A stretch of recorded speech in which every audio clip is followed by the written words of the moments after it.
Amen. Please join me in the pledge.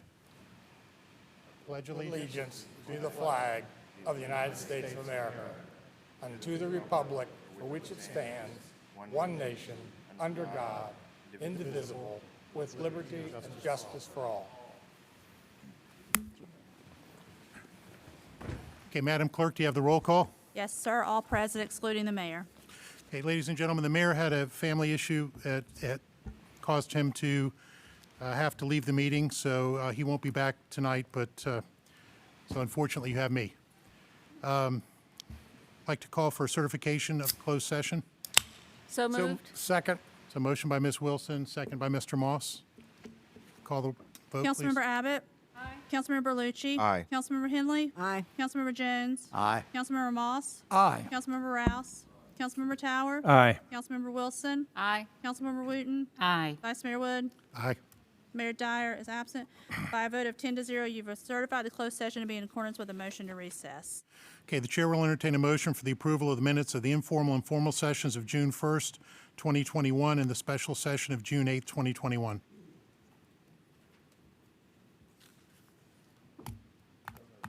Motion by Mr. Jones. Second. Second by Ms. Wilson. Can you call the vote? Councilmember Abbott?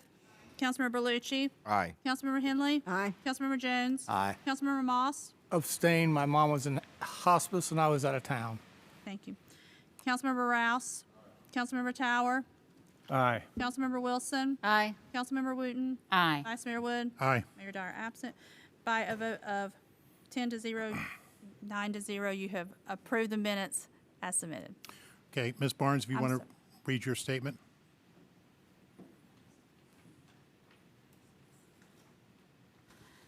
Thank you. Tonight we have both in-person speakers and speakers participating via Webex.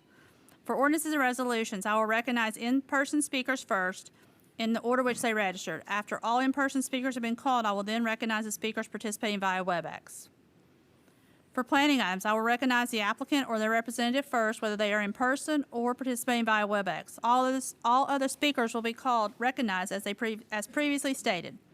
Speakers participating via Webex, please mute any additional devices you have in the room to avoid any unnecessary background noise and/or the possibility of echoing. It is important that once recognized, please wait 2 to 3 seconds to begin your comments to ensure council hears your complete remarks. Please begin your comments by identifying yourself, and please do not ask, "Can you hear me?" as only 1 feed is open at a time to minimize the echo, and as such, you will be unable to hear a response. Again, speakers will be recognized in order which they registered.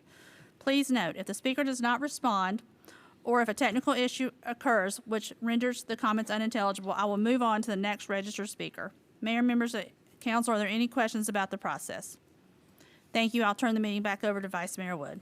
Thank you. I have two statements to read. The first, speaker policy. I want to remind everyone that the City Council speaker policy that allows for certain representative groups to speak for 10 minutes applies only to planning items. All other speakers, whether speaking individually or on behalf of a group, will have 3 minutes to speak. Speakers are reminded that comments during the formal portion of the meeting must be limited to the subject of the item that is being considered by council at the time you are called. When speakers are called on each item, the clerk will call for those individuals who have signed up to speak. We have several items with only one speaker signed up. As such, the city clerk will call the speaker and identify each item they have registered on.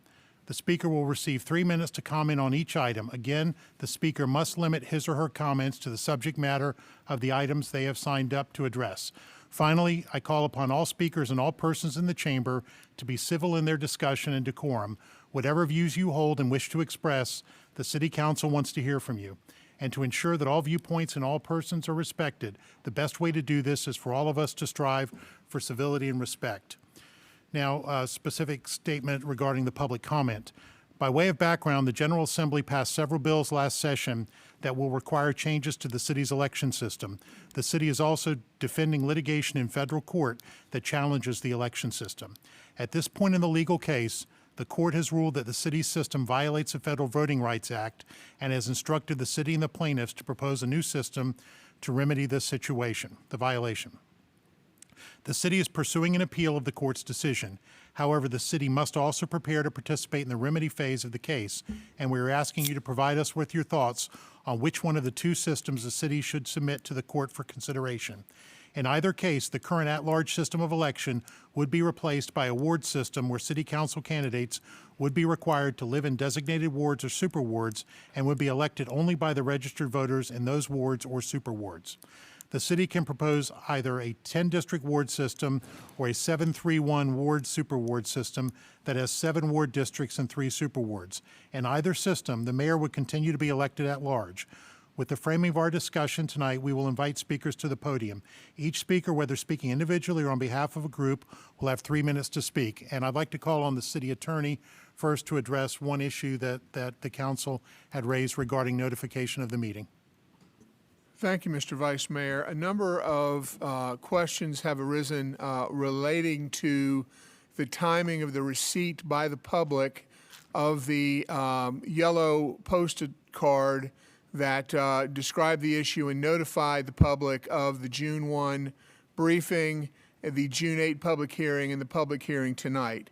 I understand, and you all have been made very aware that mailing came out very, very late. I want to explain how that mailing was produced and how it came out. That mailing was part of the direction of the council to try to provide as much notice to the public and as much information to the public as possible. In addition to that notice, the city attorney's office did a public briefing to this body on the 11th, and we, at that time, advised the public and this council that there were discussions regarding a possible settlement. That settlement ultimately did not come to fruition, but the final outcome of that was not known until the 25th of May, when we discussed the issue with the council in closed session. On the very next morning, the 26th, we made final changes to the content of that postcard and placed it out for postage with the United States Postal Service. We understood at that time that it should take approximately 7 to 9 days from that date for the postcard to be delivered. Unfortunately, for reasons beyond the city's control and for reasons we don't yet understand, we understand that it took more than 2 weeks for those to be delivered, and hence a lot of people did not receive those postcards in time to participate in either the June 1 or the June 8 meeting. Additionally, we heard concerns that the link that was set forth on the postcard was not operable. The issue there is that some browsers automatically insert www. Into the address line where other browsers do not. If your browser did not automatically insert www. Then the link would come back with page not found. However, if either the browser inserted that prefix or if it was manually inserted, the link did attach to the page where there is significant information regarding both the litigation and the state law changes in where we sit today. So I understand that the timing was unacceptable. I apologize to the council and the public for it, and hopefully this explanation will at least allow people to understand how we got to where we got. Okay, thank you, Mr. Stiles. Does anybody on council have comments on this? Okay, Ms. Barnes, if you call the first speaker. The first speaker is Barbara Messner, and after Ms. Messner is Susan Hippen.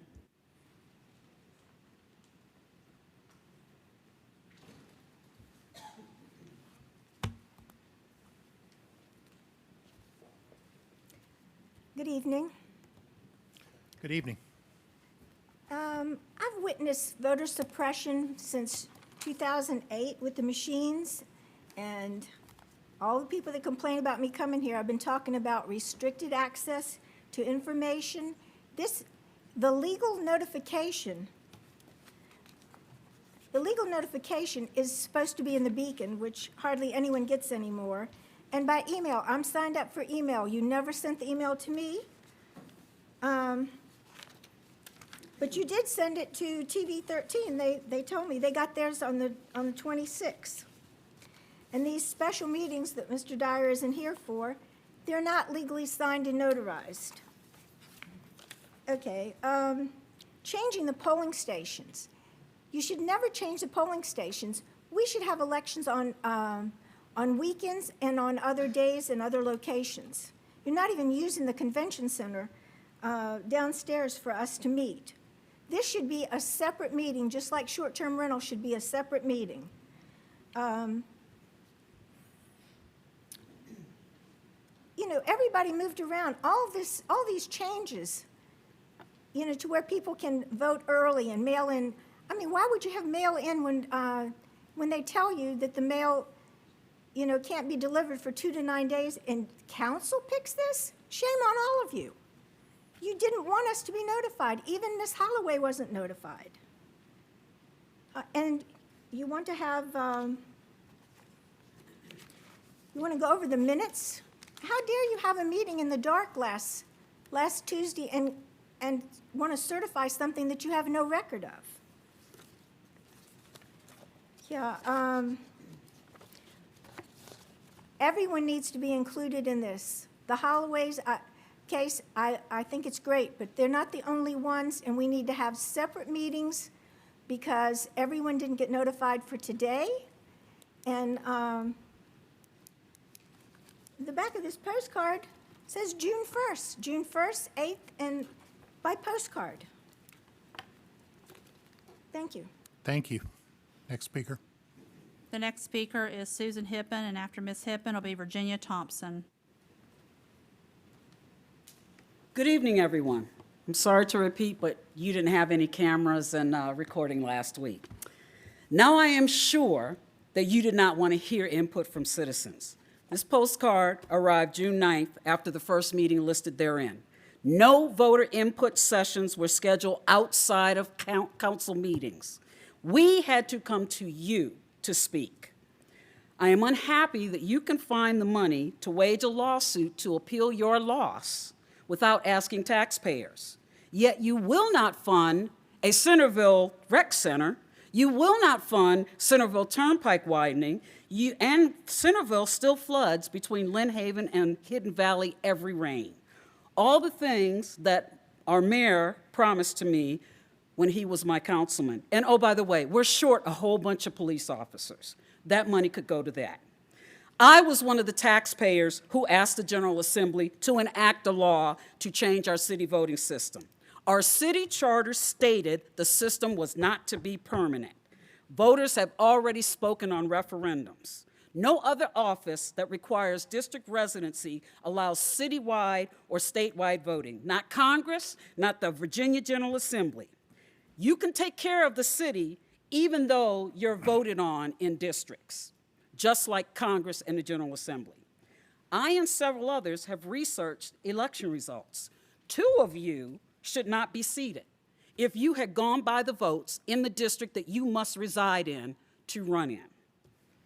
Let me restate that. 2 of you lost the election.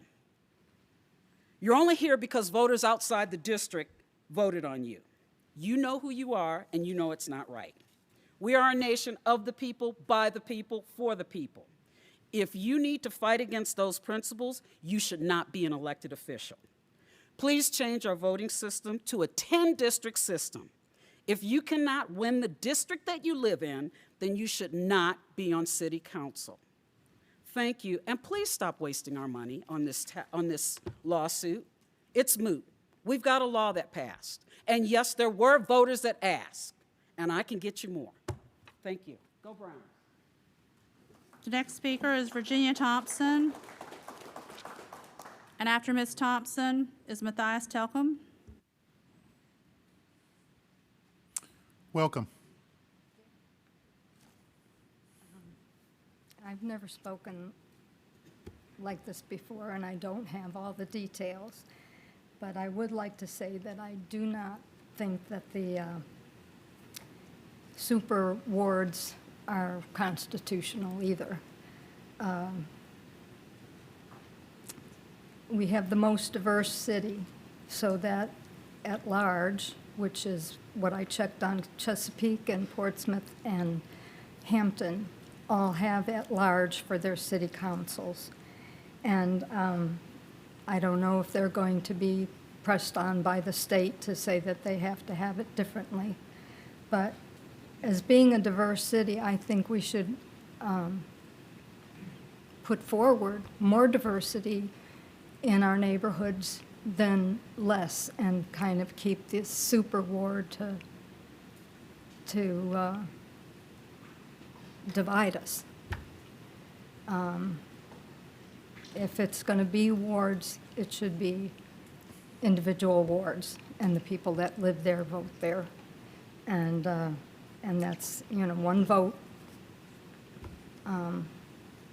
one American gets one vote. And I think that's all I have to say. Thank you. Thank you. The next speaker is Matthias Telcom, and then Gary McCallum.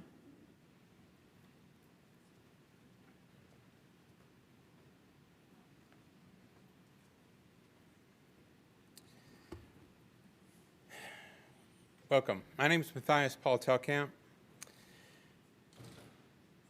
The city has spent $1.35 million for litigating this, and a judgment of $3.88 million was handed down.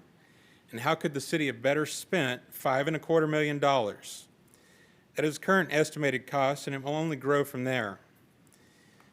There are several issues that I've seen around town, like the flooding in multiple sections of the city, Windsor Woods, Windsor Oaks. And how about the road improvements? I know living on Indian River Road, I've seen many vehicles in the ditches from Stumpy Lake all the way to Pungo. But flooding issues and roadway issues do not seem to be as important to you to put the money back into our economy. Currently, there are 175 CIP projects that are listed in the Public Works database. And for the cost of what the city owes in legal fees currently, there are several projects that could be funded. Aragona drainage improvements are just under this cost. And while the whole sum of what is going to be due would fund multiple smaller projects, these projects would be able to employ many people and would be a boon to the economy with that money being spent locally. Yet you've decided to not put the referendum on the ballot when Jessica asked to put it on there last year. Now you are clutching at your pearls at the thought of potentially having a judge decide what you get. Trying to keep a system in place or grasping for any chance to retain power is just going to cost money. John Moss is always pointing out the waste that happens and is always looking to give money back to the citizens and keep the taxes low. And he has not been pointing out this waste of money. While projects get postponed or canceled that would improve the city, you are wasting our tax dollars to try and keep a system already deemed illegal. Take your lumps and let the judge make the call. You had your chance to put a system in place or to accept one in the settlement agreement that would not be deemed as to be violating the law, and you did not take it. We have enough blighted locations in this city. You do not need to make it look any worse through your petty feelings. It is high time that we start being fiscally responsible with all the money being spent in this city, and not just pick the ones that get attention. You want to keep funding the lawyers and the judgment against this city? I suggest you open up your wallet and you put your money up, not the city money. Thank you. The next speaker is Gary McCallum, and after Mr. McCallum will be Henry Ritto. Mr. Vice Mayor, Council, I know what you guys are going to do. You're going to press forward on this, regardless of what we say. But I want to go on record, as I did last week, saying that we need a 10-1 system in place in Virginia Beach. A super ward system is nothing but window dressing. You're still going to have moneyed interests controlling who's going to sit at that table up there. 7-3-1 does not work. We need a 10-1. And have you guys really read this? This is the 135-page judicial ruling by Judge Jackson. And I can't believe that you're even talking about an appeal if you have read this. Because if you have read this, even if you appeal and win, the city is going to lose. Well, how is that? Because we're going to be painted, Virginia Beach, because of your decision, as a city that's racist, as a city that suppresses the vote of brown and black people, as a city who is more concerned about moneyed interests than their citizens, that's what you're going to be painted as. And so whether or not you think that there is going to be a more favorable treatment of your cause in an appeal, you still are going to lose even if you win the appeal. And so I just want to be perfectly clear that we need a new system. Judge Jackson ruled that what you have is illegal. We need a 10-1 system. And it's interesting last week who came and supported your appeal. It was moneyed interests. It was folks from Virginia Beach Vision, who, by the way, last summer said that they thought you should not go forward with a referendum. I communicated with Martha McLeese about that, and some of her board members don't even know that they had the position to support this appeal. I called Brian Stevens from the chamber as well. Why is it that these moneyed interests, business people, are saying, keep this illegal system in place? We know the answer to that. We know the answer to that. You want to continue to run this city the way it's always been run, and what the citizens are saying, enough is enough. We need a 10-1 system. Stop these games, and let's get a system in place that's fair for all the citizens of Virginia Beach, not just for the moneyed interests. Thank you very much. Thank you. The next speaker is Henry Rideau, and then Dr. James Allen.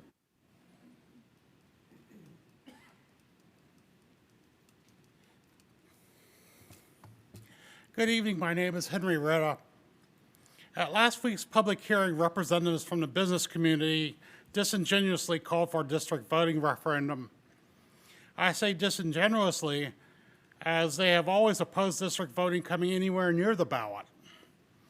The only explanation for this about-face is they think they can win a referendum, and then they want to use the result to try to get voting rights legislation repealed in the General Assembly.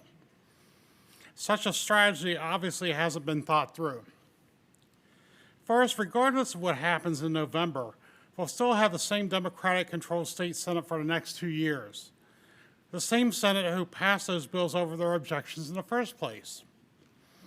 Second, have you been paying attention to what's happened when states have tightened their voting laws? If you believe that's a cacophony, imagine the reaction if Virginia tried to wholesale repeal voting rights. The beating we took over Greek Fest was nothing compared to what would happen if Virginia Beach became known as a mecca of civil rights revocation. Sad part is that the political differences between the establishment and our major minority organizations are largely bridgeable if the establishment would only accept inclusion. What we saw last month was the panicked reaction of a privileged few seeing their near monopoly on power threatened. It was ugly. Maybe a good thing it wasn't on television. Now can we all step back from the precipice, get electoral reform done, and move on to a forward-looking politics? Thank you. Thank you. Next speaker is Dr. James Allen, and after Dr. Allen will be Barry Nolan. Good evening, ladies and gentlemen of the council. I stand before you as the president of the Virginia Beach Interdenominational Ministers Conference. Over the last week, I've taken the opportunity to poll the members of the conference with some kind of idea to try to get an idea of what their constituents and their members of their congregation think about this particular election system. And they overwhelmingly support a 10-1 district type setup for election.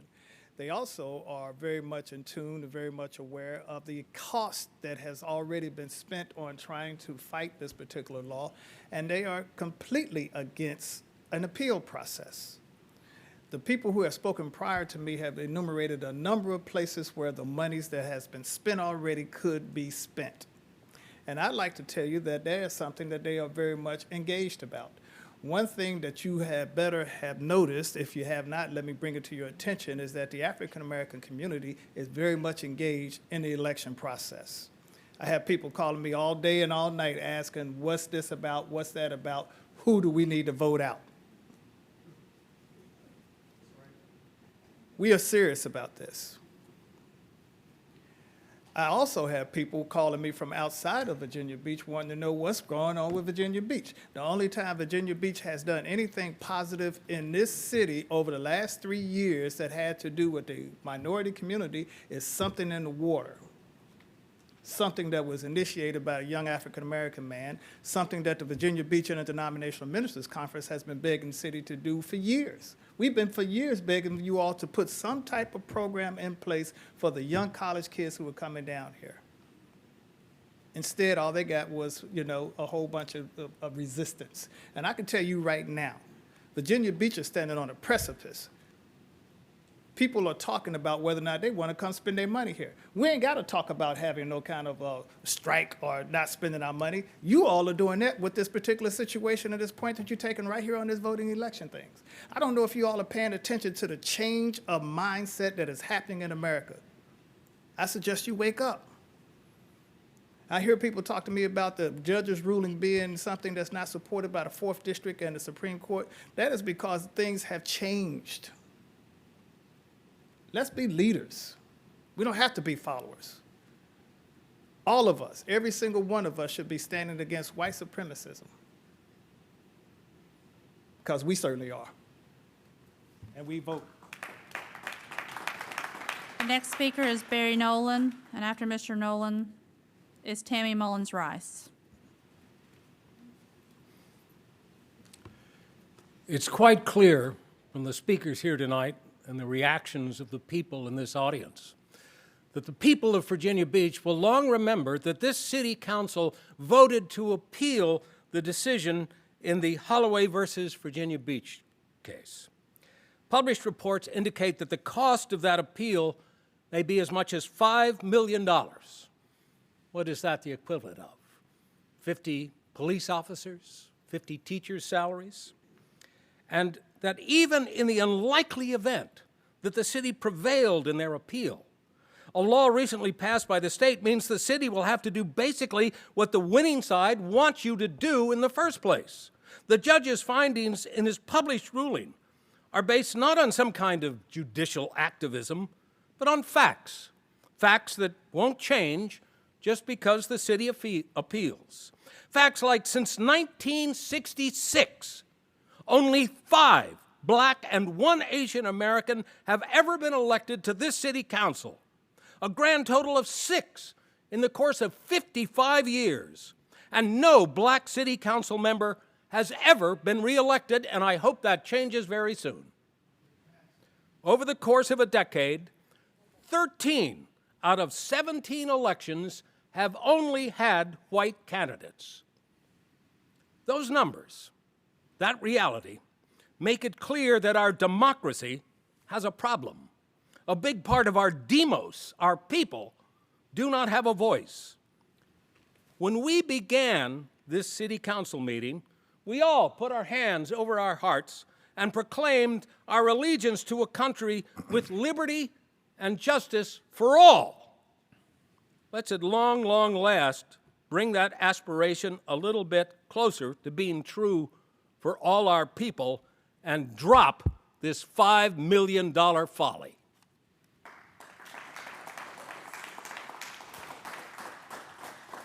The next speaker is Tammy Mullins-Rice, and then we'll move to Webex speakers. And the first Webex speaker will be Diana Howard.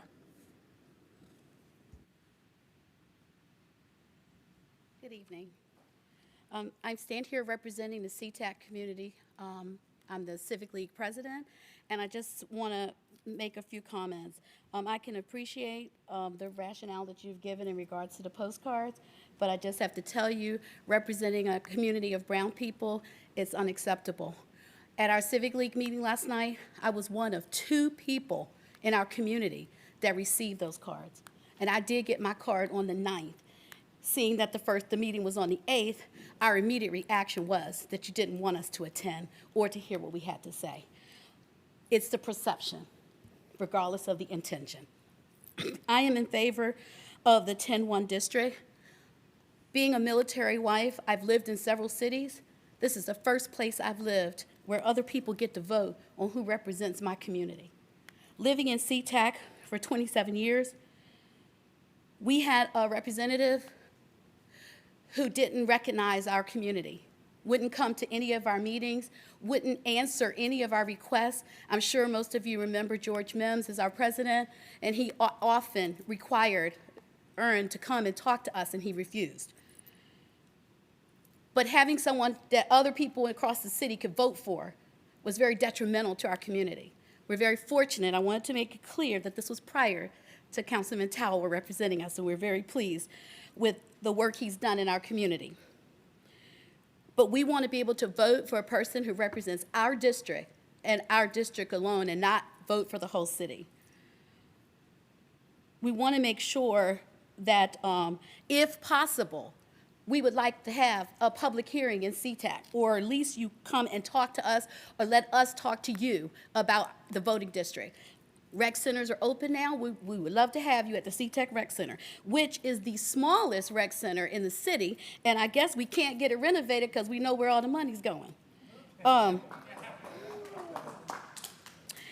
And prior to Ms. Higgins speaking, I couldn't understand why you were fighting this. Why? It didn't make any sense.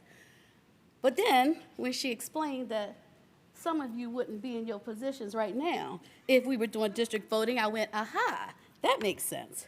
So, what we're asking is to listen to the people. We're the taxpayers, and we're the voters. And like Reverend Allen said, we know how to get motivated. We've seen it on TV now. Y'all can't stop us. If you continue this way, some of you may not be here the next time. Thank you.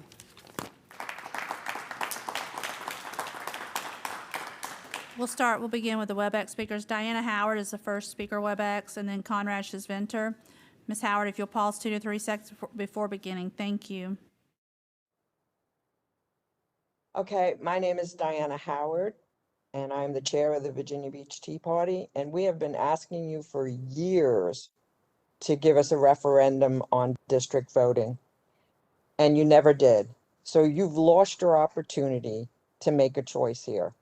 The law is now you have to give us district voting. The judge has ruled against you. You have to give us district voting. Stop fighting it and give us district voting. That's it.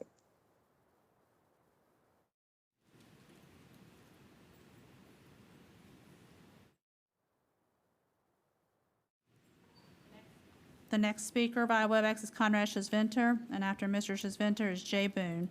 Mr. Shizventer, if you'd pause 2 to 3 seconds, thank you. Tonight's speaking opportunity will be a moment for me to scold you just as thoroughly as Barbara Messner does. That's because I won't let any of you forget that Councilwoman Jessica Abbott proactively got ahead of this issue, bringing it up at retreats every year when she was serving, and handed it to you on a silver platter last July 28th with a referendum. But no, you wanted to say it was too rushed, even though it's been a debate issue for over a decade, and you decided to yank it away from the citizens with a 6-5 vote.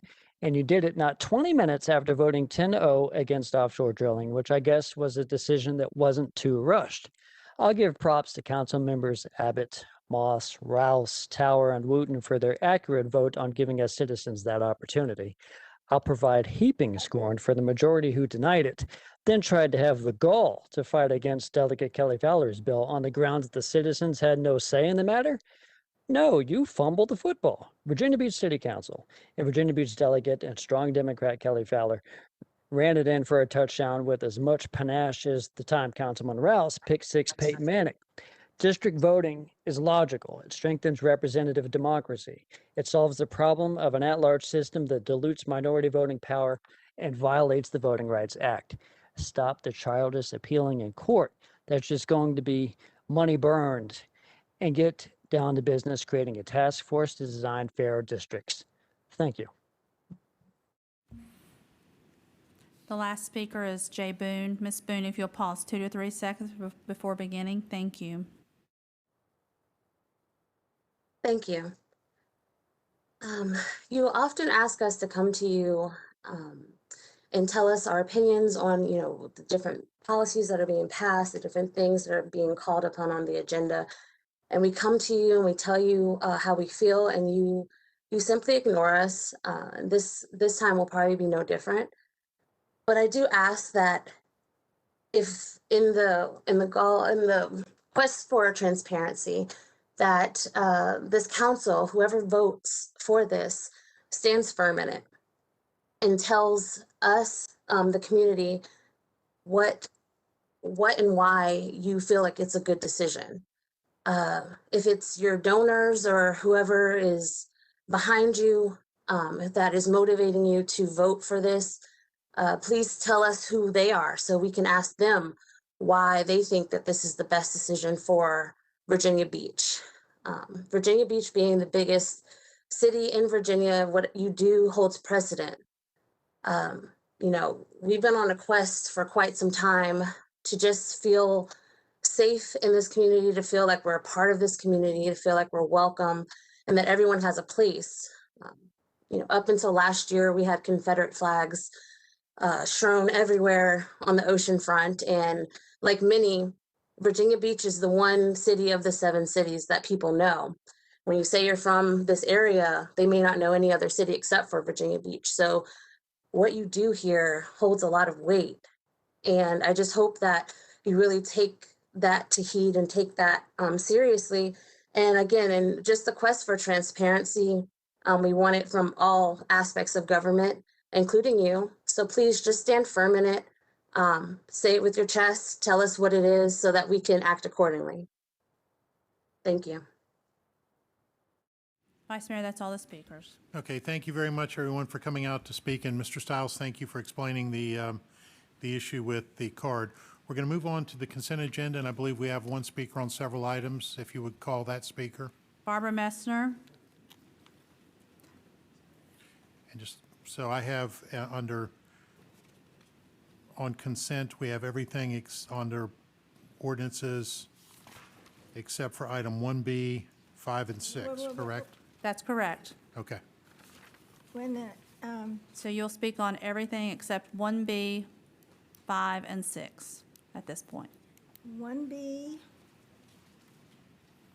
5, and 6. And I oppose to pulling things. If you print an agenda, we should be able to speak in sequence. You can't pull what you want for whatever reasons. Okay. It's really hard to prepare because I was at, Town Center where Ms. Wilson and Mr. Jones were on the Vanguard thing this morning. Okay, 1.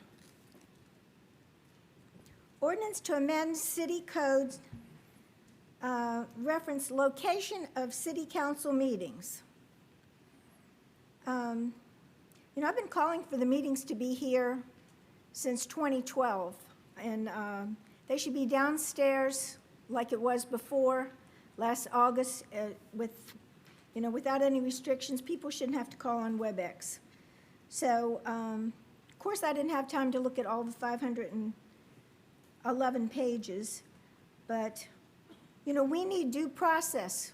We need 2 weeks advance notice to get in touch with y'all and to read what's here. Okay, B is pulled. 2, adopt a revised city council policy, reference remote participation by council. Requested by council. Y'all can miss meetings whenever you want, no excuses. And now you want to change this?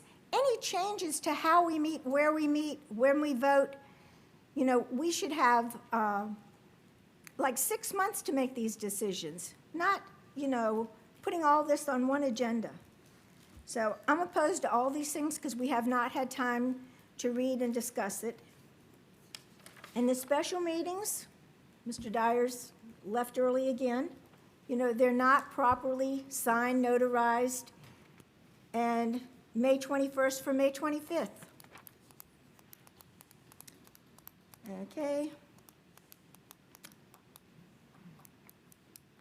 3, ordinance to amend and reordain ordinance to continue expanded outdoor restaurant seating until October 31st, 2021. That's right around election time. Requested by Mr. Tower, who has never returned one email. He's my district rep. Okay, I oppose this. I oppose letting select businesses, take over the grassy knolls on the beach access, sidewalks, parking lots, put up tents. Those tents are a joke. Heated tents in the winter, and that's supposed to help during a pandemic. Waterman's and other places made more money, while Burger King, IHOP, and other places went totally belly up. So I'm opposed to extending something that should never have happened. Everyone should suffer equally or not at all. Okay, 3, amend and reordain ordinance, continue expanded outdoor restaurant seating. Remote participation, okay, I already did that one. So 4, direct city manager to submit a grant application, Virginia Beach Trail, requested by Abbott, Henley, Rouse, and Wooten. We have crime problems. We don't need trails.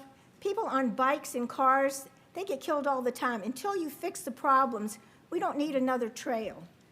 And like I said, Ms. Abbott blocked me on Facebook in 2017, Mr. Moss in 2016, and no more money. We have debt.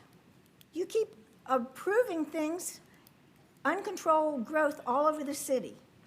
So, and you ran on trails, backyard chicken, breastfeeding, etc. We need people to take our money seriously. We don't need a grant. There's no money. Okay, 5? No. Okay, 5 is pulled. 6. 7 is your next one. Okay. Like I said, it would be a lot easier if it would stay in sequence, if it's on the agenda. Okay. Amend the 2021 Housing Choice Administrative Plan. Authorize the city manager execute and submit the planned amendments to the U.S. Department of Housing and Urban Development, HUD. You've been using mixed use with a certain amount of people that actually need help, and you put in bars and breweries and, like I said, HUD is misuse, senior housing, everything is misused. Anybody who drives by, the shops for 31st Street Hotel, and then the other project, the Sidney Kellum building, which has town bank in there. We paid for that. That's HUD money. It shouldn't be for special interest. Okay. So you said 8 and 9 are pulled or not? No, ma'am. Everything else under Everything- ordinances you can okay. speak on. 8, request the voter registrar apply for a waiver. Ray administers split precincts for Pembroke, College Park, Sherry Park, Baker precincts for 2021. There should not be any changes whatsoever during an election. We just had a primary, and this happens all the time.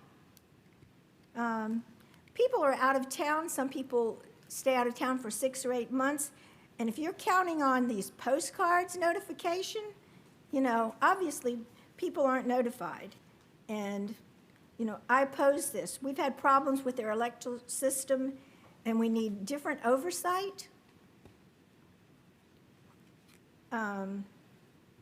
Jeffrey Marks just took over. He's part of Kaufman and Knowles, which is a conflict.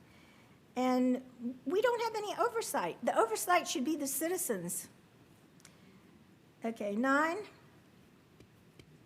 Authorize the city manager execute use agreement for the use of a portion of city property, that's their property, located at the Dome site.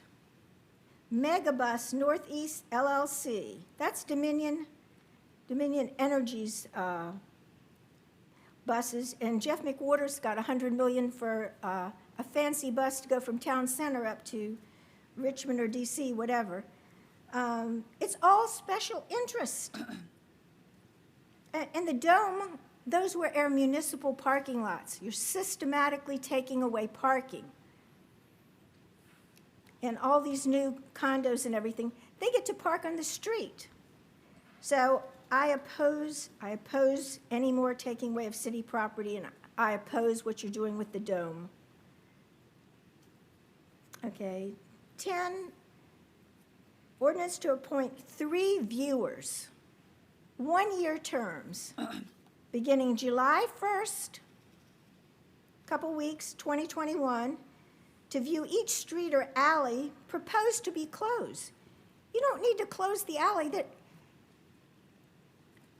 you know, the parking at the oceanfront, you're closing the alleys, you've closed streets. 13th Street is closed. That's for Waterman's. That's where he had, you know, Waterman's Chicks Cafe. You know, they had these outdoor parties during the pandemic. Nobody was wearing a mask. You select who wears a mask when. So, you know, I oppose all of these things for whatever it's worth. Viewers, give me a break.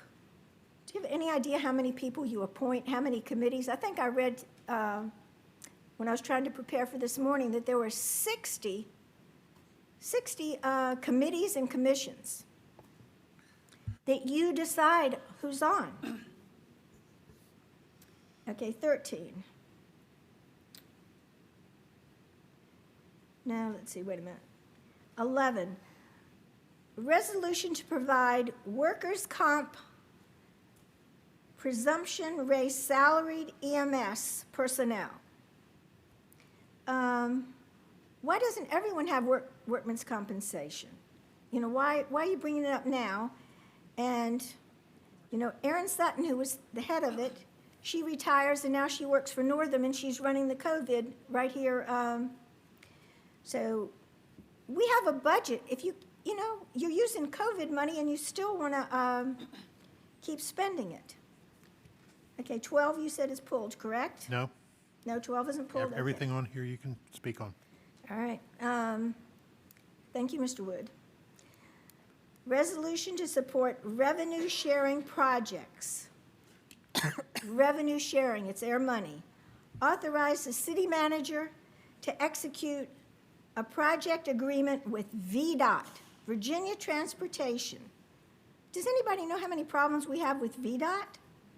And we want to have revenue, share our revenue with them? Okay, first one, A, First Colonial Road. That should have been fixed 15, 20 years ago. It's still under construction.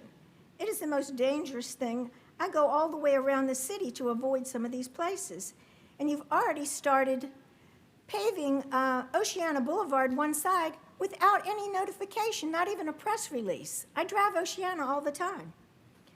Okay, 2, Princess Anne Road, Phase 3. I think Mr. Moss ran on all these unfunded projects, but when you vote for development, you know, nothing's ever going to get fixed. Rosemont Phase 5, Sandbridge Road, Nemo Parkway Phase, whatever it is. You know, some of the Sandbridge people, this ties in with the short-term rentals. You know, they got 300 extra parking spaces to try to eliminate some of the, you know, people parking too many cars, et cetera, and they want another 300. You know, how are we going to evacuate? I mean, what was it, 2019, I stayed at Sandbridge. I stayed at Sandbridge a couple times to get away from where I live because you don't care about some neighborhoods. None of these problems happen in your neighborhoods. Okay, and Shore Drive Corridor Improvement Phase. Shore Drive has been notorious long before anything else for, you didn't cut the trees and everything, all the fatalities over there. And Lesnar Bridge, that's a nightmare. like I said, all this stuff should have been taken care of, and revenue sharing with VDOT, and VDOT can do eminent domain and you can't. So I oppose that. Okay, 13, amend the budget you just passed, 2021-22, housing and neighborhood preservation, operating and capital budget adjustments. Andy Friedman's been there way too long.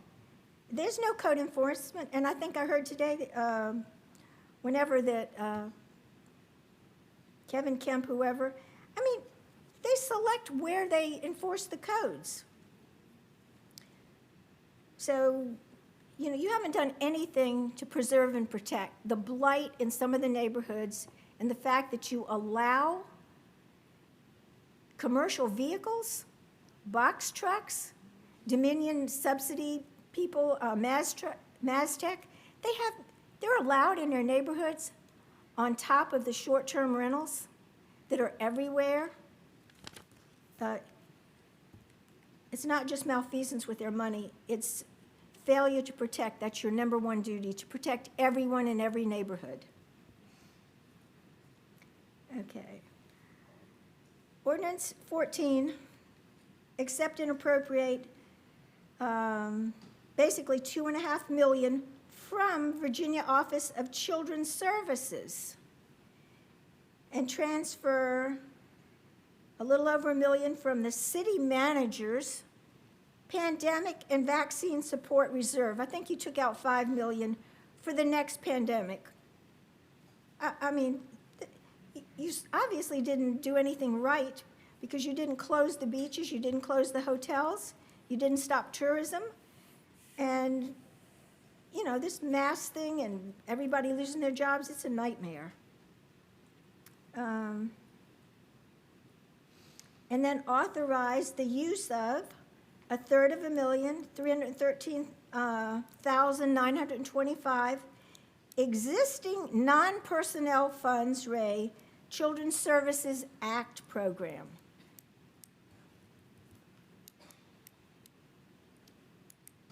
Okay, B, almost $92,000 from federal coronavirus aid. I would like to use the nickname a friend uses for the COVID cares, all this stuff. Relief and Economic Security Act to Parks and Rec operating budget. We need to open the libraries, the rec centers. The rec centers need to be free. That's what we were promised. We don't want y'all taking care of our kids. We want our schools open. We don't want critical race theory. You fund the school board. You don't have to fund them if they're doing crazy things. Okay, 15, transfer $33,000 from capital project, 100,424, traffic safety improvement 3.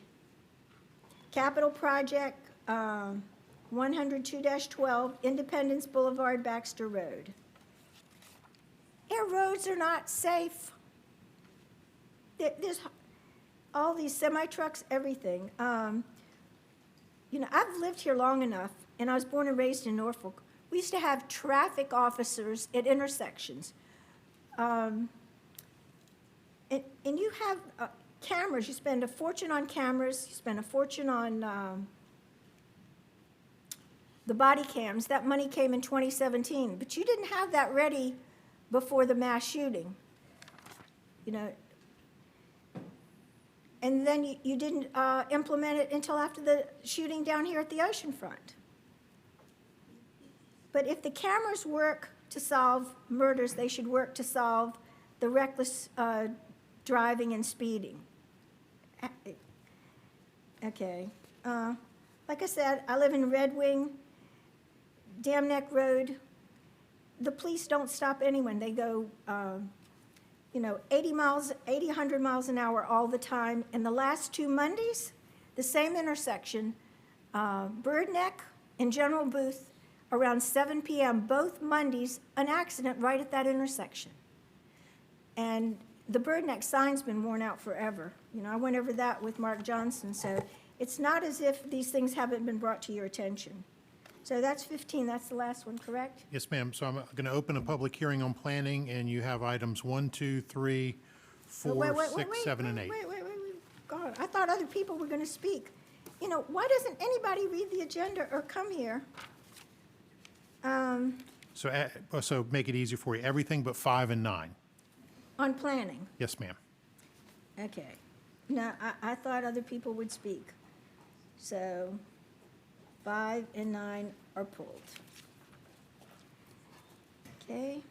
And I do appreciate the people who came, but a lot of them came for short-term rentals because it's,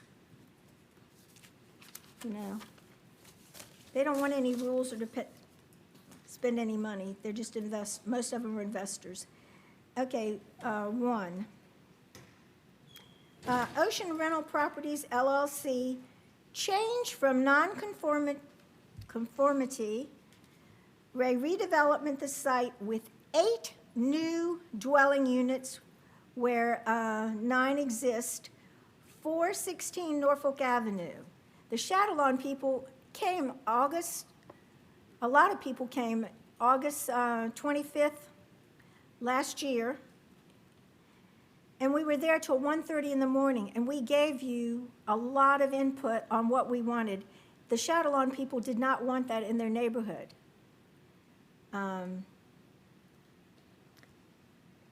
You know, Mr. Tower, who, you know, you were talking about no events at one time, and you were also talking about, you know, limiting the numbers. And now you want overlays for some and not others. You can't discriminate. You can't have different rules for different people. And if people rent their homes and they cause problems, then you should enforce the law for everybody. You shouldn't get a piece of the action. Okay, and there's 1,700 that are already existing and 1,700 more. We need curfews. You know, other states that care about the citizens in crime, with the crime, I think it's like 50% increase in serious crime, in shootings. Alcohol is 24/7. That you have alcohol lobby. Their kids need to be in the rec centers, their schools, their school Ms. tracks. Master, I hate to interrupt you, but this Okay. one is specifically a change in nonconformity. It has nothing to do with that other stuff. It has everything to do with the quality of life but in their just so you can neighborhoods. stay- Okay, stay fine. on the topic. I appreciate it. I Thank appreciate you. it, okay. 2, you know, I wish there were other people. Most people just give up because you don't listen to them. South Lynnhaven LLC, Limited Liability Corporation, modify conditions, allow a vacate easements to construct office use, Rose Hall District. This was approved in 1984. That doesn't apply to what goes on today. You know, the same thing is, you know, Oceana Shopping Center. They use things that are decades old. I mean, you have to look at the situation today. Okay. And the applicant requested a referral to July 6th. Why should the applicant keep kicking the can down the road and y'all allow them to, you know?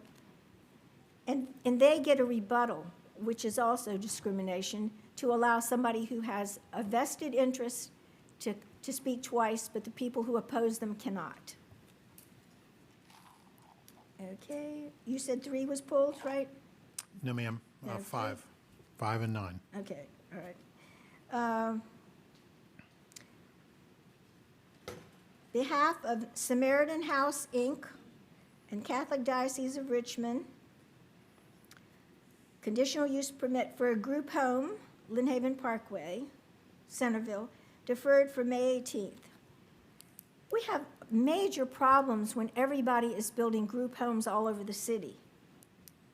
And most of these group homes are in, residential neighborhoods, and you don't have enough people, health department, you don't have enough people to monitor anything. It just highlights the problems in our city that have not been addressed, as long as I've been here. I've been horrified at the crime, and I'm horrified at what I see today and what you focus on. Okay.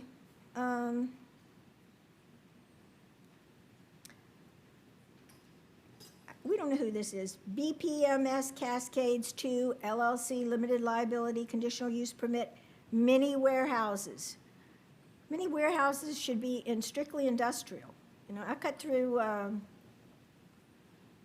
over there near Lynn Mall. That's true industrial over there. But there's many warehouses everywhere, and the traffic that creates. I mean, there's new ones on Oceana Boulevard. You tore down a bunch of trees, wooded area. But not only, this one's Centerville. Mr. Dyer isn't here.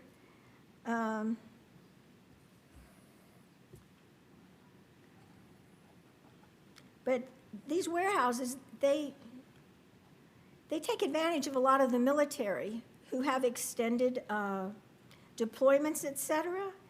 And then, if somebody can't afford, for whatever reason, people that lose jobs, then they make money by having auctions. The police have auctions with property, acquired property and found property.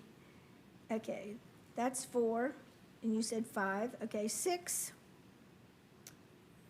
Can't pronounce all these names. Conditional use permit, another family daycare, Rose Hall, and I already explained, that we have problems when there's daycares, and on top of it, you have businesses in the neighborhood with trucks, and you have short-term rentals everywhere.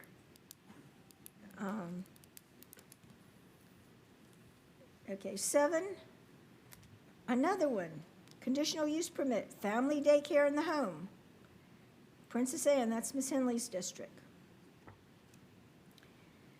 We can't judge what's going on here, but how many of y'all have been to check out the residences? It's your duty. There's been children that have died in places where there were too many children and no one watching them, and they've been abused. So this is nothing against these people. I'm just saying, if you don't have enough people to check it out and you don't check it out yourself, you're the ones we pay your salary. You can delegate it to other people, but it's your duty to keep our children and our neighborhood safe. And our kids should be in schools, and they should have been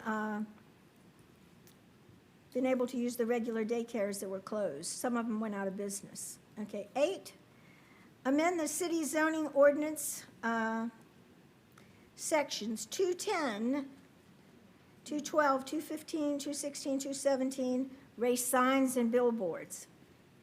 You have rolling billboards on our HRT buses. The laws against billboards was because they're a distraction. So, there shouldn't be amendments and, okay. And then you said 9 was pulled? Yes, ma'am. Okay. 9A, right, or just 9? All of 9. All of 9. Okay, thank you. Thank you. Okay, Mr. Jones. Thank you, Mr. Vice Mayor. Mr. Vice Mayor, members of the council, I'd like to move for approval on the consent agenda. First, under ordinances and resolutions, item I-1A, which is ordinance to amend city code sections 2-20, array location of city council meetings. I-2, resolution to adopt a revised city council policy for a remote participation by council members in the council meetings requested by the city council. I-3, ordinance to amend and reordain ordinance for a continue expanded outdoor restaurant seating until October 31st, 2021, requested by Council Member Tower. Item I-4 is a resolution to direct the city manager to submit a grant application, Ray Virginia Beach Trail, requested by City Council. Item I-6A, which ordinance for rate compensation for city council appointees effective July 1. Vice Mayor, I'm sorry, Mr. Jones, A, B, C, D, and E on number 6 have all been pulled. Okay. All right. Sorry to interrupt, sir. That's all right. Thank you very much. Item 7, is ordinance to amend the 2021 Housing Choice Administration Plan and authorize the city manager to execute and submit the plan amendments to the United States Department of Housing and Urban Development. Item 8, a resolution to request the voter registration apply for a waiver administer split precincts for Pembroke, College Park, Sherry Park, and Baker precincts for 2021 election. Item 9, ordinance to authorize the city manager to execute agreements for the use of a portion of city property located at the Dome site, Megabus Bus Northeast LLC, and Flixbus, Inc. Item 10, ordinance to appoint 3 viewers for 1-year terms beginning July 1, 2021. View each street or alley proposed to be closed. Item 11, resolution to provide a workers' compensation presumption, salaried emergency medical services, EMS personnel. Item 12, resolutions to support revenue sharing projects and authorize the city manager to execute a project agreement with the Virginia Department of Transportation. A, paragraphs 100,183, First Colonial Road, Virginia Beach Boulevard intersection improvements. B, 100,318, Princess Anne Road, Phase 7. C, 100,340, Rosemont Road, Phase 5. D, 100,356, Sandbridge Road, Nemo Parkway, Phase 7A. And E, 100,381, Shore Drive Corridor Improvements, Phase 3. Item 13, ordinance to amend fiscal year 2021-22 housing and neighborhood preservation operating and capital budgets adjustments. Item 14, ordinances to accept and appropriate A, ordinance for $2,571,194 from the Virginia Office Children's Services, transfer $1,113,005 from the city manager's pandemic and vaccine support reserve to the fiscal year 2020-21 Human Services operating budget, and authorize the use of $313,925 of existing non-personnel funds, Children's Services Act, and B, $91,812 from Federal Coronavirus Aid, Relief, and Economic Security Act to the fiscal year 2020-21 Parks and Recreation operating budget, Child Care Programs. Item 15, ordinance to transfer $33,303 from capital project number 100424, Traffic Safety Improvements 3, to capital project 100212, Independence Boulevard, Baxter Road walkway. I open a public hearing on planning. Under planning for consent, item J1, which is Ocean Rental Properties LLC, for a change in nonconformity for redevelop the site with 8 new dwelling units where 9 exist at 416 Norfolk Avenue, District 6 Beach. Item 2 is for consent for deferral is the Southland Haven LLC for a modification of conditions. Allow the vacation easements to construct office use at 8877 Southland Haven Road, District 3, Rose Hall, which approved August 13, 1984.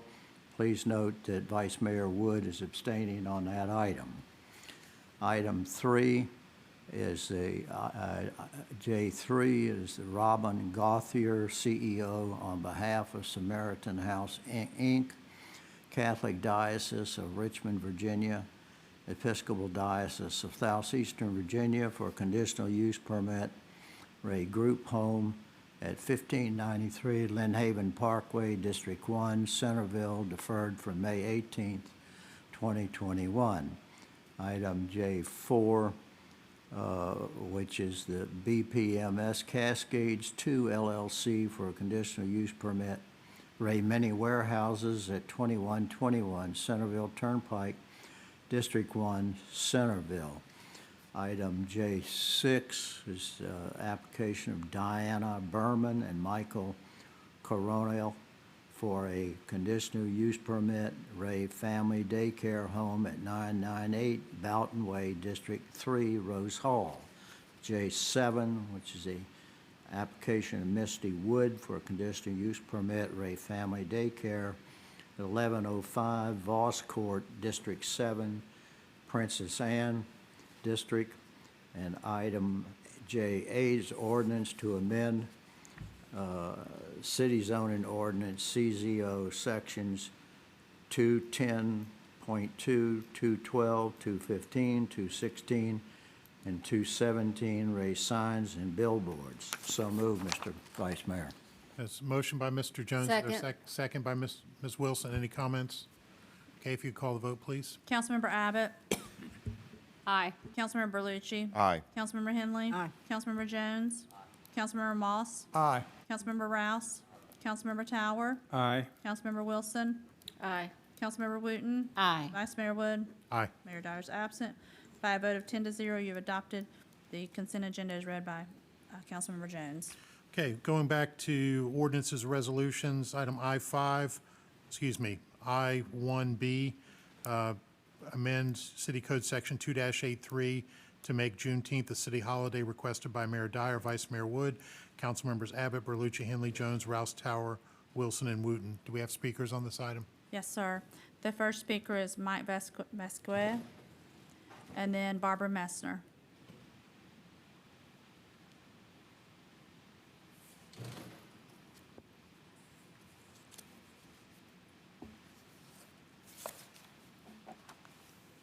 He may be in the overflow. Ms. Messner, if you'll, Call the next speaker. Barbara Messner.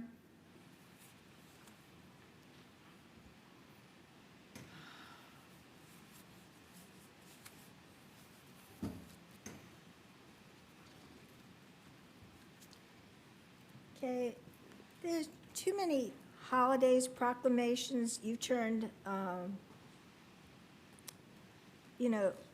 VB Strong and everything else into month-long celebrations and fundraisers.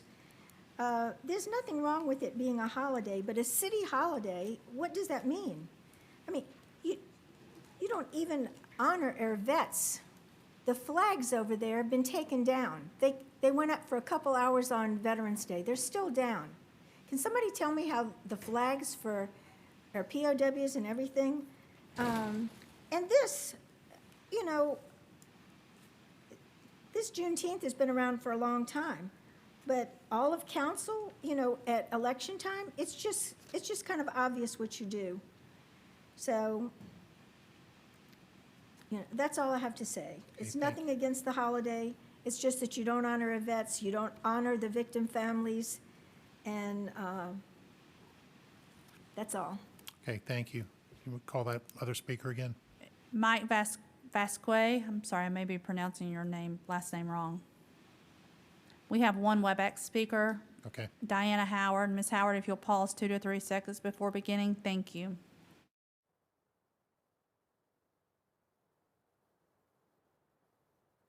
Hello, this is Diane Howard. Well, Juneteenth, while not a national holiday, has been celebrated since the 1860s. There are only 4 states that have not recognized Juneteenth as a holiday, and Virginia only did it 2 years ago. The city currently gives city employees 13 holidays three of which are of their choosing, and I'm sure this is probably one of them. Juneteenth is not this Friday, and you're giving everybody off for it. Juneteenth is this Saturday.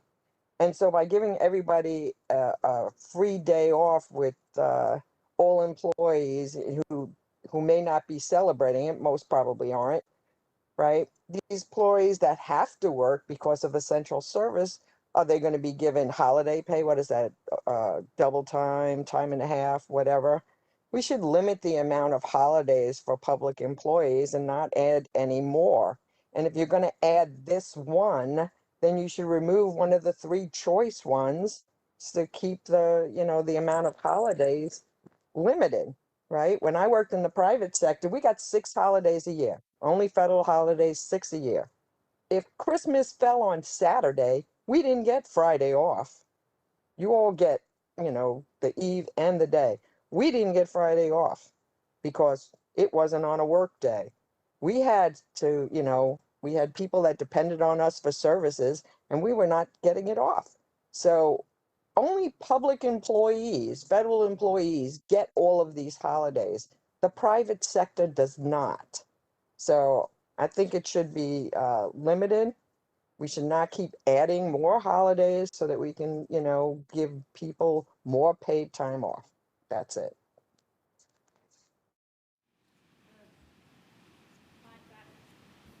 Mike Vasque, Okay. Thank you. that's all the speakers. All right, is there a motion? Move for approval? A motion by Ms. Wilson. Second. Second, Mr. Berlucci. Discussion? Yes. Mr. Moss. You may notice that I'm the one person that's not supporting the holiday, but not for the reason you might think. I do believe there's more than enough holidays. There's 13 holidays between the holidays that we authorize and the extra days, 13 days. That's over twice what the private sector is, and it doesn't include the opportunity cost when people can't get their homes inspected, can't get occupancy certificates on their business, and they can't get their stuff, all that costs them money, and all. There was no economic analysis. But my real reason is a holiday is not the right justice for the event. I would much rather spend the money that we are investing in overtime and holiday pay, which gets us really nothing, but to finance a documentary about that particular event and include the historical figures of Virginia Beach and get oral histories, and also to make annual financial payments to help get our African American Cultural Museum built, because that gives the public a product. We don't need more holidays to honor Abraham Lincoln's issuing that emancipation after the Battle of Antietam. And of course, when it actually was published in Texas, it really talked about that people were no longer property. That's what that was about. And the city holiday that gives everybody off and isn't celebrating that event. It isn't documenting the culture. It isn't turning that into something educational. The mayor can declare this is a holiday. It's the one thing he can do in the charter. And then he's accountable for that expense because he unilaterally makes that. And I can understand why he'd like the cover of this whole body to say we decided. But if you're asking me, do we want to honor this day? Yes. Is the best way to honor this event and this day and the significance in our history by a holiday? Or is it by having real celebrations? And I might want to add a Memorial Day that my good colleague Michael Belushi was there, as well as the mayor and myself. We were at that Memorial Day celebration. And I think about 200 people were there. But that's what we want. We want the remembrance of the significance of the event.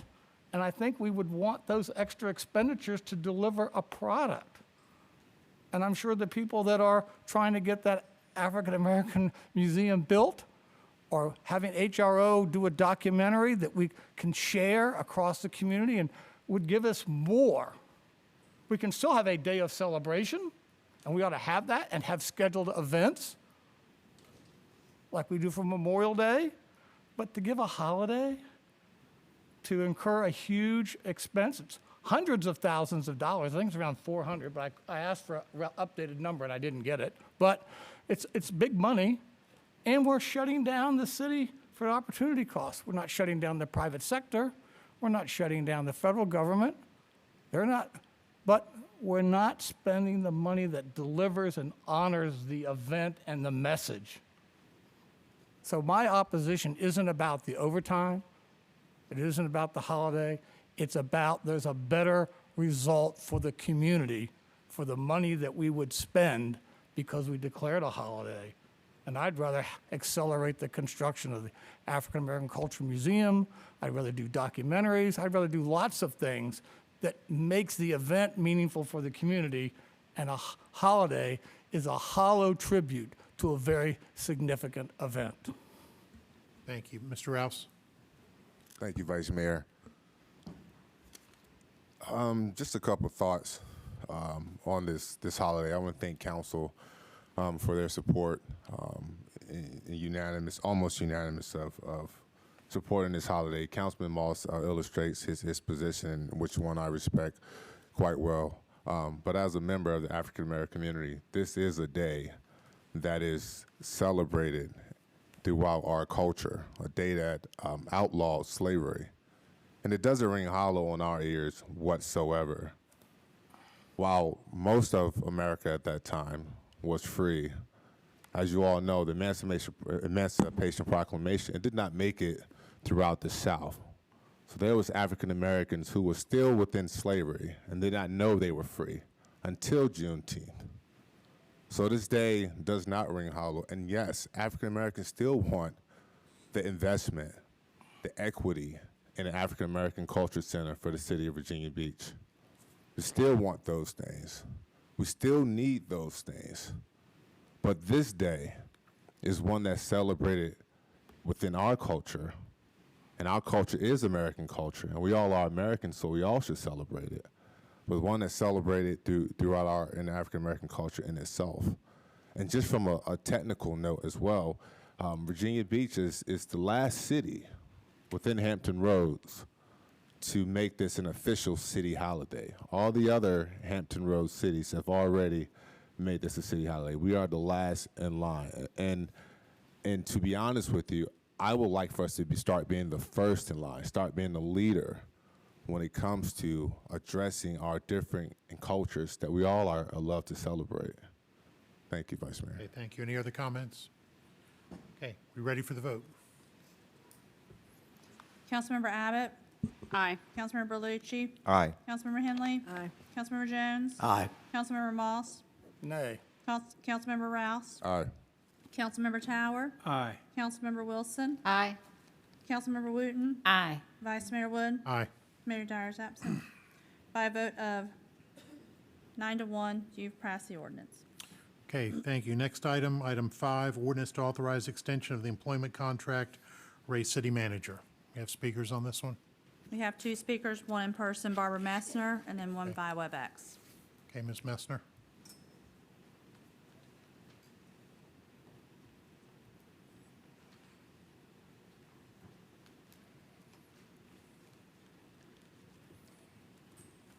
Okay, authorized extension of employment contract, city manager, requested by council. I'm not satisfied with the city manager council form of government, but what you're doing, and I need to address this because Diana Howard called to help Mr. Moss do his grandstanding. We have African American, we have Black History Month. We have a museum. Ms. Messner, okay, focus on the it's city my manager's 3 minutes. contract. It's my No, 3 ma'am, minutes. you have to speak Okay. on the city manager's contract. Okay, but you're dividing us by doing things for some groups and not others. And like I said, I'm not ready, because the city manager met with the public workers and they got, helped some people, but he doesn't have time. And none of y'all have time. So, like I said, we're not satisfied, a lot of us aren't satisfied with the form of government, and I think he should be sitting up there. If he's equal with y'all, he should be sitting up there instead of sitting here. Because the pandemic's over. So he's very polite, and I've really enjoyed knowing him, and he and Mr. Adams are very nice. And like I said, I don't appreciate the grandstanding. Thank you. Thank you. The next speaker is via WebEx. Diana Howard, if you'll pause 2 to 3 seconds before beginning your comments. Thank you. Hi again. Okay, I think the city manager is doing an exceptional job. He's accessible to all of us. He spoke at one of our meetings. He answered questions and everything. And he presented a physically constrained budget. Well, I didn't agree with all of it, but he did a better job with the physically constrained budget than all of you who went on a spending spree. So I approve of the extension of his employment contract. Thank you. Speakers. That's all the speakers, sir. Okay, do I have a motion? I move approval. Second. Okay, motion by Mr. Jones, seconded by Mr. Moss. Any discussion? Mr. Moss. I've served off and on this body, and this is the best city manager that has served this city in the time I've served off and on since 1986. He certainly has brought a breath of fresh air that we definitely needed. And I think the contract extension will serve us well as we go through whatever turbulent changes that our electoral system will bring. There has to be stability somewhere, and that burden is falling on the city manager, but I know he can rise to the occasion, and I'm glad he joined our team. Thank you. Any other comments? Well, I'll tell you, and for those of you all that don't know, we conducted a national search when we hired Mr. Dehaney a couple of years ago, and we had literally over 100 applicants, and we narrowed it down to a few, and we interviewed, I guess, about a dozen or so that we actually interviewed, and we brought Mr. Dehaney back, and he was, by and large, certainly the most qualified, and he had quite a bit of support from the council. So I'm really glad that we're able to do this. We're able to extend your contract, and that you're happy to accept. Don't want you to leave tonight before you sign it, and we'll move forward. So with that, we'll call for the vote. Councilmember Abbott? Aye. Councilmember Berlucci? Aye. Councilmember Henley? Aye. Councilmember Jones? Aye. Councilmember Moss? Aye. Councilmember Rouse? Aye. Councilmember Tower? With great pleasure, aye. Councilmember Wilson? Aye. Councilmember Wooten? Aye. Vice Mayor Wood? Aye. Mayor Dyer's absent by a vote of 10 to 0. You have approved the resolution. Okay, item 6, we have speakers on ordinances, Ray, compensation to city council appointees, city manager, city attorney, city clerk, city real estate assessor, and city auditor. Barbara Messner, and then we have one WebEx speaker, Ms. Howard. Okay.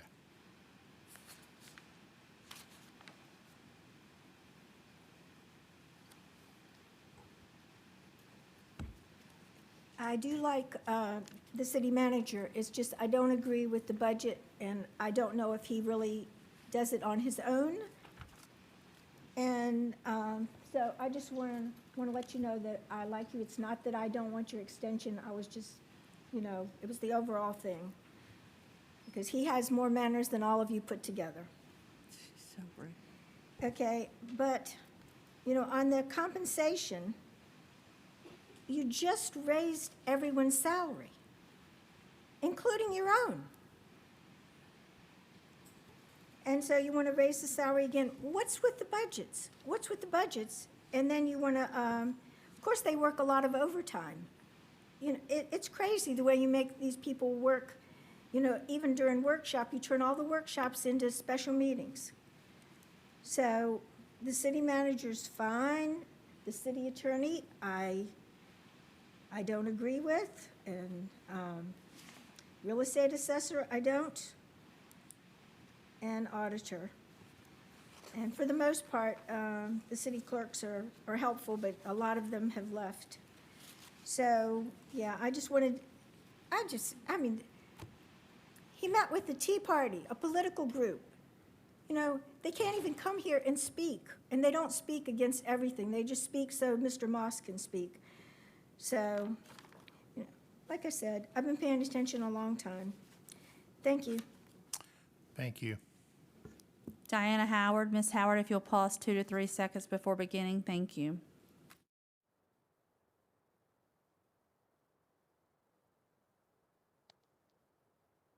We are not a political party, Barbara, so get over it. And I don't call for John Moss. And while I appreciate our city employees, I feel it's inappropriate to be giving raises while over 1,200 businesses closed and there was bankruptcies increased exponentially during the whole COVID shutdown. The private sector didn't fare as well as all the public employees. The only reason that we did well in Virginia Beach, money-wise, was because of the military and federal workers and those of you that didn't lose anything during the COVID-19 shutdowns and all the spending that the federal government did with, you know, all those handouts and everything. People that were working were able to spend hand over fist while everybody else was struggling. So it's not that I don't think you deserve it. I just think the optics are bad when public employees are getting raises when the private sector is still trying to recover and suffered so much. Thanks. Any other speakers? Okay. That's all the speakers, sir. Is there a motion? Mr. Rouse? Motion to approve. Okay. But I have a comment as well. Okay, so motion by Mr. Rouse, seconded by Ms. Wilson. Mr. Rouse, you have a comment? Thank you, Mr. Vice Mayor. I want to save my comments for the city manager during this portion. I thought we'd be discussing it. I just want to tell the city manager, Patrick Duhaney, you are a breath of fresh air here. I like your approach. You're open to, 11 different perspectives at times, and you manage it quite well. So thank you for that. For our city clerk, Amanda, I think you do an amazing job. I think you and your staff do an amazing job. And I say that because I had the opportunity to see you in action. And what I mean by that is throughout this pandemic, it has presented us many different challenges and obstacles. And you handled it quite well, going from City Hall to here, making sure we have our packages, being available for our phone calls, but most importantly, being available to our constituents, to the citizens. I mean, it is not easy having virtual callers and every caller, and with the exception of a few, can you hear me now? Getting that type of remarks, but also handling it in-person conversations as well. And so understanding that and understanding that COVID has presented us a new world going forward where virtual probably is going to stick around with us for quite some time, I think you all are due for a raise. And so I gladly support it. So thank you for your work and dedication to our city. Mr. Moss? Yeah, I would like, and I know we've done this before, because there's some I'm voting yes for and some I'm voting no. So these are divisible things we're voting on. I see the city attorney nodding. I'm easy to do it in terms of when it comes my time just to specify A, B, C, D to avoid having to do multiple votes. But I do want to be able to individually cast my vote at the appropriate time. And I have a couple comments. I just want to, first of all, just so the public knows, the city council doesn't get a raise. I can't even remember the last time the salary was adjusted. So, and I'm certain that now we work for less than minimum, at least the new minimum wage. So I think you may not think you get your value out of our votes, but you certainly get the hours that goes with the job. But the city manager and the city attorney's salary is unchanged. These things just restate their current salary. They are, I think, sending a very exemplary leadership model to the employees that leaders do. Leaders don't go to the well and drink first, and often don't drink till maybe the next day. But I think that logic also applies to all our appointees personally, and my vote will reflect that. Thank you. Okay, other comments? Ms. Wood? I just want to say, I know we're voting on each one specifically, but from the city manager on down to the city auditor, we did, even during the pandemic, we were able, our city fared very well. And that's in large part to the city staff and these individuals listed here. If it had not been for quick action, working together and addressing, a lot of the issues, especially, with the pandemic and really coming together to roll out the whole vaccination project and clinic. That whole effort was superb. Often, when I looked at the numbers across the city of Virginia Beach was able to outpace all of our neighbors in giving out those shots, and so, and addressing that issue. That was not an easy task, and that's something that Mr. Duhaney walked into, and actually, with the help of staff, with the help of leaders, actually helped us fare very well and helped turn that situation around. And so I just appreciate that, and I think absolutely you're due compensation, you're due a raise for that, and I appreciate what you do every day. Other comments? Okay, well, I'll make a couple of comments. The first thing I would say is you will always hear the council brag about how great the city is, and the city does a phenomenally good job in many ways. But I will tell you that is due in very large part to the activities of the staff, and specifically these 5 appointees, because the council hires and fires only 5 people, but those people hire and fire the entire rest of the city, and they are responsible for it. I've already said comments about the city manager. I would certainly repeat those again. In terms of city attorney, I think Mark does a phenomenally good job. Mark runs a medium-sized law firm for Virginia Beach, if you think about that, with the attorneys and the staff and the paralegals. And when you read the city attorney's annual report, you realize that the value that we get, the cost per hour, is significantly less than what we would pay if we hired outside counsel. And the blended rate that we have when we do involve outside counsel is still extremely competitive, and we get a heck of a good service for that. The city clerk, Amanda, has done a phenomenally good job, and we are here, and this is organized because of Amanda's hard work. Amanda has continuously tweaked this room to work on it, to make it work. She has had to deal with COVID more than a lot of other people, because the city business still has to go through. She has to make sure the public can be heard, and has to make sure that meetings are open. So I think Amanda's done a fantastic job. And the city real estate assessor, we rarely see the city real estate assessor except when he does his annual report. But if you take a look at his annual report, and the report's online, they do an awful lot of work. They have assessors and appraisers out in the field all the time, taking a look at houses and working on that. And I think that it's fairly accurate, and probably a little bit less than what values are. And the city auditor, I mean, I think if you take a look at what Lyndon does, he more than pays for himself in terms of his the fraud, waste, and abuse he's investigated, the audits that he conducts. He not only financial audits, but performance audits. He's done a great job. Lyndon always has an audit on the schedule, and he's got several that are pending to be presented before council. There's a body camera audit that he's done. He's done audits on many different things, and does a phenomenal job. So, as Mr. Moss pointed out, the city manager, city attorney requested that they not receive a compensation increase. That was at their request, and we honored that request. And it has absolutely no bearing on the job they've done. They've done a phenomenal job. So that's where we are. So we'll call for the vote. Councilmember Abbott? Aye. Councilmember Berlucci? Aye. Councilmember Henley? Aye. Councilmember Jones? Aye. Councilmember Moss? Yes on 6A, yes on 6B, and no on 6C, D, and E. Sir, thank you. Councilmember Rouse?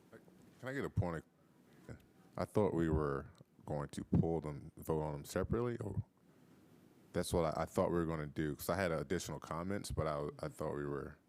Well, Mr. Moss said that he just wanted to state his votes rather than Okay.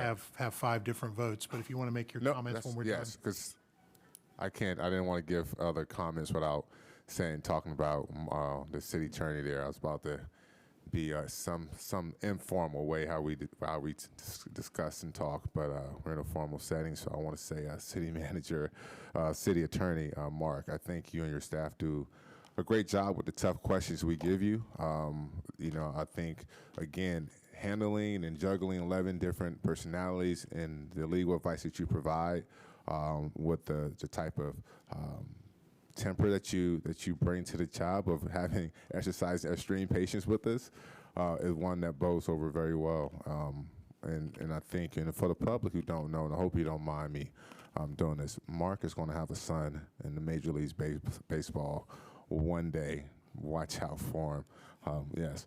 And so the city auditor as well, Lyndon, we don't see him as often as the vice mayor said, but he does a heck of a job for us. And Lyndon, if you're listening, paying attention, thank you, and I appreciate all the work you do, you and your staff, so much, and that goes along with the real estate assessor.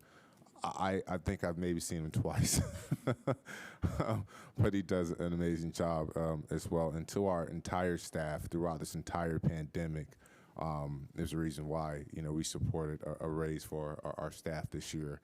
You all have just been phenomenal in making sure the city just stayed in great shape and ran as well as it could be ran. So thank you so much. And so I just want to say yes to the current appointees. Thank you. Thank you. Councilmember Tower? Aye. Councilmember Wilson? Aye. Councilmember Wooten? Aye. Vice Mayor Wood? Aye. Mayor Dyer is absent. By a vote of 10-0, noting Mr. Moss's nay vote on C, D, and E, you have adopted the resolutions. Okay, that's it under ordinances, resolutions. So under planning, item J5, SH Campus LLC, St. Luke's United Methodist Church, conditional use permit, group home at 3396 Stone Shore Road, District 3, Rose Hall. The first speaker is Jennifer Siraki.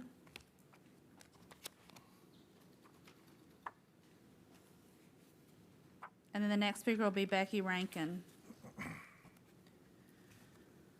Good evening, everybody. I'm Jennifer Siraki, Executive Director of Seton Youth Shelters.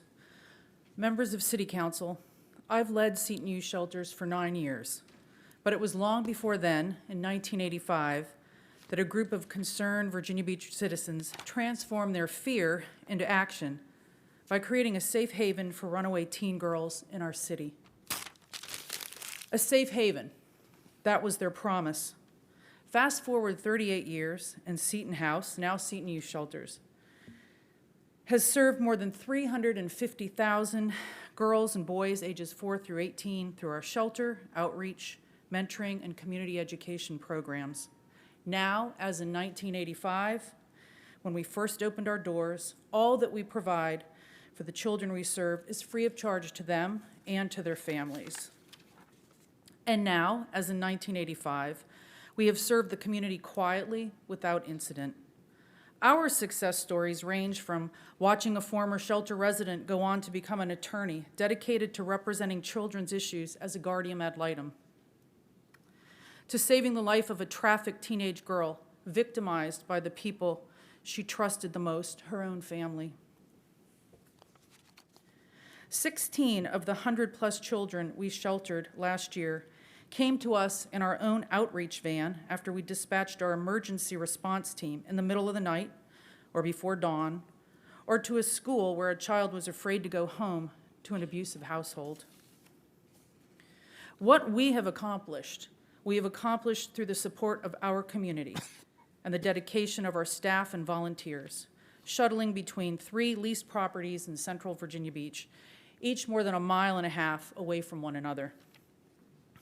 Amid last year's devastation of both the COVID-19 pandemic shutdown and the unexpected termination of our 37-year Boys House lease came an unforeseen opportunity, bringing our shelters, mentoring, outreach, and administration together on a single campus, a place to finally actually call home, our home, for the first time in our nearly 40-year history. Instead of converting the land at 3396 Stone Shore Road into an office park or multiple apartment complexes, our new campus, with just 3 buildings on a nearly 4-acre lot, will enable us to better serve our children and their families, will allow for more convenience and teamwork for our staff and dedicated volunteers, and just as importantly, allow us to restore and preserve open green space for the education and enjoyment of the children we serve, and as a sustainable natural habitat for all of our futures. Tonight, we ask that City Council approve our proposal so that we can keep our promises to the children in our city and beyond, to be there 24 hours a day, 365 days a year, when they need us most. Thank you. Thank you. The next speaker is Becky Rankin, and after Ms. Rankin is James White.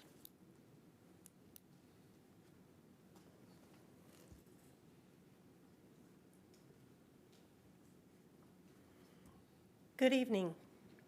Thank you for allowing me to speak to you today. My name is Becky Rankin, and I have lived in Virginia Beach for over 30 years now. I am here to share with you my support of Seton Youth Shelter's proposed location for a combined campus. I have been a supporter of Seton as a volunteer for more than a decade, and as a board member since 2013. Over the years, I have had the honor of helping Seton provide the necessary support through the various programs, as well as the boys and girls shelters, which has enabled tens of thousands of children and teens to grow into productive and healthy members of society. The children and teens are not alone in what they gain from the support that they have received from Seton. Their families have also been provided important guidance that allowed them, as appropriate, to come back together with their children and move forward as a unit. All this is done without any cost to any of them, 365 days of the year. I believe combining the programs and shelters in one location on a beautiful new campus will enable Seton to continue growing and creating the programs our children need as our world itself changes. It is my firm belief that we are all here on this earth to help each other, especially our children, in achieving their fullest potential. I ask that you, our leaders in Virginia Beach, help us continue our critical mission by approving our request to relocate to the property at 3396 Stone Shore Road, enabling us to create the opportunity for any child in need to become all that they can be. Thank you. Thank you. The next speaker is James White, and then Barbara Messner.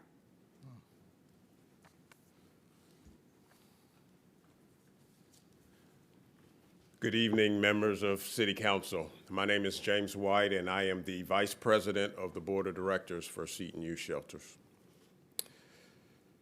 Thank you for allowing me to speak to you for a few minutes today. I am a very strong believer in families. My wife, Violet, and I have been very fortunate in our careers, and this has allowed us to commit to raising and mentoring several extended family members in addition to our own 2 daughters. We've seen firsthand how much a stable, caring support system can not only bring a child a critical sense of security and well-being, but really enable them to thrive and reach their full potential. In my decade of involvement with Seton Youth Shelters, I see this same commitment to each and every child that they serve, and in many cases, that they save. From my initial work as an event volunteer to my current position as the Vice President, I've seen Seton's unwavering work on behalf of every child and family they serve.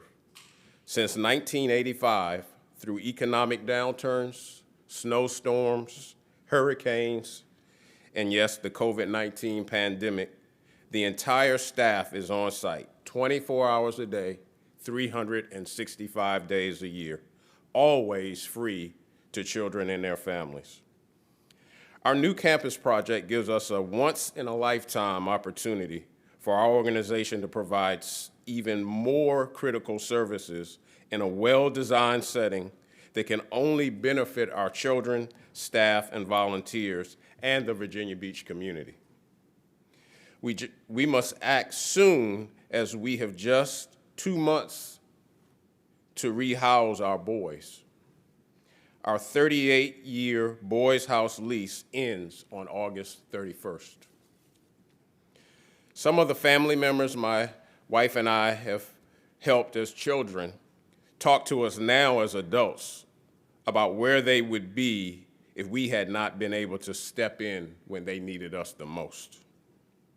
Think of the children Seton's emergency response team has picked up in the middle of the night to bring to shelter or mentored or counseled. Where would and where will they be? If Seton is not able to complete this transition to a permanent, wholly owned campus. Council members, I ask you to approve our request to relocate to the property at 3396 Stone Shore Road so that we can continue our critical mission of saving and changing lives and building futures. Thank you for your time. Next speaker is Barbara Messner.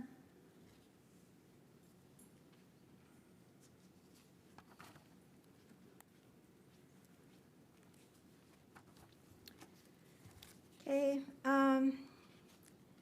there are a lot of problems, especially at the oceanfront and many other places with human trafficking and problems with children runaways. But I would like to ask for a deferral for this because it's very similar, and I do like Lyndon Ramias, but I have asked him, and I've sent pictures of the blighted areas that Seton used to house children at the oceanfront, some of the most dangerous areas, 17th and, for years they've been doing fundraisers. Bart Fry at his polo farm, fundraisers for years. I want this investigated just like the Vanguard thing.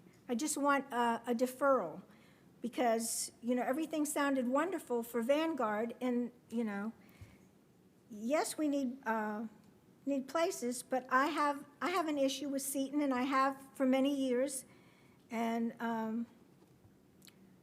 I have asked for the auditor to look into this, and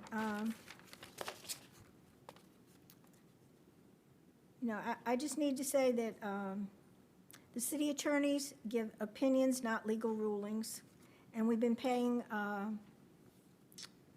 outside Ms. legal Messner, firms on top of the city attorney for 20 years. Thank you. We have one additional speaker, Bill Hitchcock.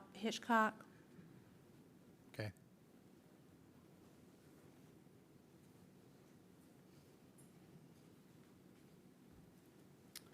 Hello, thank you for having me. My name is Bill Hitchcock. I'm Senior Vice President for Atlantic Bay Mortgage Group and their Business Development Department, and I'm also speaking for Guys Doing Good. We're a local nonprofit. We've had the good fortune to work with Seton Youth Shelters over the past couple of years. I was actually one of their neighbors, have ridden my bike past their facility numerous times, jogged past there, and actually worked on their site, raking leaves and doing other volunteer work to help support the group. We found it to be a great experience for us to be involved, to see a group that is working to help upraise our youth of Virginia Beach and Hampton Roads and be there at a time of need. So today, this is the first time I've been at a council meeting, and I thought it was very interesting, and I heard some very key words that I think key words and phrases that tied to this. I heard discussions about crime, safety, quality of life, leading, being available, and how well we fared during trying times. And when you look at that and you look at Seton Youth, I think that that's very descriptive of what they provide. They're supporting youth so that they have a place to stay, so that they have a place to recover, so that they have a place where they can be inspired, and that they can see that there is kind of light on the other side, or that there is also hope. They're in a safe environment, and a lot of times when we look at facilities and we think of maybe a youth in need or a youth in trouble, they're not our best facilities, and they're not in the best areas. So by providing this opportunity, it's a really class act facility where someone being there understands that they can focus on their well-being. They can focus on the next challenge that they're facing. They're not feeling kind of downturned by what their surroundings are. And as far as quality of life, I think that for Virginia Beach, we have to continue to look at situations like this where we are supporting our youth. We're supporting not just those who excel and those that are gifted and have great gifts, but also those that are in a time of need or facing a problem and need the support there that will help them out of it. And I think that's where Virginia Beach can lead. We want to be known as a city that, once again, we're there to support the people of the city, and we know that the youth that we have right now, they're going to be our next city workers. They're going to be our next city council. They're going to be our doctors, our attorneys, everything that's out there. But if we don't give them the proper support and development to help them when they're maybe at one of their most critical points, they'll never reach that. And being available, I've seen firsthand what Seton Youth and all of their staff and facilities provide for each of these individuals, and that's key. There has to be someone there that 24/7 is there to help them, and once again help them in a way that's going to be sustainable. Thank you very much, sir. I appreciate your time. Thank you very much. That's all the speakers, sir. Okay, Mr. Berlucci.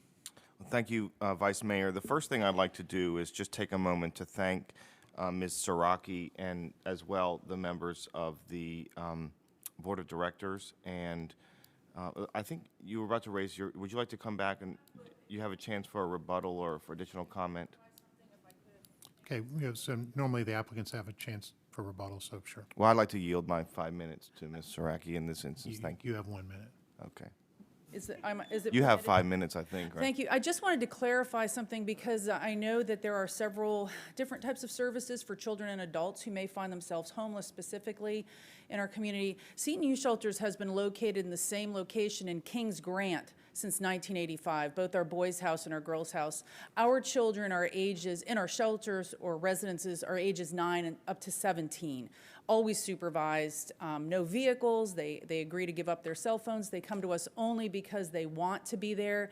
And I just wanted to clarify that because we have never had a facility at the ocean front. And I know everybody is concerned about neighborhood safety, me too, even though I live in Pungo, but isn't much going on out there. But that's where we are and have been located. So just wanted to clarify that. We've been in Kings Grant and, of course, are hoping to go to our new location around the corner off Holland Road. So thank you so much. Thank you. Thank you. Mr. Berlucci. And so I just wanted to, again, thank Ms. Saraki and the members of the Board of Directors, volunteers, and staff from Seton Youth Shelters who are here today and for bringing this application forward. I've been familiar with Seton House and Seton Youth Shelter since I was a child. I grew up not far from their location on Kings Grant, and I was aware then of the incredible work they do in our community to help teenagers in crisis.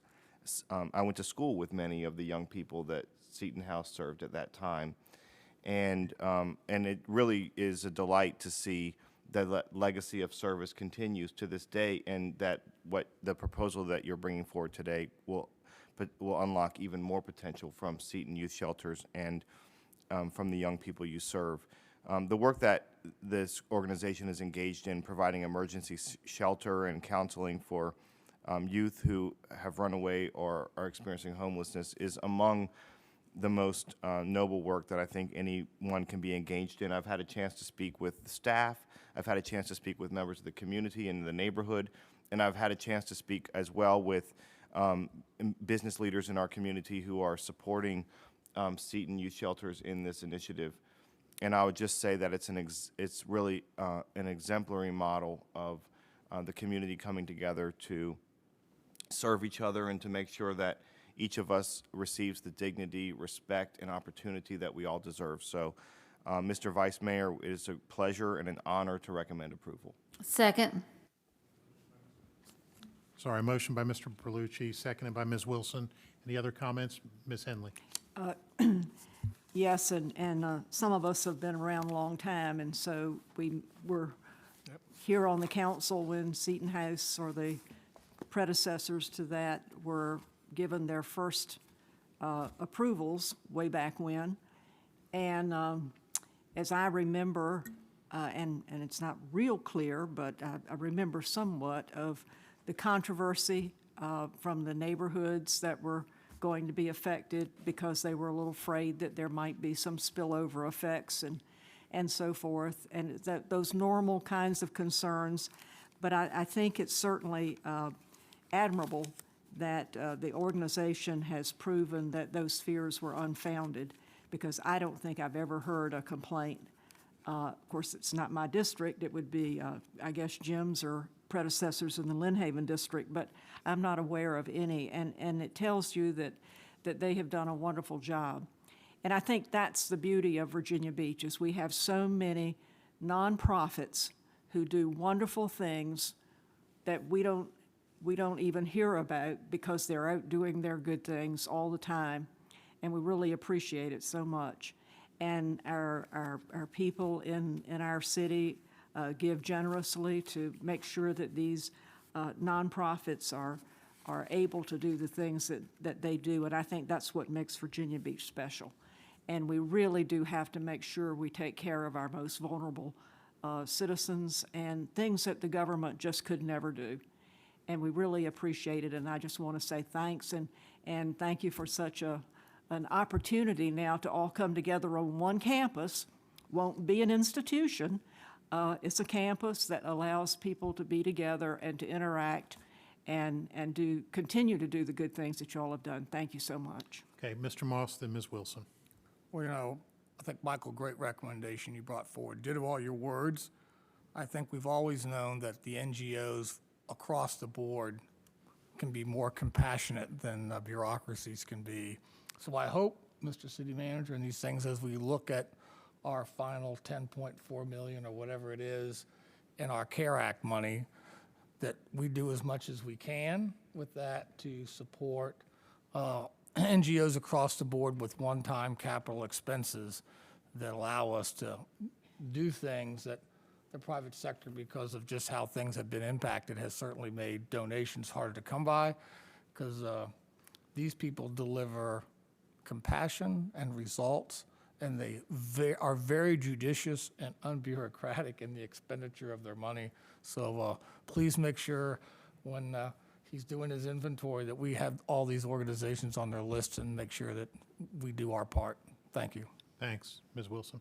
I just want to briefly thank Ms. Saraki for the hard work that she's done over the years, and always digging deep and scrambling and trying to find grants to keep this organization going. She's really been the glue that's done this, and she's had a great board that has supported that. And this is such a wonderful opportunity, and for Atlantic Bay to step forward and help with this campus. It's just such a good news story, and it's really a pleasure and an honor for me to be able to vote for this, and just want to thank everyone there and the families and the people who have supported this over the years. Great job. Thanks. Any other comments? Well, I'll just say Seton Youth Shelters has been in my district for just about 40 years, and they are an excellent organization. They provide needed services, and they're very successful at what they do. I will tell you that none of these things typically are without controversy when they first open. I remember when the girls' shelter first opened in Kings Grant, and you would have thought that the world was going to fall apart. And what I can tell you is now, the last time I was at the Kings Grant Civic League, they're very sad that the Seton Youth Shelters is leaving the neighborhood. And I think that is an incredibly great testimony to the work that you all have done. The community in Little Neck Corridor has absolutely embraced you, and we're certainly going to miss you. But we wish you all the luck. So with that, we'll call for the vote. Councilmember Abbott? Aye. Councilmember Bellucci? Aye. Councilmember Henley? Aye. Councilmember Jones? Aye. Councilmember Moss? Aye. Councilmember Rouse? Aye. Councilmember Tower? Aye. Councilmember Wilson? Aye.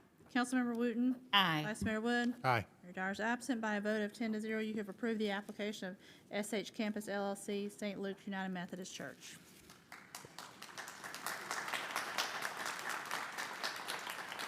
Okay, folks, we've got a great number of speakers on this next item, so we're going to go ahead and take a 10 minutes break before we start that part, okay? So be back in 10 minutes.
Call the meeting back to order. And the next item is item 9, ordinances raise short-term rentals. Ms. Barnes, call the speakers. The first speaker is Larry Horvath, and after Mr. Horvath is Carolyn Danielle.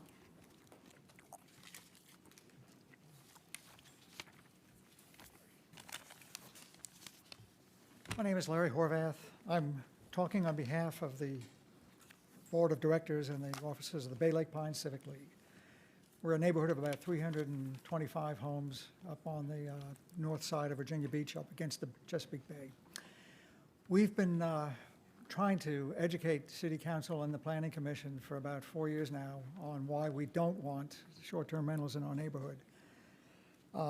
We thought it was pretty much common sense. We've bought into the neighborhood because we like to live there with people for a long period of time, to get to know each other's children, to watch each other get old, to have some place where we're comfortable leaving for a week or so, and whenever we take vacations, coming back knowing that we have friends and neighbors that we've known for a long time.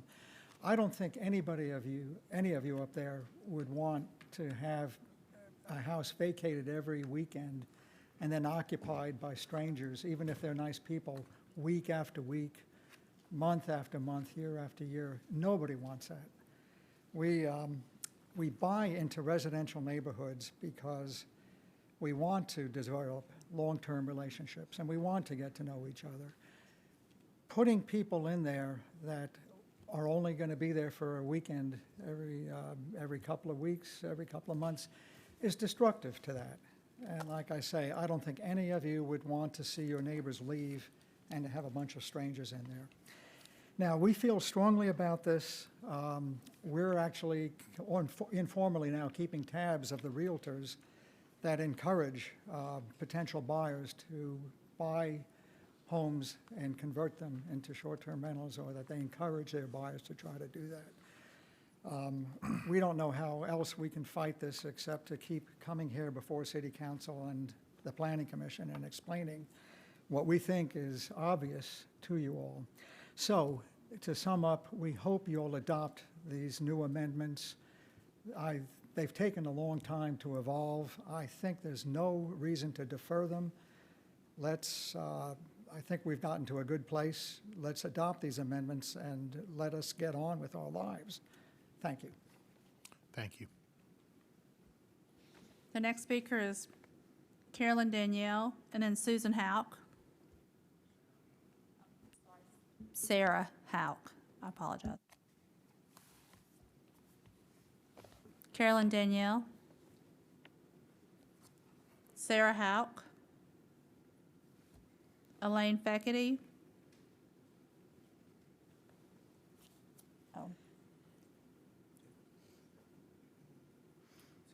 Good evening, council members. My name is Sarah Hauk, and I'm representing the Chesapeake Beach Civic League.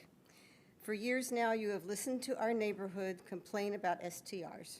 June 1st, you heard from us again, and you also received a detailed letter from our Dr. T.J. Morgan, our Civic League president, stating the same message. Two of your council members, Lewis Jones and Jim Wood, have worked very hard to create a new city ordinance for STRs.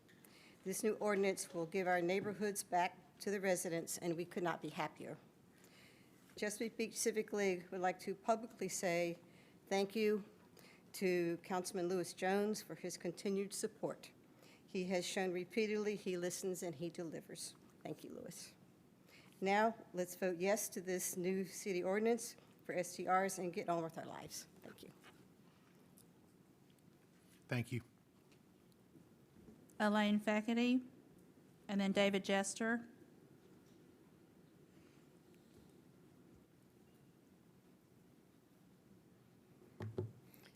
Good evening. Thank you for the opportunity to address you once again regarding short-term rentals. Although I've been around since the first Beaches and Waterways Commission, which seems like 1892 at this point, I'm very proud to be here tonight to represent the Virginia Beach Short-Term Rental Alliance. Our alliance consists of over 350 property owners, hosts, and other members who support responsible short-term rentals, and those 350 property owners exclude the Sandbridge ones. The Virginia Beach STRA, as we call it, was founded with the help of a National Association management provider known as Rent Responsibly. Rent Responsibly, I like that name. That caught my attention because isn't that the goal for everyone on all sides of this issue?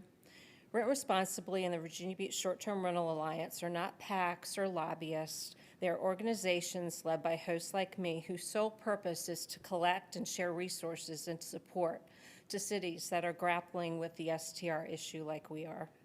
So I joined the Alliance, and using data collected from other cities, we formed an alternative proposal and forwarded it to you as a starting point for a dialogue. Did you get it? Our policy began with the following statement. The Virginia Beach Short-Term Rental Alliance believes that fair and effective short-term rental policies are achieved through compromise and collaboration, not with bans or over-restriction. Our policy framework can serve as a foundation for a comprehensive and enforceable solution. The policy took into account the concerns expressed by residents of the North End and Shore Drive and removed their overlays. We proposed initiatives such as density caps, a way to eliminate the CUP process, a simple registration process, a 3-strike rule, and fines for noncompliance. We even recommended an ongoing advisory board to provide guidance and recommendations on administration, enforcement, and other policies pertaining to permitting. We distributed a petition which stated that we believe in well-thought-out solutions that empower the respectful, law-abiding operators and weed out those who are not. Responsible hosts exhibit the best of Virginia Beach hospitality to visiting families and our neighbors. So the question before us today, why didn't the city explore and utilize the ever-growing number of resources and data that's now at our disposal? Why didn't we use data from successful owners in our own city? Why not have at least one conversation at this point with Sandbridge? Sandbridge has been doing summer rentals for decades, and it also had issues with the advent of event homes. But our community found common sense solutions. With the majority of STRs in Sandbridge, why wouldn't the city want to hear about lessons learned? What works, what doesn't work? Why, particularly with the new city manager, why not let's give him time to come to our community and see and hear it firsthand? I know we're all tired of talking about STRs, but what you are proposing tonight is not the answer. The newer, more restrictive last-minute proposals were not even posted prior to public comment. Your short-term rental workshop consisted of 20 minutes of this is what we're going to do, no discussion. Please don't vote just to get it over with. Let's get it right this time.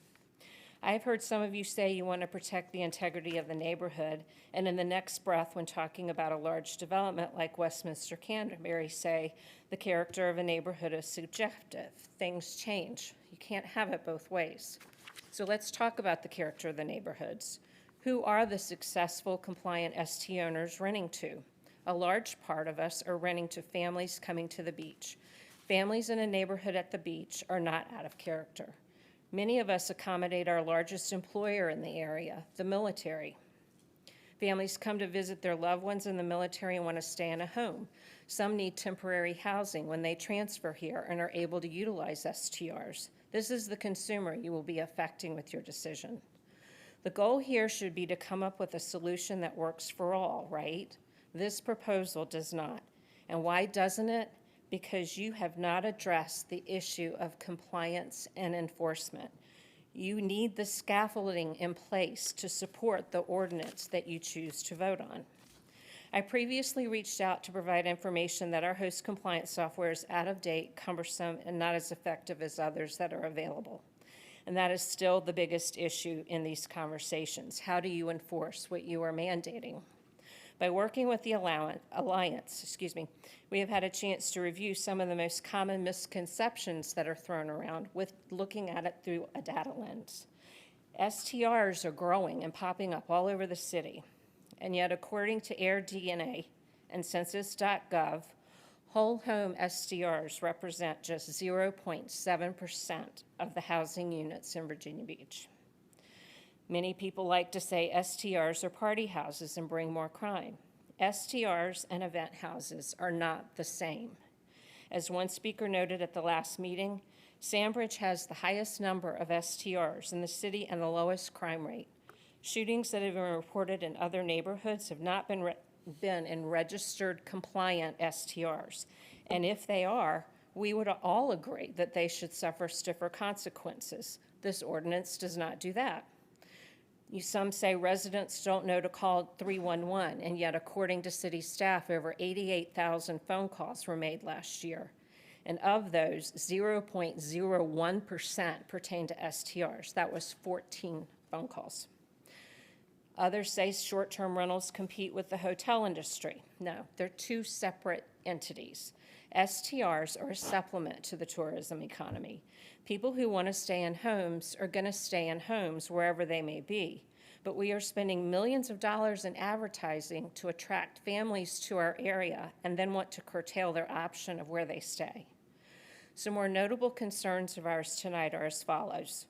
The decision to allow STRs in one neighborhood at the oceanfront and not another is a grave concern, and the question of whether this is really the most equitable solution. Voting for somewhat arbitrary boundaries, particularly when those boundaries exclude neighborhoods that have historically had summer rentals, will produce unintended consequences.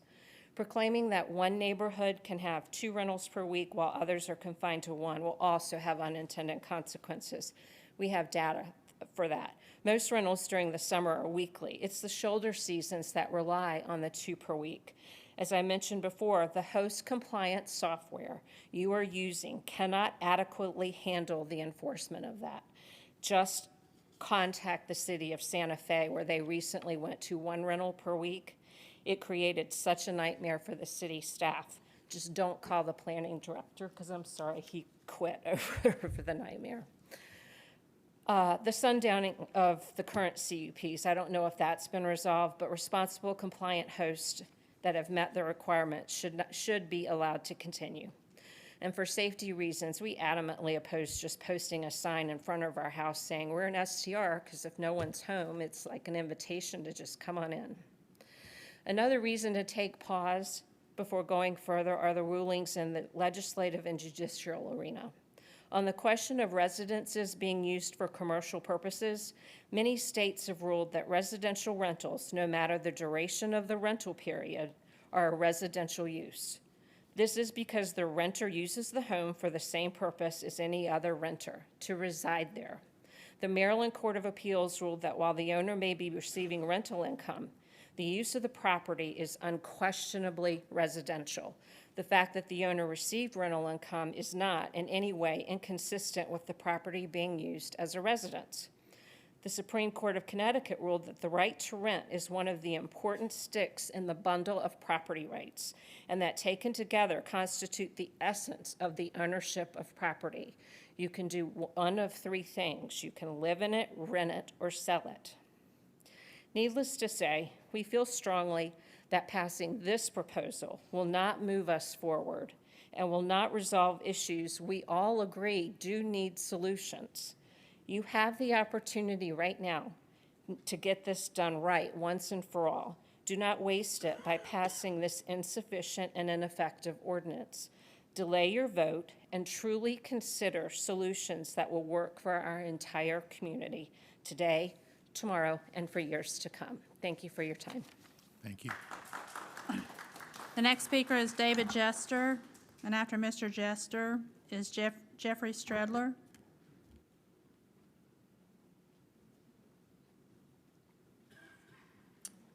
Thank you.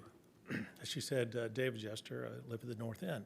First of all, thank you for all the hours you put in. I have some familiarity with what time it takes to help volunteer for the city, and I know you put in a lot of hours. I wanted to talk about 3 things, pretty basic things. One is R zoning, residential zoning. It's not B zoning. It's not a business. It's been that way forever. Yet you're allowing businesses to come into a residential neighborhood for a modest fee, a little tiny fee.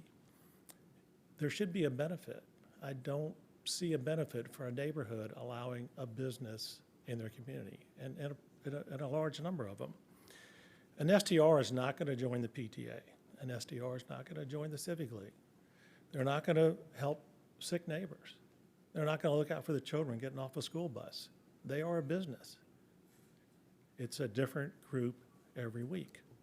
So where's the benefit for the neighborhood? The neighborhood that has worked very hard to have a safe neighborhood, a beautiful neighborhood, a clean neighborhood. The SDRs want to use that. They want to take all of that work and use it to their benefit. So in considering allowing this to come into a residential neighborhood, you're allowing 10% to take 90% of the work. Doesn't seem like a benefit to me. Secondly, there's a couple of things that you proposed that I really think are weak. And I don't want to be trite, but a $200 a year fee for this business is a joke. It should be 10 times that. I would gladly pay 5 times that fee to not have an STR on my street, or on the street beside me, or on the other side. And I think all my neighbors would agree with that. So you will never have enough money at $200 per STR to do the enforcement that you need. So it's just not even remotely close. The third thing is the consideration for counting a garage as a parking space. So in 50 years of real estate work, we've never been able to allow at the north end to count garages as parking spaces. If you did that, you would basically have to go back and let every person that has renovated their home or built their home now count their garage as a parking space. And then we would have a disaster. We already have unbelievable parking issues at the north end. We have, seasonal adjustments that are very difficult, but the neighborhood has increased. As you know, we're grandfathered. All of these duplex lots are allowed to, every lot, as a matter of fact, at North End is allowed to become a duplex. So we've doubled the neighborhood in the last 10 years. You cannot enforce having a... Thank you. How'd the other lady get all that time? Representing a group. Ah, okay. Anyhow, you can't enforce a garage.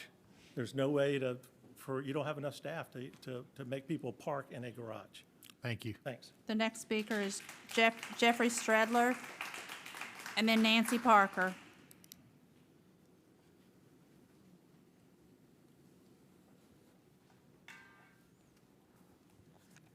Good evening and thank you.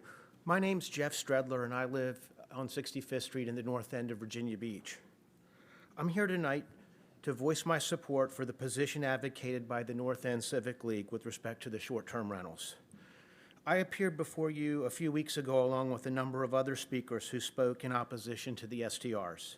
I mentioned then that at the top of the agenda for the meeting it read, City of Virginia Beach, Community for a Lifetime. And that phrase appears there again tonight, I assume for a good reason. Not only are short-term rentals the exact opposite of a community for a lifetime, but they actually make that strategic goal much harder, if not impossible, to achieve. STRs are short-term, transient, and really have none of the characteristics of a community. They're opposed by the vast majority of people who want to make the North End community their lifetime home. Although they may not be here in person tonight, I want to tell you that every person on my street with whom I've discussed this issue does not want unregulated short-term rentals in our neighborhood. Please regulate and limit these short-term rentals in our residential neighborhood. Please limit the number to what exists now, or at a minimum, mandate the conditional use permit process so that those who are adversely affected by a short-term rental have the right to tell you why they will be adversely affected. When you prepare to cast your vote, please ask yourself one question. Would you want an unregulated short-term rental next door to your home? If the answer is no, which it probably is, then this controversial vote is actually a very easy one. Please help keep the North End community a community for a lifetime and not for one night. Thank you. The next speaker is Nancy Parker, and after Mrs. Parker is Robert Fadovic.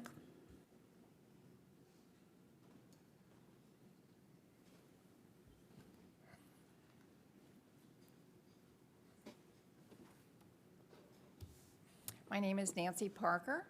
Good evening, Honorable Vice Mayor Wood and members of the City Council. I'd like to extend a special thank you, if I could, to our council member, Guy Tower, who met with the residents, hearing our concerns and visiting our neighborhood on a granular level.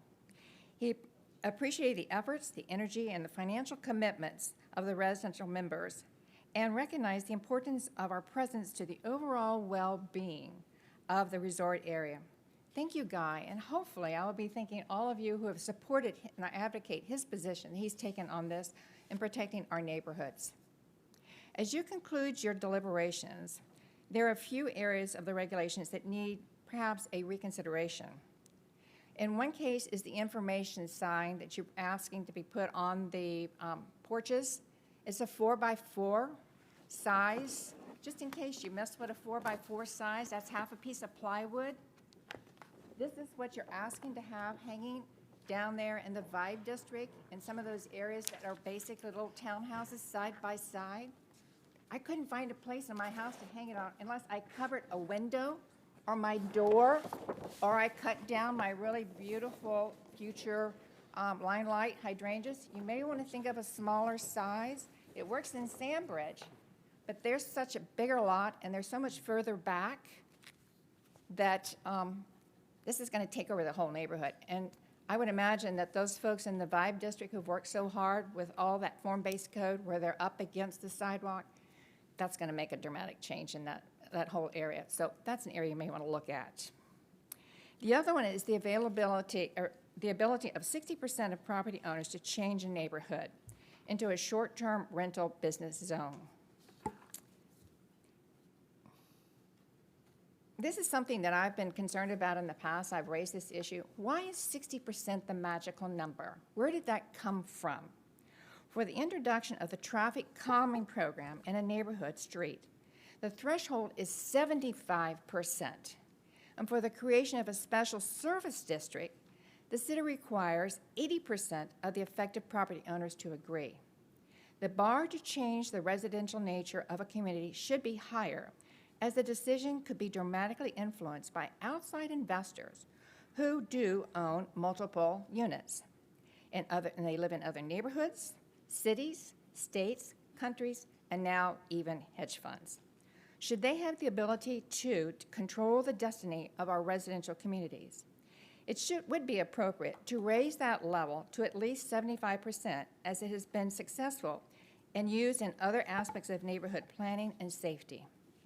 Again, I want you to know that I do support the tower proposal to limit it to the OR district at the beach area, which protects our neighborhoods. Remember that strong, stable neighborhoods are the bedrock of a strong, stable city. Thank you very much. Mr. Vice Mayor? Yeah, Mr. Moss. I know I always do this, but I think protocol demands it in any other forum, so it should be here too. But I would like to recognize that Nancy Parker served for 16 years on this body, and we do appreciate her public service. Thank you very much. Mr. Tower, did you have some comment? Ms. Parker, I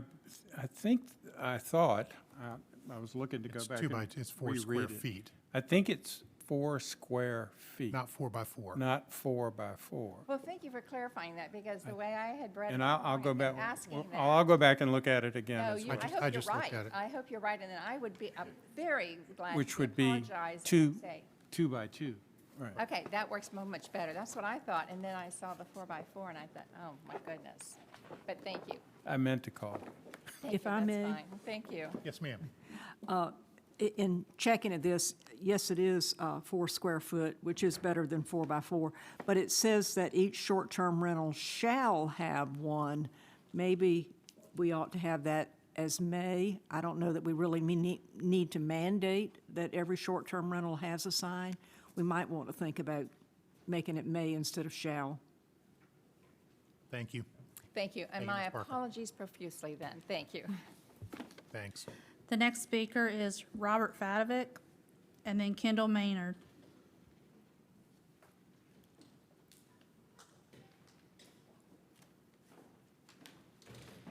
Good evening. Good evening. I have no visual aids.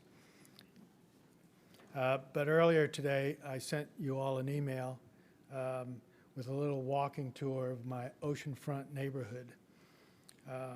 While technically I live across the street from the oceanfront district, I walk the streets every day. And it's a bit of a contradiction with the term oceanfront with what I see every day. On 34th and 33rd and 34th Streets, the oceanfront streets are aligned with empty parking lots, office buildings, and old apartment buildings, not quite the scenic route to the oceanfront. In fact, the real oceanfront is really just Atlantic Avenue, and Pacific Avenue is the back end, zoned for commercial, parking lots, parking garages, apartment towers 75 to 100 feet tall. My point is that I oppose the current ordinance suggested to limit the short-term rentals only to the oceanfront overlay. This is an arbitrary line on the map. There are actually only a handful of detached houses in the north side of the oceanfront, which limits the opportunities for families to enjoy a short-term rental in the oceanfront area. To allow short-term rentals only in the oceanfront would restrict the opportunities to only high-rise buildings and apartment buildings. Allowing those houses beyond the oceanfront zone multifamily housing would enhance these neighborhoods and still be close enough to enjoy the oceanfront. For 15 years, we rented homes in the North End, a week or two at a time, which we totally enjoyed without problems. And that's one of the reasons we moved to Virginia Beach, because of our rental experience. Limiting short-term rentals outside Oceanfront District will force families like mine, 3 kids, 2 dogs, to North Carolina, Delaware, or Maryland beaches. I respectfully ask that you defer your decision on the current ordinance suggestion on short-term rentals until you improve the process and enforcement to weed out those non-compliant operators. And I thank you for your time. The next speaker is Kendall Maynard, and after Ms. Maynard will be Donald Cutchin. Yeah.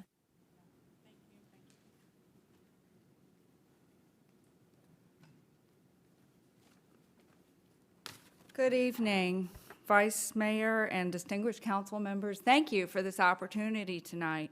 My name is Kendall Maynard with a historical family beach rental for the past 35 years at 108 45th Street. I'm passing out this simple chart from San Diego that gives you another idea for approaching this topic, including a lottery process for licenses so that it is completely fair and equitable. Observation: is the problem really rentals or actual crime that can happen anytime, anywhere? We already have all the rules to deal with crime. In fact, we already have a lot of ordinances to take care of many of the issues with rentals.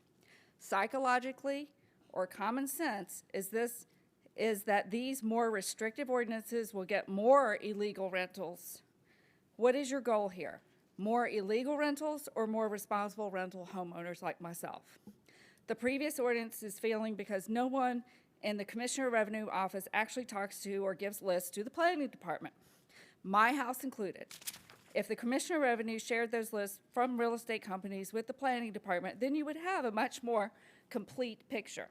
As it is now, you don't have all the information to make a sound, informed decision tonight. More illegal rentals will cause even more issues, and they certainly will not pay taxes either if they go underground. My mother always told me, where there is a will, there is a way. I'm here tonight to remind you that haphazardly implementing more and more rules will not stop the bad apples and cause more of the responsible owners to quit or go underground. Yes, even very expensive host-compliant software cannot catch everyone, and you already know that. People will go underground and stay off the radar. This is certainly not the way to go, and this will hurt many, many homeowners, especially the military families. Human nature is to find someone to blame, but in reality, we, responsible homeowners, are not your problem. We need to look analytically at the issues and realize the complete lack of data. The surveys keep coming back in favor of property and homeowners' rights. Understand that you can wield your power and implement more ordinances in the name of zoning rights, but is that really getting to the bottom of the problem? No. Additionally, are the zoning laws fair to all? Please vote no, vote no to the entire package tonight, and form a committee or advisory board, representatives from all facets of the industry. I volunteer. Then come back after more research and data is available with a workable package. I have given you one option tonight, San Diego. There are many, many more. I volunteer. I have over 35 years of experience for the advisory board on this issue. Please vote no tonight. I've also heard that we deserve a better result for the community. I don't think this package does it for us. Thank you. Any questions? Thank you. Thanks. The next speaker is Donald Cutchin. After Mr. Cutchin is Barbara Messner.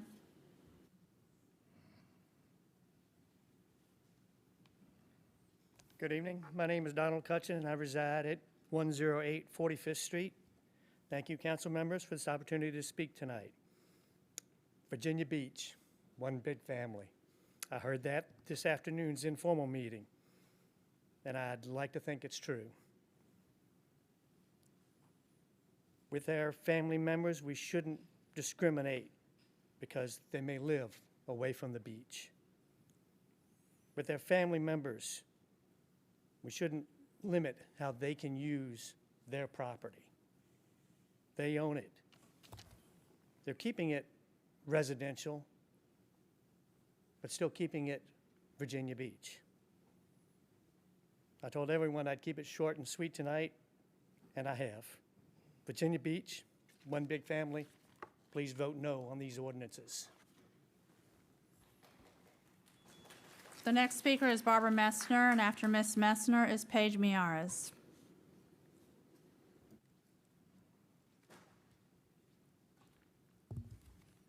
Good evening. I want to remind y'all that we had a meeting August 25th, 2020 with planning and council, and we were there till 1:30 in the morning, and a lot of these recommendations were made then. And I oppose overlays for the most expensive high-end areas. All neighborhoods matter. It's discrimination to have different rules in different places. You just can't do it. And we do need more discussion on this.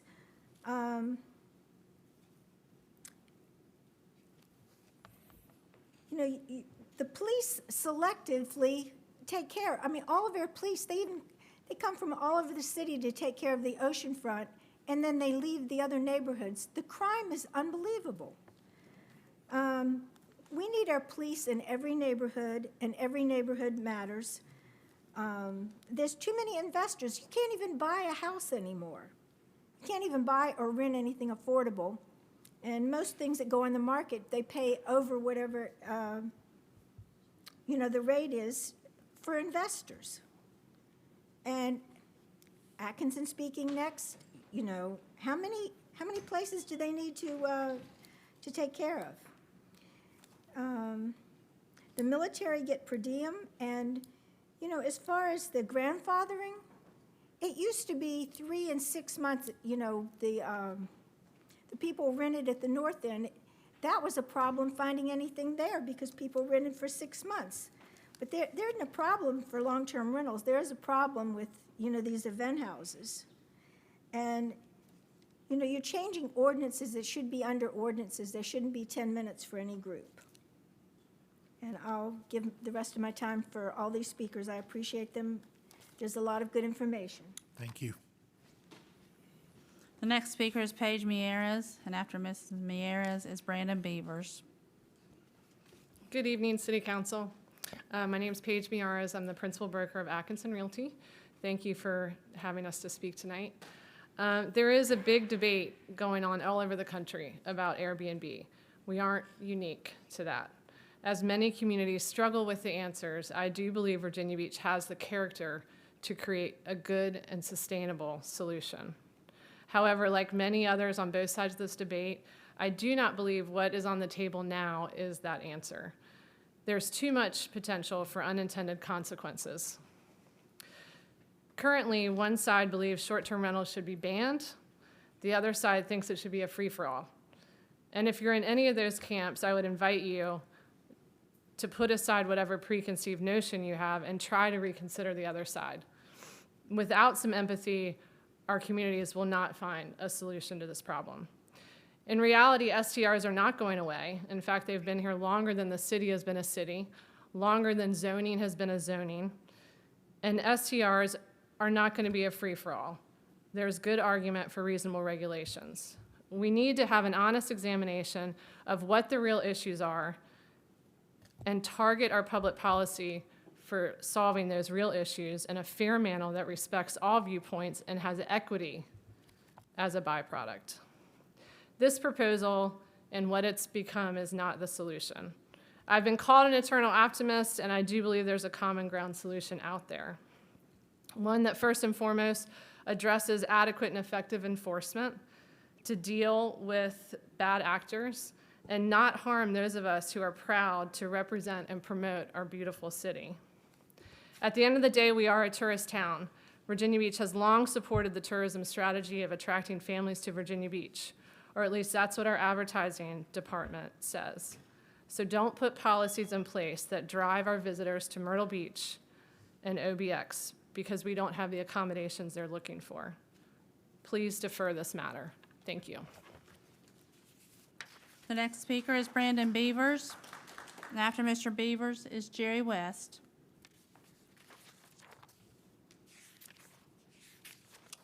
Good evening, everyone. Brandon Beavers here again. I'll be short and sweet for you guys. You know my position. Ms. Wooten, thank you for your email this evening. I appreciate it. I'm on the leadership committee of the Virginia Beach Short-Term Rental Alliance. I sent you guys all out our petition that we have over 550 signatures on with the alternative proposal for your consideration.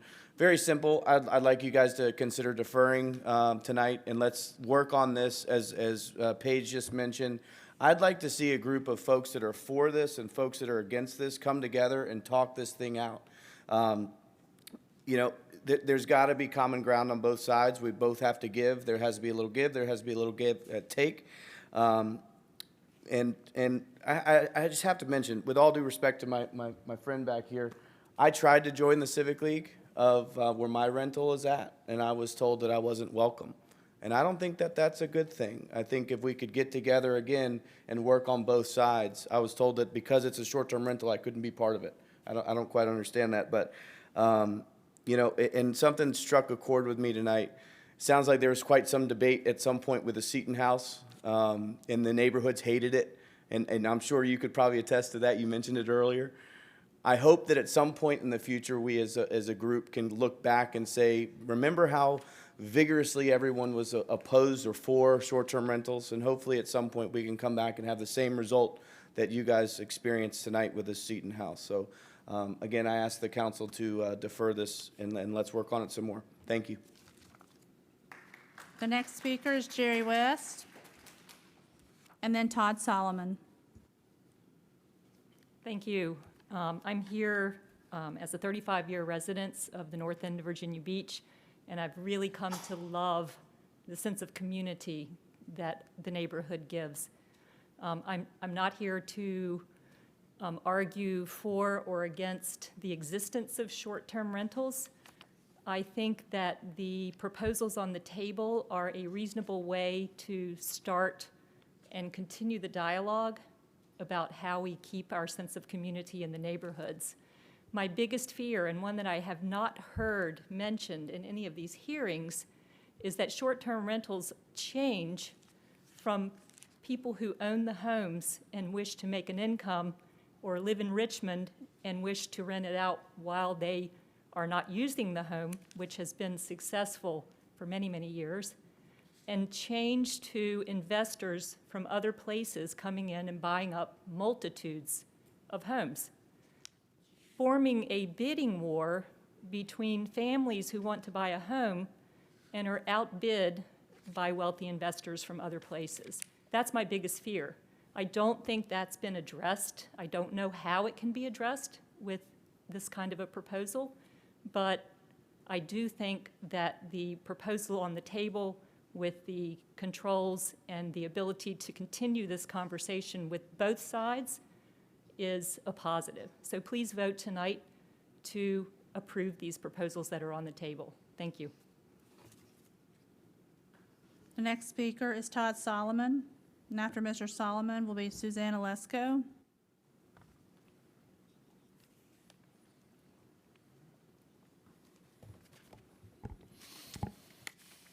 Good evening, Vice Mayor Wood, council members. My name is Todd Solomon. I'm a 30-year resident of Cape Story by the Sea, and I'm also the current president of the Shore Drive Community Coalition. The Shore Drive Community Coalition is a 20-year organization representing 15 to 20 community groups along Shore Drive and 8,000 residents.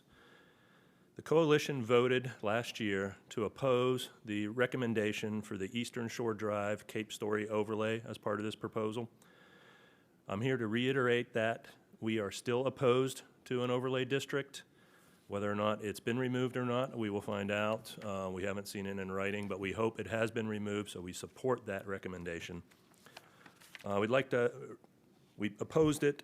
We opposed the Shore Drive Overlay District in Cape Story, as well as any future overlay districts along Shore Drive. As you heard from several representatives here in Bay Lake Pines, Chesapeake Beach, Ocean Park, Mr. Woods' district, all of the groups along Shore Drive are opposed to overlays and continuation of short-term rentals on Shore Drive. So we appreciate you removing it.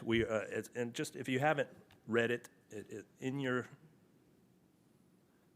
city code and in the corridor plan, it recommends in the corridor plan that says that the Shore Drive area is first and foremost a residential community comprised primarily of residential neighborhoods. It is envisioned that this predominance as a residential community should continue to form the backbone of land use in this area. And in your comprehensive plan, it says the Shore Drive area is considered a resort neighborhood and not a resort destination. So to continue having tourists come, maybe the oceanfront is the perfect place to continue to have short-term rentals, but the Shore Drive corridor is first and foremost in your documents a neighborhood, and that's the way it needs to stay. So we hope you support that and removing the Shore Drive area from Eastern Shore Drive and Cape Story from any recommendations that you have moving forward. Thank you.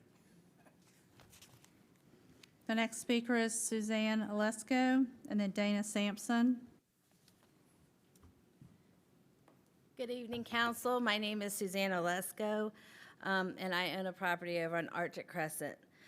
Please do not pass the ordinance proposed for the STR tonight because we do need more dialogue. We are a beach resort, and we need visitors. Do you know why people want to be STR hosts? I can tell you why. Because we are advocates for our city, because we love our city. We own property here and we want to share it with people from outside. Do you know why people want to stay at STRs? They want to stay there because they like the personalized service of meeting local people, people that provide them bikes and chairs and give them lists of places to go and festivals and concerts to attend. They want a family experience. They want to be in places where local people live. They like the idea of bringing their children and bringing their pets. And they also, many times, come back to live here to become residents. They like to see what we do. Many times, they're very envious of all the fun and all the great people we have here. And do you know why people come to Virginia Beach? Well, we know they come for tourist reasons. That's not the only reason. Many times there are families that have weddings in our area. They like to bring their family and stay at short-term rentals for weddings. Many times for funerals, they bring their family, they bring their pets. And other times there are people in the hospital, and many times there are military homecomings where a mother would like to cook a home-cooked meal for her son or daughter. Also, we have college graduations, baptisms, and all kinds of things where people want to stay in a home. Reality is, unfortunately, there are some bad people. Bad people go to restaurants, bars, shopping centers, the boardwalk, on our streets, not necessarily just to STRs. They go to hotels. With the STR, there are factors that can make them successful rather than being reckless. You have to be a responsible host. The keys to being a responsible host are property management, whether by a great professional company or by a very passionate local person. That's what makes it successful. It also makes it successful for people to pay their city taxes to fund these type of programs. Imagine you spend $1,000 to rent a property for 7 days, and $200 of the dollars go back to the city or state. The homeowner gets $800. They have to pay the taxes, they have to pay property taxes and insurance and all these other things. So that's great revenue for Virginia Beach, but it also, in order to be a successful STR, you have to clean your property before and after. That costs money. Many people do not do it to make a lot of money. Thank you very much. Please defer your vote. The next speaker is Dana Sampson, and after Mrs. Sampson is Jason Sampson.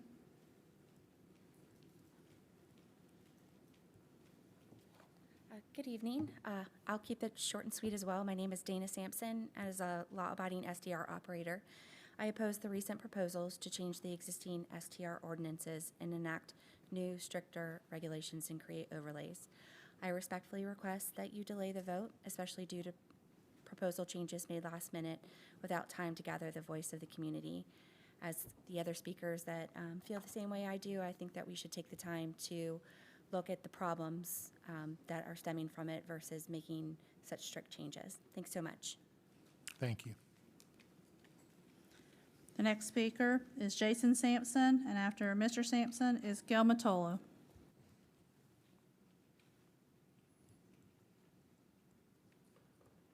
Good evening. I'll also keep it pretty short because I've spoke here many times over the last year, telling you how I think you guys are just doing this wrong. You know, I really wish you would take the time to put somebody like myself who owns a decent amount of short-term rentals in the area and put, just as was suggested, I believe, by Mr. Beagle earlier, that, you know, put the opposing groups together in a group, figure out what's working, what doesn't work, so we can come together as a solution.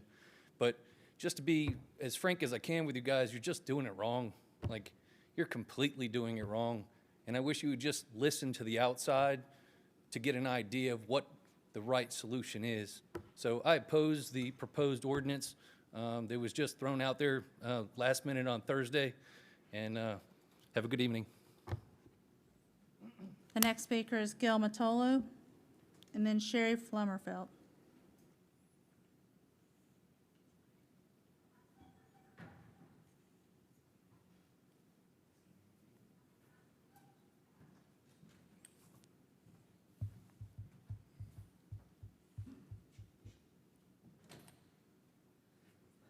Good evening. Mr. Tower, on May 25th, you made the most sensible resolution for this very highly divisive issue. Vote only on his original proposal of the overlays and SDRs in the oceanfront resort area, and withdraw the Eastern Shore Drive and North End overlays completely. That is the best solution going forward. If in the future we want more overlays, let the people decide that. As our city council, you are not acting as a governing body to protect the people and neighborhoods of Virginia Beach, the people who elected you. You are acting as a corporate executive board, often with missing members, making decisions in favor of corporate enterprise from private lands. You are violating the Virginia Constitution and the people's trust. We're aware of Planning Commission and City Council members' conflicts of interest, and yet they're not always recusing themselves from voting on overlays and STRs. We have had no transparency in the process. You were caught in January creating and submitting a bill to the General Assembly 6 days before its session. That was a slap in the face of the people. Your quest for commercial rental inventory on behalf of corporate partners must stop. Private landowners are protected by the Virginia Constitution from public and corporate greed. Deny the proposed overlay of the North End, and please, take Mr. Towers' solution.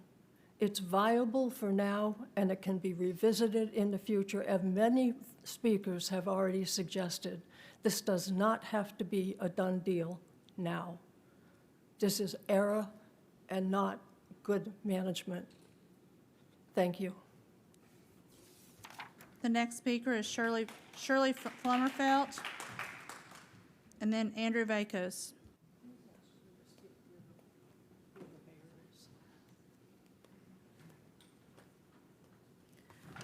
I have one Airbnb in Virginia Beach, and I have 4 in other parts of Hampton Roads. I'm going to talk about the other parts of Hampton Roads. They're in very residential, middle-class, and upper-middle-class neighborhoods. And there, a third of my rentals are transient workers.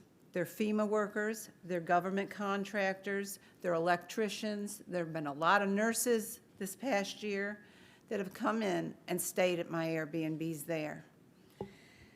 They're looking for a home, a place to live while they're in our area. You have limited where we can have Airbnbs in Virginia Beach to only the resort, or you're trying to limit it. And that's wrong.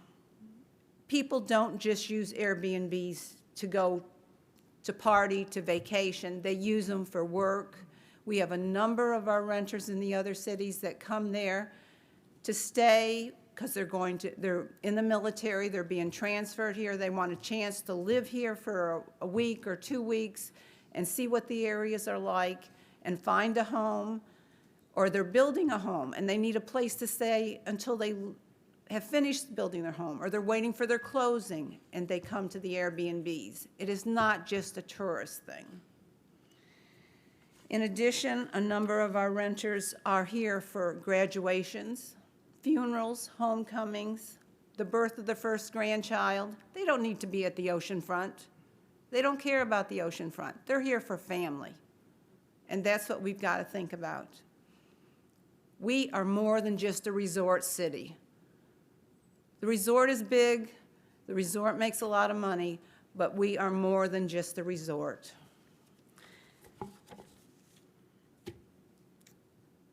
I hope that you'll stop and think about this and make us a little more open to the Airbnb industry. Airbnbs are all over the country, all over the world, and the world is not just the oceanfront and the shore drive. They're in the Timbuktu, wherever. You've got to think about that. I hope you vote no and take and re-examine this whole situation.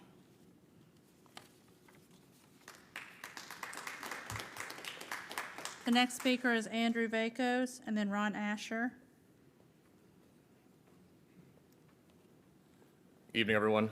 My name is Drew Vakos. I live at 501 14th Street.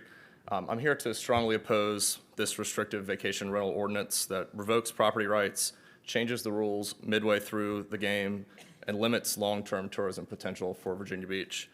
After years of discussion, the current CUP process for permitting vacation rentals became law and informed us citizens on how to legally operate Airbnbs in the city. Now, barely years later, in a reactionary move based out of fear and not data, you're proposing to pull back our property rights.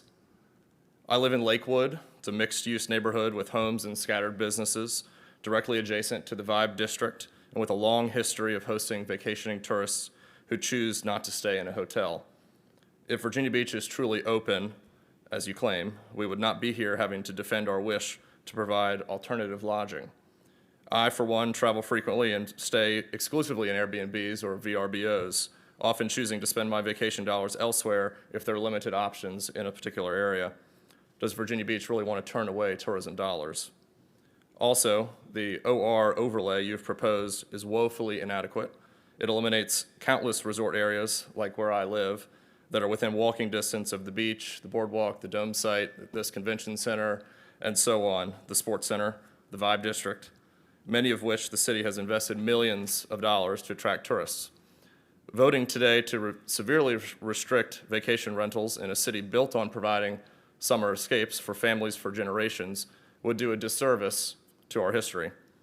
My family has developed and operated hotels in the resort area for 4 generations, and we are dismayed at your lack of support for growing and diversifying our city's tourism offerings.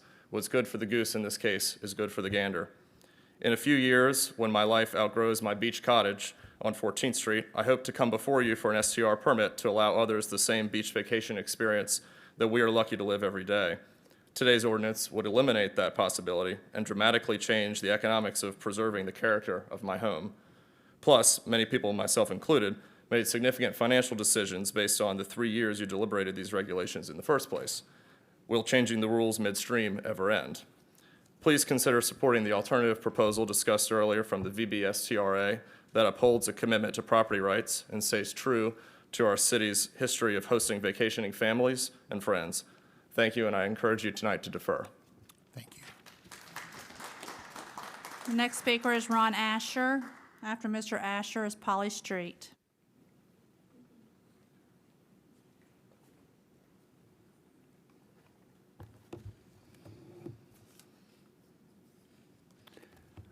I want to thank you for your service to our fair city. I know it's not easy to balance individual freedom and social responsibility, but that's your task. People have made their home at the north end of Virginia Beach because it's a unique residential neighborhood.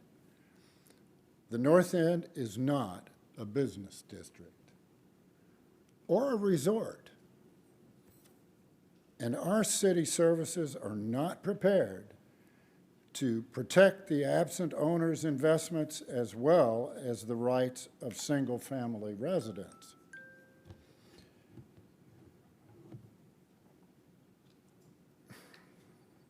Many have agreed with me that turning this quiet neighborhood into a future of many motels is inexcusable. Also, I would respectfully request that any council member that owns rental property there or has interest in the resort business recuse themselves honorably from voting on this issue. Thank you for listening.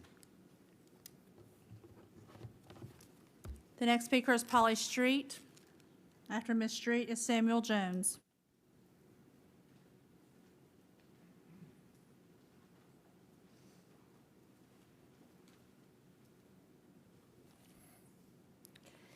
Hello, my name is Polly Street, and I live on 88th Street in a quiet residential neighborhood in the North End. I want to make 3 points. I know that many others share my view that the beach is for everyone to enjoy. It's one of the last great places in this area to go for a free day. The kite surfers, the volleyball games, occasional weddings, drum circles, the nice families with the little kids playing in the sand. It's all wonderful, and it should stay that way. My second point is directly related to short-term rentals. My street has 6 new houses going up. 4 of the 6 houses have 5 bedrooms each, and that's 20 bedrooms in a place where there used to be 2 little cottages. I'm excited about welcoming our 6 new families to our street. But I'm very concerned that when we do welcome our new neighbors later this summer, there will be simply no additional parking for short-term rentals. And I'm concerned that if short-term rentals are approved in our area, that there will be no parking left for the people who want to come for the day for free. I used to be one of those moms when I didn't live here, and I would bring my children to the beach for free. And I know how important that is. My third point is I strongly oppose the resort overlay for the north end. Yes, it's currently focused on STR issue, but I believe the implications of this zoning change could potentially be far-reaching, and that the ultimate goal of changing the zoning to resort may be for commercial development, such as small boutique hotels and lodging, which would certainly favor developers and permanently change the nature of what is currently a quiet, old-fashioned residential neighborhood. The overlay, please don't support this overlay. And I'd like to ask a question with my remaining time. Where is the mayor tonight? Ma'am, the mayor had a family issue. Okay, thank you. The next speaker is Samuel Jones. After Mr. Jones is Daniel Blevins.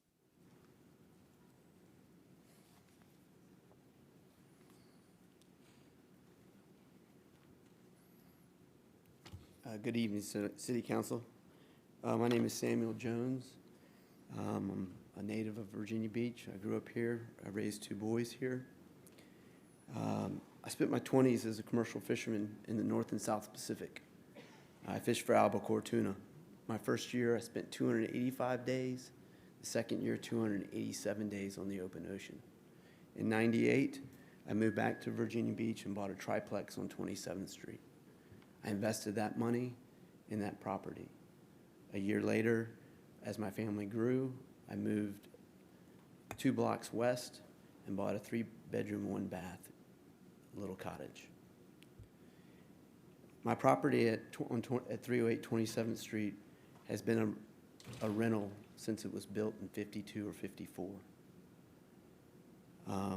Having walked those streets now for 22 years, I know the owners that live there year-round, and I know who are renting long-term, and I know who's renting short-term. So I did a little research using the Virginia Beach's real estate tax search. In the 300 block of 26th Street, there are 24 properties. 14 of those are rentals. So 58% of that block is long-term or short-term rental.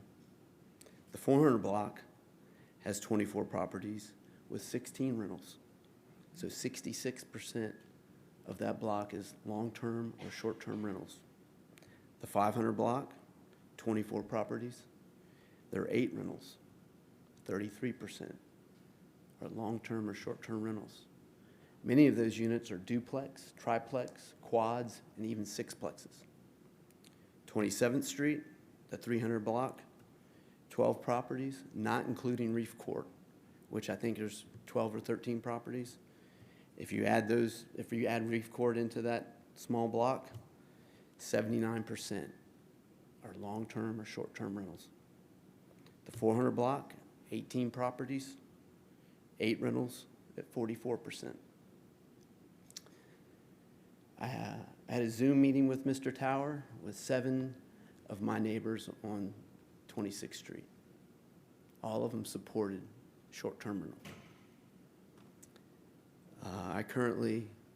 My properties are long-term rental. The last time I was here, they've been rented from, both tenants have been in 2017. I have 1 tenant who has not paid me since December. I look at short-term rentals the future of my triplex, and I need you folks to include Old Beach in any further decisions and overlays. Old Beach is, thanks. Thank you. The next speaker is Daniel Blevins. And then Diana Albus.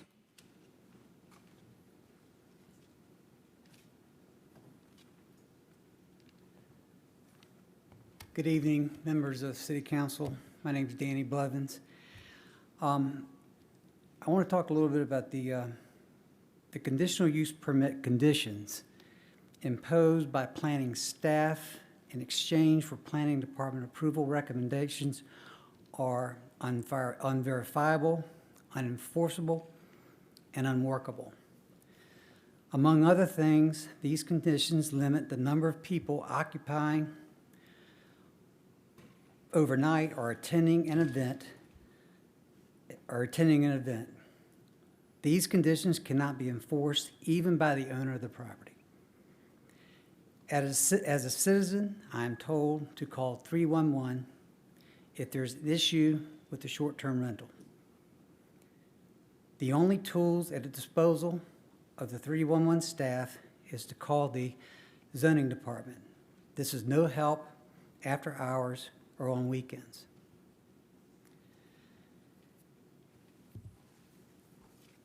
Here, I have a credit card. With this card, I can rent any short-term rental in Virginia Beach with no criminal background check. Short-term rentals attract a criminal element, as evidenced by the recent gun battles in the North End and in Chesapeake Beach. Additional use permits should not be approved until guarantees can be made that this type of activity will not ever occur again. Regardless how tonight's vote on overlay districts goes, I urge council to pass a temporary moratorium on future conditional use permits. This moratorium would be in effect until such time as verifiable and enforceable conditions can be implemented. Thank you. The next speaker is Diana Albus. And then after Ms. Albus, we'll go to the Webex speakers. Okay.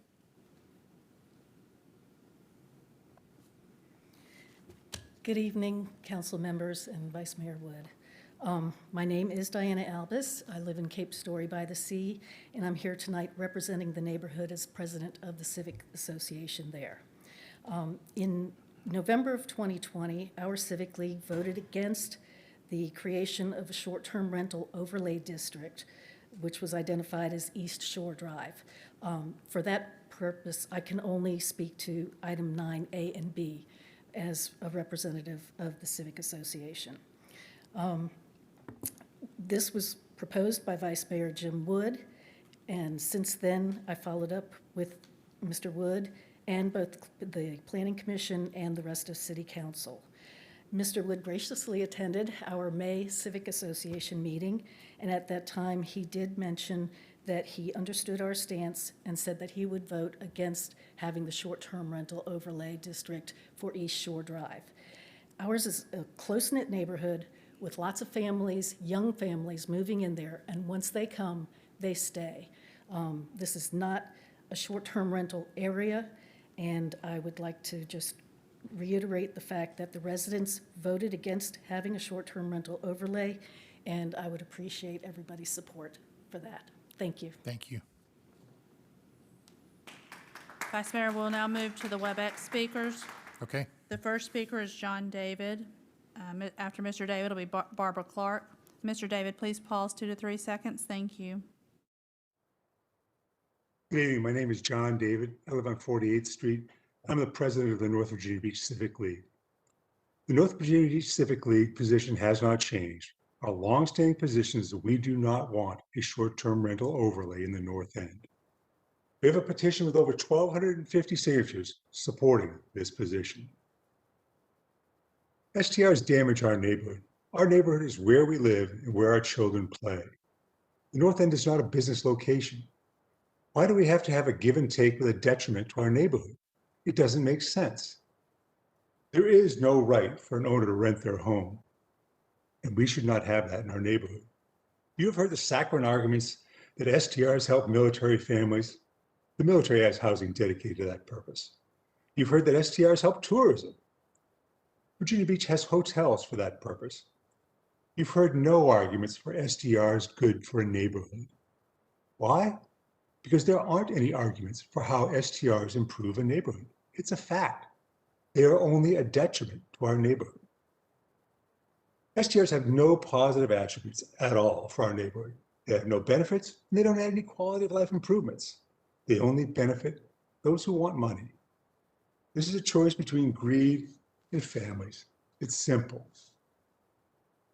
You're indemnified legally for the decision that you may make tonight. I ask you to look at the moral decision. Is it right to allow people who don't live in our neighborhood to make money at our expense?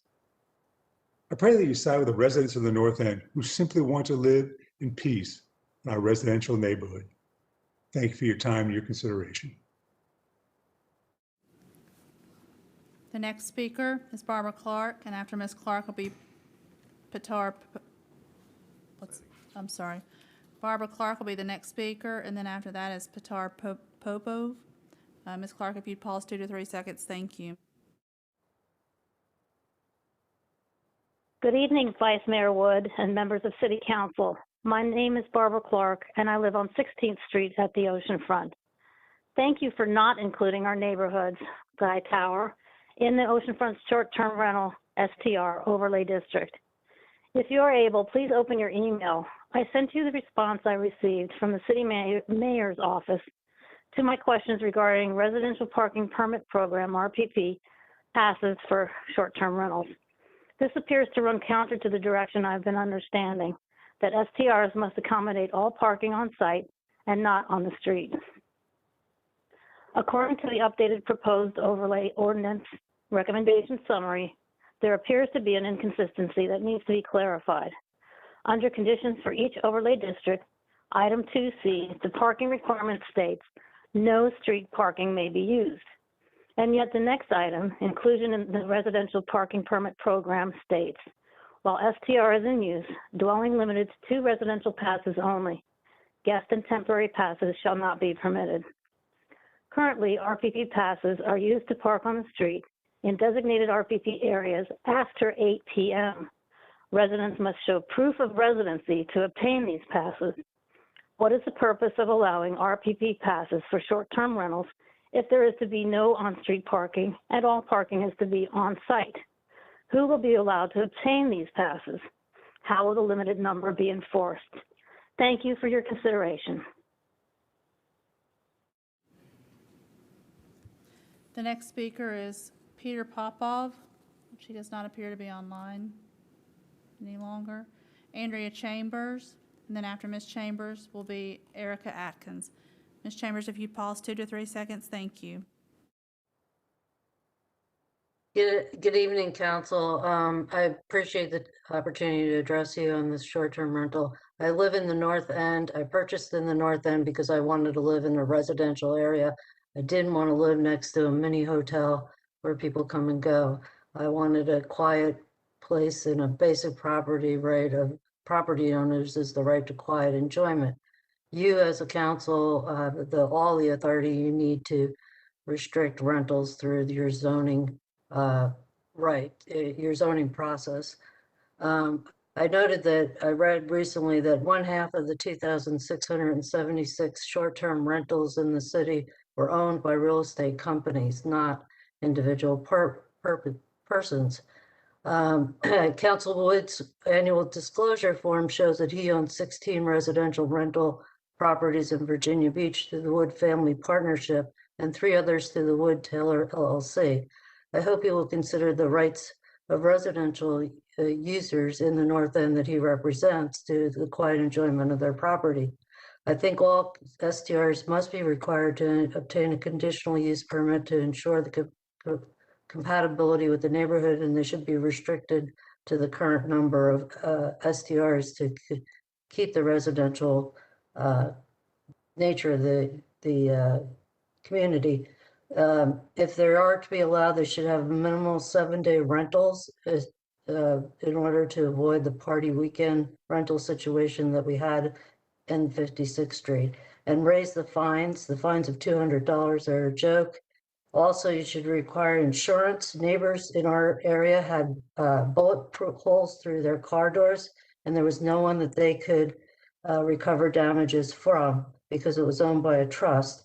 Also, you should require the realtors to pay for additional zoning enforcement and police, since this is going to be necessary to allow additional short-term rentals in the area to handle enforcement. The 311 issue is ridiculous because people have to call the police because these things are occurring at night and the zoning people are not available, and you don't have enough zoning people to enforce it anyway. So I strongly recommend that you remove the overlay for the north end, consistent with the property ownership of our residential owners. Thank you. The next speaker is Alex Fadovic, and then after Mr. Fadovic will be Erica Atkins. Mr. Fadovic, if you'd pause 2 to 3 seconds, thank you. Hello, City Council, Vice Mayor. I appreciate you letting me have the opportunity to speak tonight. My name is Alex Fadovic. My father spoke earlier in person. Unfortunately, I couldn't be there tonight. I'm a homeowner on 33rd and Arctic, and I'm opposed to the new ordinance, and I'm in support of the proposal that was set forth by the Virginia Beach Short-Term Rental Alliance. I currently rent long-term with the hopes to eventually run a short-term rental small business with my father, not to bring event houses to Virginia Beach, not to bring crime, not to bring parties to my father's backyard, and not to be greedy. But what I've tried to do is provide, the same opportunities to families that our family was able to do for 20 years in coming to Virginia Beach as a tourist from Northern Virginia. I'd like to also discuss the inequities of the overlay districts. Our location is on 33rd and Arctic. We are outside the overlay district in the resort area by a mere 100 yards or less.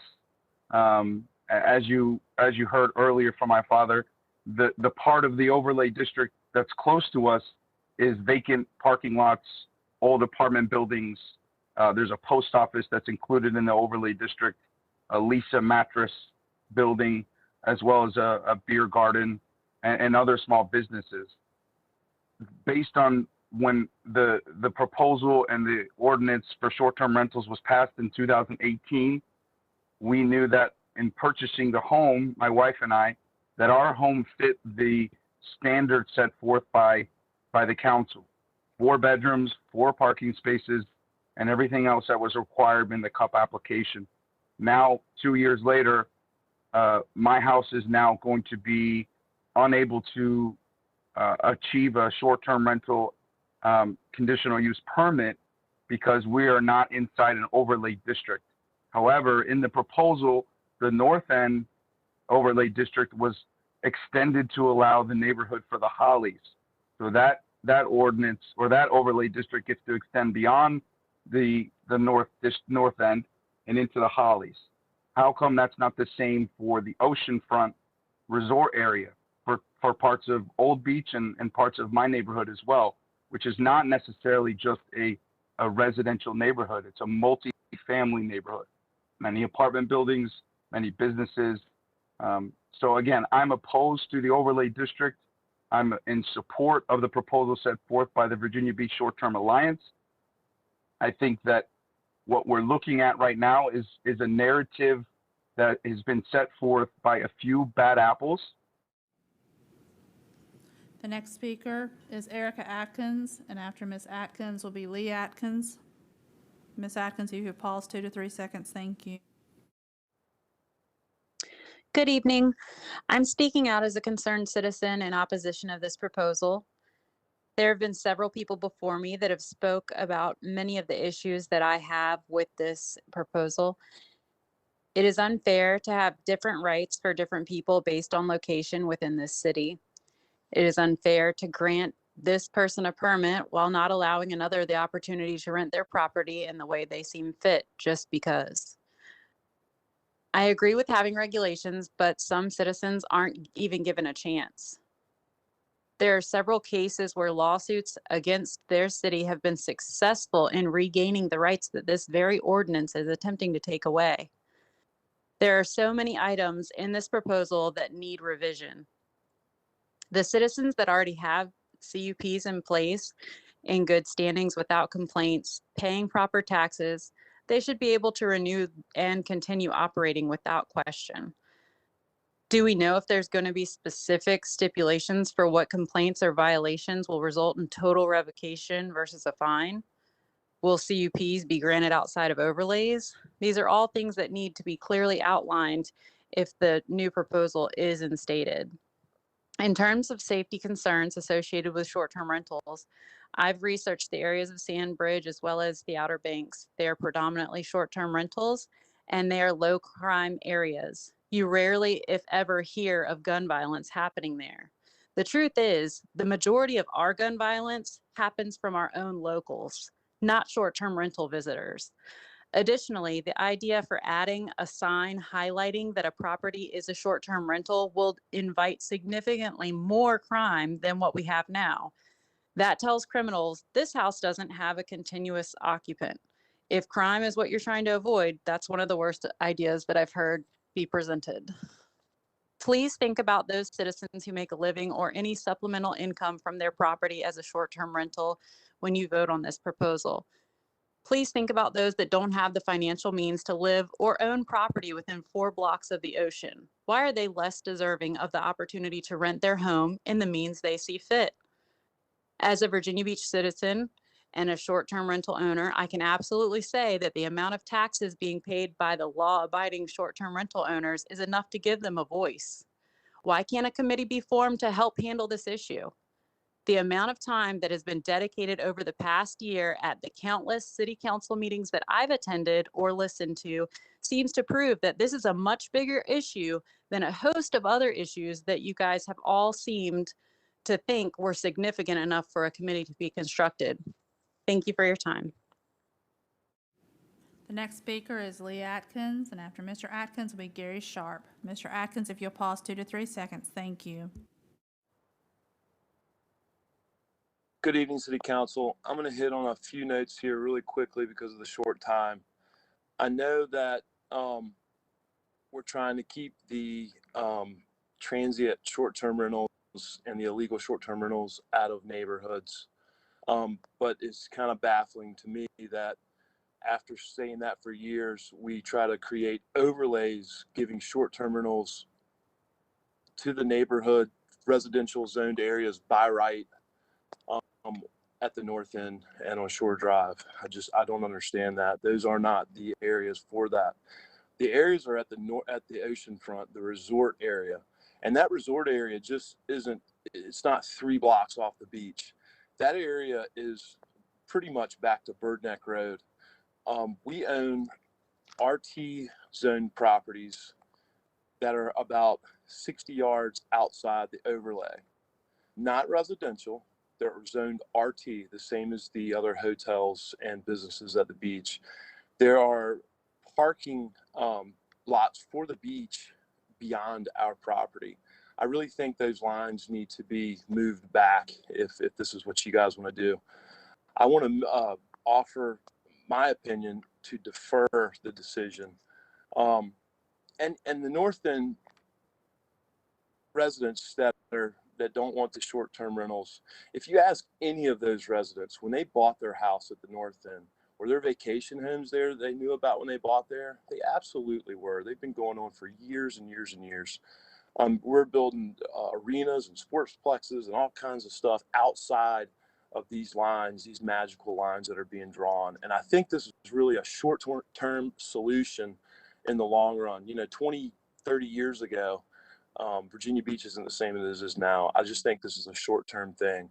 I also think that the people that have the CUPs, they should be honored in the future. They should not sunset. They should continue, just like you told us that if they were in good standing, they can be renewed. We wouldn't have to go through the process all over again. There would be a renewal process, is what we were told. Equal opportunity is another big thing. I think that people outside these overlays deserve, and I think by right should have the equal opportunity to be heard. So I'm really in favor of the conditional use permit method rather than these overlay lines that somebody just randomly made up. And I know they've gone around the OR and the RT properties kind of to make these lines, but you've kind of left some of us out on that. And I think that's really unfair. Everybody that spoke, I'm sure, and all of the people in City Council, when you go on vacation with your families, grandkids, kids, you're not going to go and book a bunch of rooms at a hotel. You're all going to stay at a short-term rental, a VRBO, Airbnb, of something of that nature. Thank you very much. The next speaker is Gary Sharp. After Mr. Sharp is Andrew Cohen. Mr. Sharp, if you'd pause 2 to 3 seconds, thank you. Good evening. My name is Gary Sharp, and during the last public hearing on this matter, I spoke as a representative of the North Virginia Beach Civic League. Tonight, I am speaking as a North End resident and reiterating my support for our Civic League's position in opposing the STR North End overlay. However, if City Council determines STRs are going to be continued at the North End, I sincerely hope your plan is to include the following so as not to unduly burden our residential neighborhood. 1, a frequency of 1 rental per week. 2, the continuation of the conditional use permitting process for all STRs. 3, a responsible density ratio that does not include illegal STRs. 4, a maximum of 1 parking space allowed per garage. 5, a physical survey showing a detailed parking plan to ensure compliance. And most importantly, 6, the funding of additional zoning inspectors to promote and sustain the health, safety, and welfare of our neighborhood. Week after week, we deal with the challenges of living with poor and mismanaged STRs ranging from the unsightly to the downright dangerous. Some do not appear to be managed at all, and many are illegal. We are a close-knit community who love our city's most valuable treasure, the beach. We want others to be able to enjoy it as well, but we also want to preserve the tranquil nature of our community. We have always been a community that embraces tourism, but it is more and more evident that we need to develop some measure of accountability to ensure those that visit do so respectfully and safely. Please consider our recommendations, as we believe they are the minimum we need for the safety and well-being of the North End. Thank you. Thank you. The next speaker is Andrew Cohen, and after Mr. Cohen will be Chris Herman. Mr. Cohen, if you would pause 2 to 3 seconds, thank you. Hello, thank you. My name is Andy Cohen. I am a resident of 79th Street. I'm a property owner, registered voter, and full-time year-round resident of the North End, where I've owned a home for over 20 years. I've addressed you before in this matter, so I'm going to be brief and really just address one element of the proposal before you that offers a simple way to resolve much of the division on this matter. The proposed amendment to Article 23 includes Section 2301B, which begins, other identified areas of the city may petition the city council for an overlay to be created if the identified community is able to gather the signatures of 60% of the owners of the properties in the community. Another speaker this evening suggested that number should be higher, and I would totally support that. But my point is, I request that you please give the North End the same opportunity that Section 2301B would give to every other identified community in Virginia Beach to determine whether and when to seek a short-term rental overlay for our community. An STR overlay is consistent with the primarily commercial use of property in the Oceanfront Resort District. So if we're going to try the overlays, let's try an STR overlay there first before deciding whether to create a similar overlay in the North End or any other community. And for those who have spoken who live near that district and would like to be included, they can also exercise their opportunity under 2301B to petition to have their community included. So thank you very much for your patient and thoughtful deliberation on this matter. Thank you for your time. Thank you.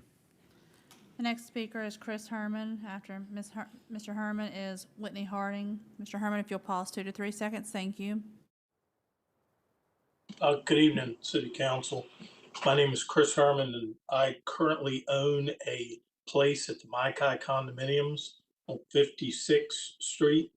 We are directly across the street from the Ramada Inn in the North End.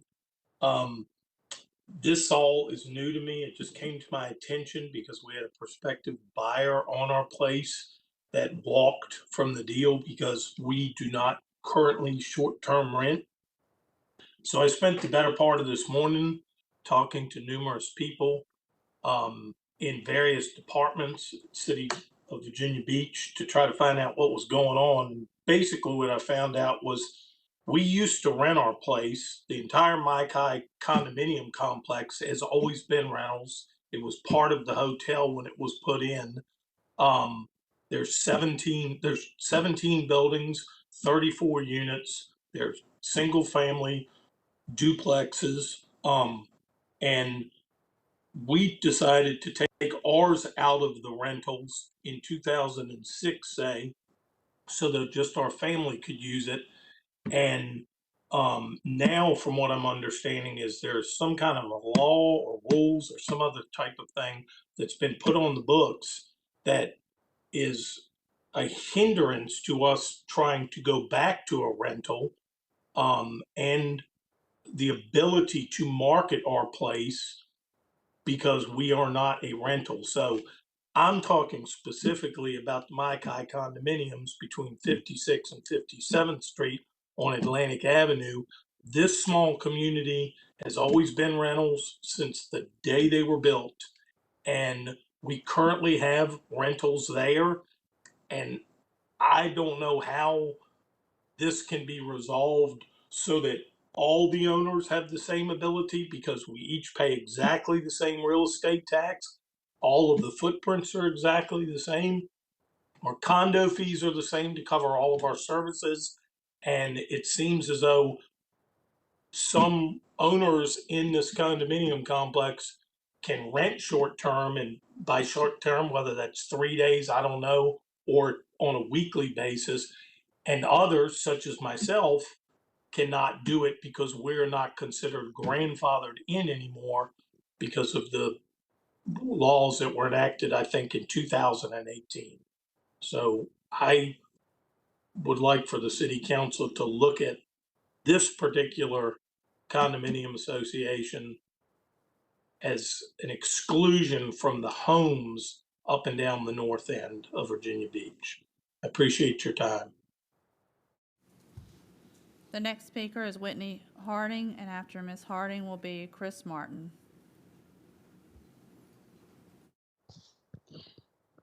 Good evening, everyone. Thank you for your time being here tonight and all of the other meetings too.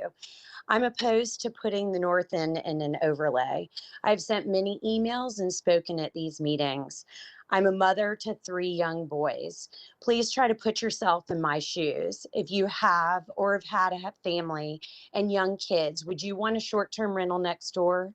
Are you asking me to pick up or get up early to pick up cigarette butts and beer cans so my toddler doesn't eat or drink these things?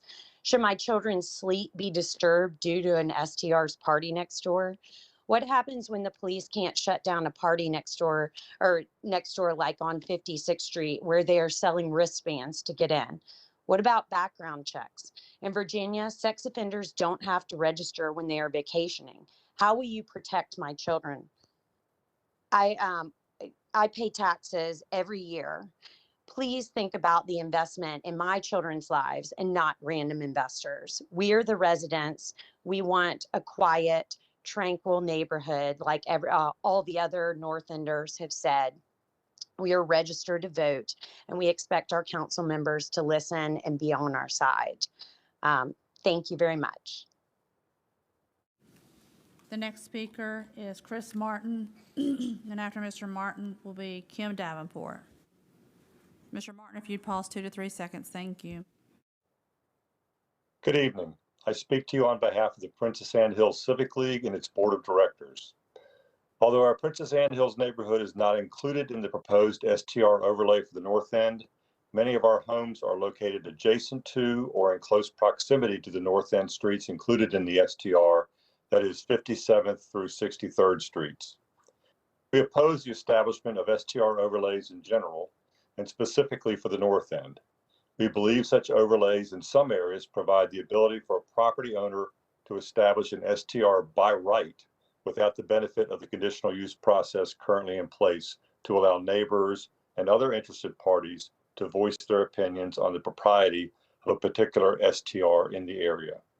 The establishment of any other business in a residential area requires a permitting process with the city, and STRs should be no different. We strongly advocate for the position that any current STRs, either properly permitted or operating unlawfully, should cease operations immediately. Long-term rental leases are certainly acceptable, and if a property owner enters into an agreement to lease a property on a yearly or monthly basis for that matter, then we have no opposition to that arrangement. However, We also realize that weekly rentals in certain areas of the city have been ongoing for years, so restricting the length of rentals to a monthly basis is not realistic given the economic and property rights issues presumed by many involved in this cottage industry. Therefore, if FTRs are going to be continued, the following conditions should apply. STRs should only be allowed at a frequency of 1 rental per week. This means 1 rental per week, with a week starting on the first day of the rental. For example, a rental starts on a Saturday and ends on a Saturday, so the property cannot be rented again during that week to a different tenant. The CUP process is required for all STRs. As you know, CUPs allow the input of neighbors and other interested parties either in favor or against a proposed STR. We realize it is an administrative burden for City Council, the Planning Commission, and city staff, but it is the only viable and equitable way to ensure all points of view are considered. Density should be measured by the ratio of current legal STRs to total dwellings in an area, such as the North End or Cape Story by the Sea. This is simply to protect the residential nature of neighborhoods and ensure that a particular area does not become overrun with commercial enterprises with absentee landowners. Garages should only count for 1 of the required parking spaces. This ensures that garage parking space is used for the vehicles associated with the tenants and not as a storage area for the landlord or tenants. Each STR application must have a physical survey showing a detailed parking plan. As with the condition above regarding garage space, parking is and will continue to be an issue in areas allowing STRs. The concerns of adjacent property owners must be taken into account when allowing an STR in an area, and that includes challenges created in parking vehicles and maintaining the appearance of the neighborhood. Additional zoning inspectors must be funded and hired to promote and sustain the health, safety, and welfare of our neighborhood. This is a crucial condition that must be met in order for any type of STR program to work. You've heard the horror stories of out-of-control parties, property damage, and gunfire in the past at some STRs. A coordinated effort between STR monitors, police enforcement, and first responders is essential to reassure neighbors and civic groups that appropriate and prompt response to unacceptable activities is in place. Violations of law and city ordinances should not be a 3 strikes and you're out arrangement. 1 significant violation at a property should result in the removal of that residence from the STR program and prompt closer future scrutiny by the city to ensure that future unauthorized rentals are not occurring at that location. This will require landlords to completely and properly vet prospective tenants before allowing access to the property. The property could be considered as an STR again by going through the normal CUP process application. Close cooperation and information sharing between the city treasurer, the commissioner of the revenue, and the city staff is essential. Any roadblocks to sharing information regarding taxes and fees paid in connection with STRs must be removed before the program can move forward. During a meeting of the Virginia Beach Council of Civic Organizations in March of 2020, a representative of the city expressed frustration with the difficulty in obtaining information from the Commissioner of Revenue regarding current STRs in operation in the city. Consequently, the office was unable to determine which properties were being used as STRs. Apparently, the city now pays for a service that scans the various rental applications for STRs available in the city in an effort to ferret out unlawfully established STRs. Still, funding additional zoning inspector positions from the proceeds of STR taxes and fees requires close cooperation with the Commissioner of the Revenue. And any effort to expand STRs to adjacent neighborhoods such as Princess Anne Hills, Pirate Hills, or Bay Colony must be done through the proposed ordinance process, including proposed rulemaking, public hearings, and open votes by City Council. Although the current proposed STRs appear to be tied to the R5R zoning at the north end, any attempt to expand it to the other zones must be handled as a zoning area change. Thank you for your time. The next speaker is Kim Davenport. After Mr. Davenport will be Charity Figolo. Mr. Davenport, please pause 2 to 3 seconds. Thank you. Good evening, City Council members. My name is Kim Davenport. I have an application hearing for my North End residence CUP on July 6th. I would like to ask the City Council to postpone their vote to give the public time to review and provide feedback. I understand there have been changes made that need thorough consideration. If the City Council votes to not postpone, I ask that the CUP application still in process and not voted on by the City Council be allowed to go forward and counted within the current density limits. It would be unfair to not give mine and any other pending CUP applications in process the right to meaningful due consideration by the City Council for the time and effort we have expended in this long and unwieldy process. Thank you for allowing me to speak. The next speaker is Charity Figalo, and then Annette Kaduka. Ms. Figalo, if you'd pause 2 to 3 seconds, thank you.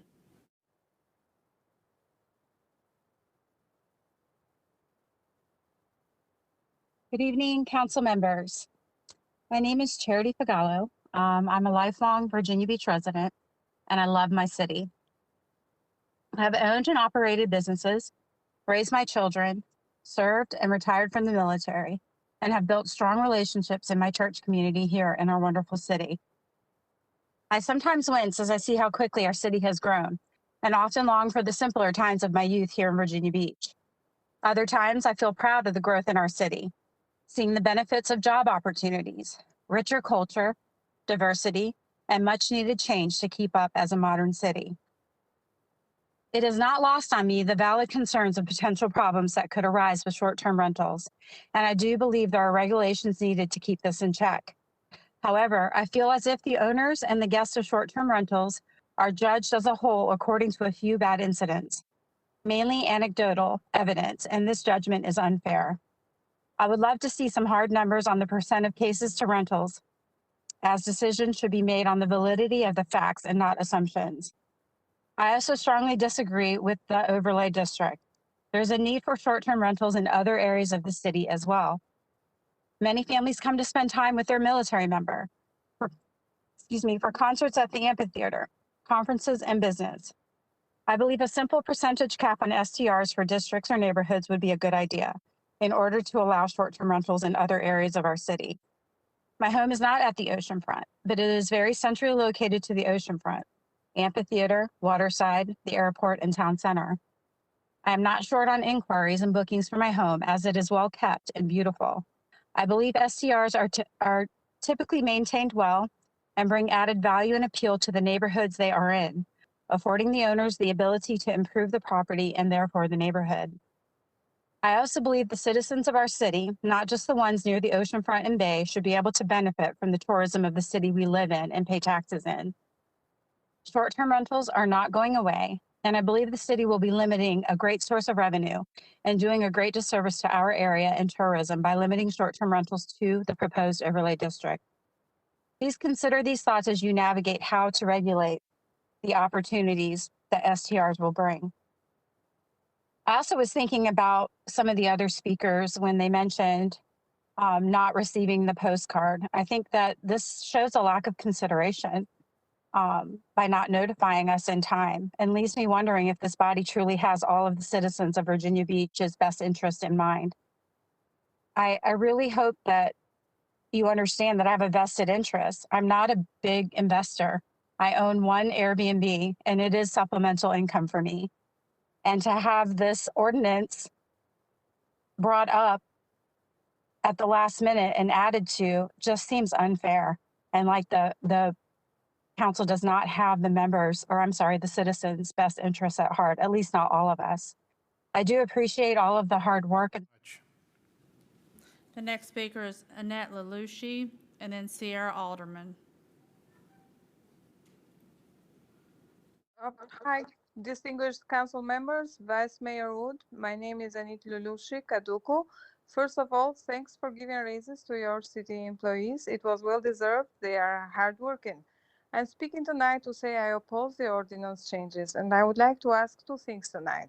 Please either vote no or do not take a vote tonight on the STR ordinance. Please do seriously give it a thought and consider how to improve the CUP process to make it fair, objective, and enforceable. The current process is flawed and pitching neighbor against neighbor, and the proposed changes do nothing to take care of enforcement. Please see email I sent you on how Nantucket Island solved this quandary by a citywide vote. The overlay concept, while well-intended, is flawed. It will create areas where homeowners have more rights or privileges, if you will, as opposed to the rest of the city where they won't be allowed to enjoy the privilege to apply for STR. And I must quote Barbara Messner here because she said it really well. Creating these overlay areas, this is outright discrimination because it makes different rules in different neighborhoods. Hence, I propose you make the whole beautiful Virginia Beach an overlay where every homeowner is at least treated equally by the CUP process, by this governing body. I understand you may not be able to fix other issues that create social divides, but please do not generate more factors that extend the gap between the have and have-nots, or between the ones that are allowed to generate income from their homes and those that are not. I have faith that a good CUP application process may be more beneficial and impactful on all the issues that you are trying to address. And I applaud your efforts and appreciate your concern for the right of peaceful enjoyment of all homeowners. However, again, these drastic changes do nothing to address these perceived problems. Not only that, but by banning future CUP applications outright, you already gave a leg up to any bad actors out there by eliminating competition by decent law-abiding citizens. Virginia Beach is a hot tourist destination city, and it will always have a balance between vacation homes and full-time homes. Vacation homes from the beginning have been rentals. To artificially limit or ban that usage, you will only hurt the city and the homeowners. Also, please notice, a lot of those visitors end up being homeowners here, like we did. To conclude, I'm certain you are aware of the timeline in which you initiated this precipitous turn of events. We can argue all day if there is such a thing as a homeowner right to rent or not, but for the sake of simplicity, let's just call it a privilege then. And so, until January 2019, indeed, everyone in Virginia Beach had the right or privilege to rent their home out. At the date, you somewhat tweaked that privilege by requiring the CUP application. It was all good. All you had to do is apply and would likely get the permit, we're told. But it has only been 2 short years, and now. Thank you very much. The next speaker is Sierra Alderman. Ms. Alderman, if you'll pause 2 to 3 seconds, thank you. Good evening. Thank you, City Council, for your time. My name is Sierra Alderman. I'm in opposition to the current proposal for short-term rentals in Virginia Beach. While I agree the CUP process is cumbersome for all parties, the answer is not properly addressed with the new proposal. This proposal punishes all short-term property owners instead of bad operators. Most owners who wish to operate want to be complicit and be good to the neighbors and to their neighborhoods. Those that want to operate party houses and aren't respectful to the neighbors should be punished, not the rest of us who want to treat our neighbors and neighborhood well.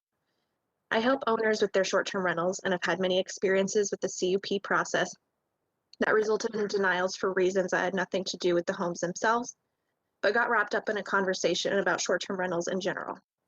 Some of mine started the process in February last year. With COVID, didn't get heard until September, got denied for nothing to do with their actual application, but due to the conversation regarding short-term rentals. My owner now has to wait a year from denial from that decision, and now he was out of the proposed overlay and might not be able to open. This and many of my other owners are military members who want to use their property during deployment or military trips instead of them sitting empty. We are a large military community, so this is not an uncommon scenario. Short-term rentals provide a unique opportunity for those situations. Regarding the $200 fee, that isn't enough. Just FYI, that's not what we're paying. At one of the recent city council meetings, someone mentioned that tax revenue generated from short-term rentals, and the city said they do not know that information as it's a different department. The 9% taxes and $2 per night local taxes plus 6% state taxes is substantial for the city and should not be left out of the conversation. One property alone last year sent $8,000 to the city in 1 year. Along with travelers spending money to develop our city, this should not be overlooked. To promote STRs in general a bit, we can never choose our neighbors, but as opposed to long-term rentals or long-term neighbors, If you don't like how a renter is acting, they're gone in a few days. Keep in mind, most families just use the home to sleep and are out and about enjoying our beautiful city during the day. During COVID, guests have loved having a clean option to have a whole family, and that's not a hotel. This will be a continuing trend, and it's with pride we can offer an alternate option. Limiting this to one area is not the answer. Also, to quickly address the gentleman saying only a credit card could get you into a home, that's also untrue. All of our guests are required to upload a verified government ID, and Airbnb has canceled guests after reserving upon doing a background check. We can require in the ordinance that guests must provide ID. Responsible owners want neighbors to be taken care of. The new ordinance should address that common goal, and I believe with more of a conversation, we can do that. Thank you. Thank you. Vice Mayor, that's all the speakers. Are you sure? Yes, sir. It's all the speakers. Okay. Council, any comments? Ms. Wilson?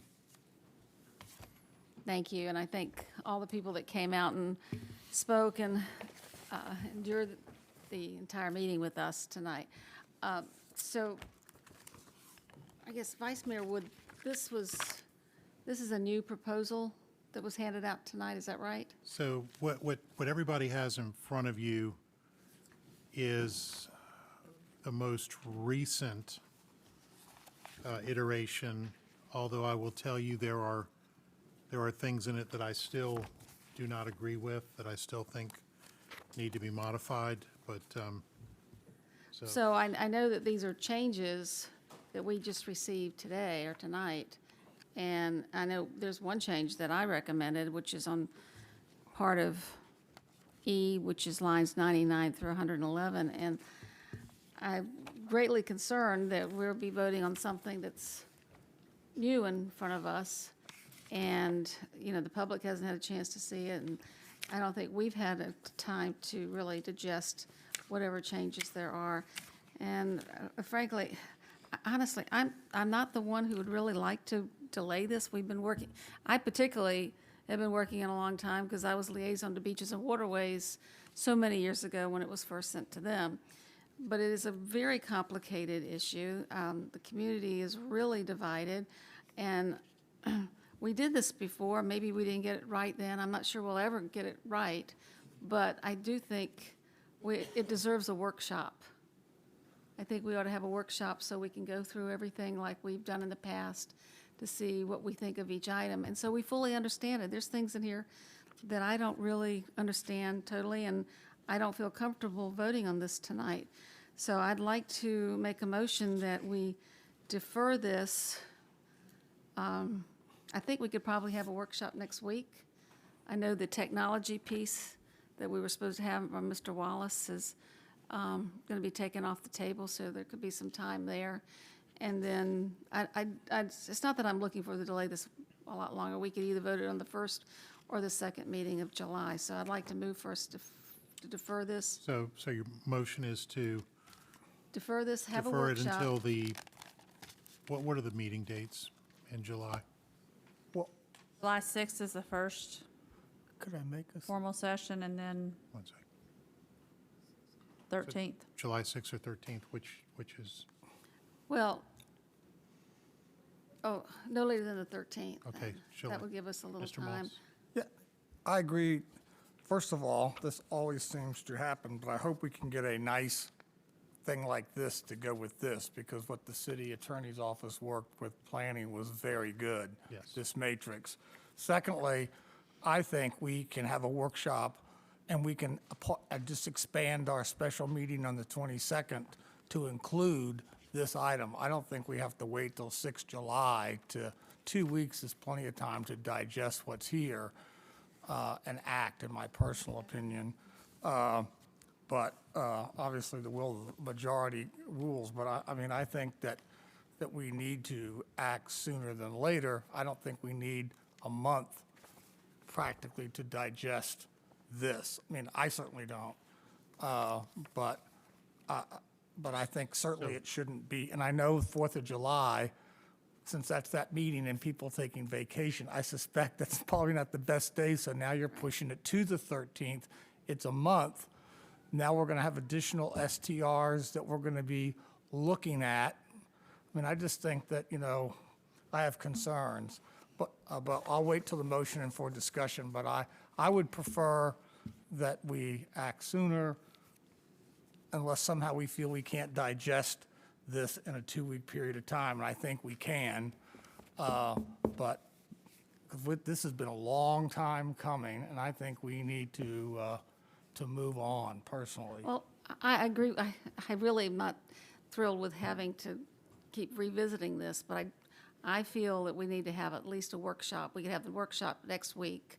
I concur with that. And the special meeting to vote. A special meeting on the 22nd to vote. 22nd is next week. That's next week. Yes. so you want to have the workshop and the vote the same day? the same day? I don't think that's such a good idea. Well, we do that like we did a workshop this afternoon, and then we started our voting meeting at 6. I'm sorry, I think what she was asking is, do you want to have the workshop and the actual vote on the same day? On this item. I think it's doable. Whether we think we should or not is another story. Then we definitely need to do it on the 6th of July. Or is there another Tuesday before then in July? 29th, but we don't have a meeting that day. We can, and Well, I we think we can. should. Well, I'm fine with the 6th of July. No, I think the 29th is the right date. Special meeting on the 29th. That's the motion I will Well, support. that's a special meeting because. I it's know, the 5th. Yeah, but we'll we have to can do call it. But I mean, Okay. we should. This is an important Tuesday, issue. We okay. need to move on. I think it's an important issue. All right, well then, All right, so your motion is my motion will be for us to defer this till the 29th. to the 29th and have a workshop next week. Okay, is there a second? Second, okay, motion by, hold on. Motion by Ms. Wilson, seconded by Mr. Moss. Ms. Henley, go ahead, and then Mr. Tao. Let Mr. Tower go first because mine is related but slightly different. I was just make the comment, unfortunately, I have planned a vacation for that last week in June. I would not be available for a meeting on the 29th. I hate to, and the only reason I object is that I've got a major investment in my district here in it. I kind of hate not to be here for it. Okay, would you propose a friendly amendment then to? I would. I would just say, I'm fine with the workshop next week. If we're going to delay it, I would just push it off to the 6th or the 13th. The July 6th is fine with me. So will July accept 6th work that. with you, knowing that? Respect for my colleague, but this body can function with people absent, and I'm going to vote no. Could you do virtual?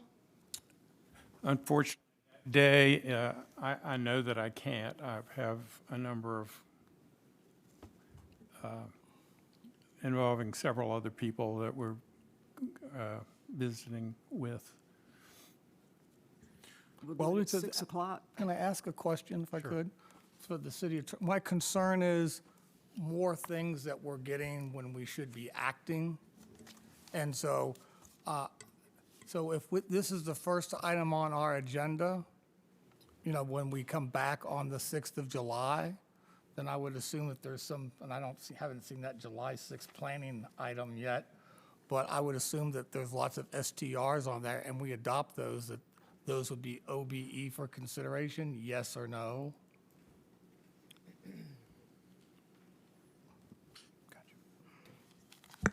The body can determine the order in which it takes things up, so. And I will support the 6th. Okay, Mr. Rouse, and then Mr. Berlucci. Well, Vice Mayor, I would like to, once we get to discussion, it seems like this matter isn't settled yet. So once we get to discussion, I'd like to offer my comments on everything we've heard tonight. If this is appropriate time, then I'll go forward. Whenever you'd like to, if you All want right, to do it thank now, you. that's fine. Well, first, I'd like to thank all the people for coming out and sharing their concerns for and, I shouldn't say against, but in opposition of the overlay district and STRs. And I share the concerns of the constituents here tonight about protecting our community, primarily from those investor groups coming in and taking housing out and changing the landscape of the community. But where I differ, I think I at least differ from my colleagues, is that I don't support an overlay district, and here are my reasons why. Council has been working on this issue for a number of years prior to the current ordinance we have in place. And those number of years, I think it was over 4 or 5 years they worked on this. And overlay districts was part of that discussion. And that was not permitted within the current ordinance that just passed 2 years ago. And so with that understanding, to me, it's kind of rushed in the standpoint of, in 2 years, we implemented a new system, a very complex system, and yet we haven't allowed that system to fully take shape and form. And we also have a lot of constituents throughout the city who've done everything those years leading up to that point to make sure they were eligible and in a position to be in a position to strongly get a CUP. And so now here we are, and we're like, we're going to throw that whole entire system out and implement a new system of overlay districts, which to me is just, I don't think that's the pathway forward. I think looking at this entire issue, there's one of the things that keep coming to mind is enforcement. And I think that is where we should, at least I would like to, focus more of our attention is how do we get proper enforcement throughout our city? How do we, expand that to include our police officers, to include this body, to include a more responsive office that can be more responsive to those STRs who get out of order. But I just don't support just automatically just changing the system within 2 years to implement a new system.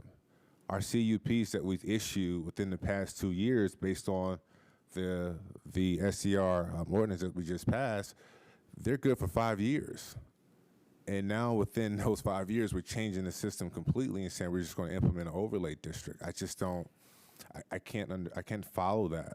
What I would like for council to do is work with the current ordinance that we have in place and to come up with amendments to strengthen it, to enforce it, to make it better. I don't think overlay district is the answer and the pathway forward. And that's just my thoughts on where we are. I just think we could do this a much better way than to having to start all over again. Because you all put a lot of work in this prior to what I got on council. And that was 4+ years, a lot of work, and overlay districts were part of that conversation. And that didn't make it into this current form. And so instead of just tossing it out the window in 2 years, I would like for council to work this issue, come up with amendments that can make the current ordinance stronger, and let's find ways to fund more enforcement. We just implemented a $200 fee on STRs throughout the city. So what is it going to take for someone who is in the overlay district to say, well, I'm not paying $200 if they're going to implement a new system and I won't even be eligible to take advantage of that benefit? So I think, we're moving fast. It's a very complex issue. There's very debatable on both sides of this debate. But Vice Mayor and Council, I would like for us to get back to how do we make this current ordinance, STR ordinance, better and not tossing that to overlay districts. Okay. Thanks. Mr. Berlucci, then Mr. Moss. Folks, thank you. Thank you, Mr. Vice Mayor. I just want to take a chance to join my colleague, Mr. Rouse, in thanking everyone for being here tonight and for participating in the many discussions and even, I guess you could say, debates about the short-term rentals and the role they have in our communities and the impact they have in our neighborhoods. I think we've had a robust discussion tonight, and I think there have been years of robust discussions about all the topics that have been raised here this evening and previously, and I've learned a lot. And so just to continue the conversation we had about the timeline for adopting this ordinance and about the issues that were raised about that, I just want to say that one of the remarks this evening was that, you know, there's people on one side, and there's very rigid. There's people on another side, very rigid. And if you're in either of those camps, maybe reconsider your position. I think that was a very, very wise observation, because this issue impacts our neighborhoods, and it also impacts our livelihoods. And there is a balance that we can strike. Somehow we have to find a way to strike that balance.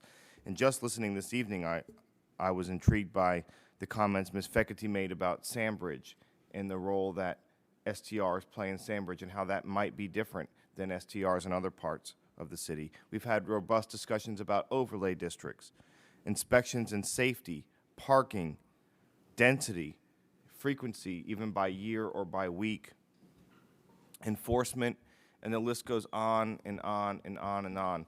And one of the things the council has not done is had a discussion about each of those issues, really hammer it out.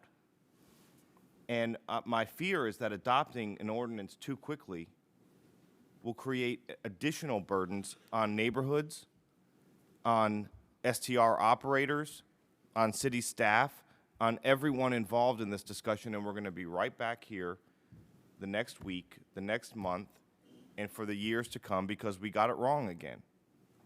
So let's take the time to get it right. And that balance will be an art, and there'll be people with subjective conclusions about whether or not that balance was achieved. But we haven't tried our best. Let's be honest about it. We have not tried our best to strike that balance and to seek. Well, I mean, no offense to those who came before. Well, I'll just leave it at that. We haven't done our best. Let's put it that way. Thank you. Tried our best. No offense intended, Ms. Henley or Moss or anyone else. Or the residents, but thanks. Or anyone else. But we're still here. Yeah. We're still here. So if I could just say that, Mr. Moss, I certainly understand your point of view, but given the timeline, I thought I must have misunderstood you, because I thought you said July 29th. I don't have a calendar in front of me, so I don't know what that date was. But I think a timeline where we have a workshop on the 29th and we have a voting meeting on the 6th does not take into account the obligations that families have around the 4th of July and vacations and other things. And so I think we have an obligation to the public to really get to work on this, spend some time on it, and I think we can have a vote on the 13th or later in July. Okay, so then we have Mr. Moss, Ms. Henley, and Ms. Wooten. Well, I'm here tonight after my mother passed away on Sunday. That tells you how important I think this issue is to me, and it's not easy to be here. So I understand all those family obligations in a very personal way. But when we have this workshop, the fundamental question we have to resolve as we move along is is a group that wants to expand property rights under the existing zoning ordinances, and there are people who want to have us honor their vested rights for the zoning ordinances that are in place across the city, with the exception of Sandbridge, that says that STRs are not a vested right. That is the tension that we're hearing at North Beach. That is the tension you're hearing from Chesapeake Beach. I bought my home whenever they bought their home. Here was the zoning ordinance that were in place at the closing. They didn't change, when they did the title search, it's all there. And rentals for less than 30 days are not a vested right. So when people talk about property rights, there is no property right to STR in a legal sense. Now, we've tried to accommodate where the city, by its own, because the technology hadn't enabled, this dandelion spread, we haven't enforced those rules in many parts of our city, especially the resort area. And so we tried to use our grandfather provision to recognize where that is and to try to find a balance between what existed before disruptive technology and now a technology that can, and a marketing and a business plan that can fundamentally, and I know you've talked about this, Michael, and I agree with you, has fundamentally poses a shift and a redefinition of their neighborhood. And when they bought their home, they didn't think they were going to be in some hotel district. So, or something that approximates that kind of commercial activity. I think that's a fair representation, a balance. So these are the two frictions, people that don't want the property rights to change because they think that we should honor that, and people that want to take full advantage of capacity or whatever it is, and then people see that. That's the friction. So if we can't get to that in the workshop, that fundamental piece, and the idea behind overlay districts was to let the communities decide if they wanted to make that transition. And then we said, there's some places where the transition, for all intents and purposes, has happened de facto, and it doesn't make sense to try to have participation because that is the dominant behavior of the community. And I trust Mr.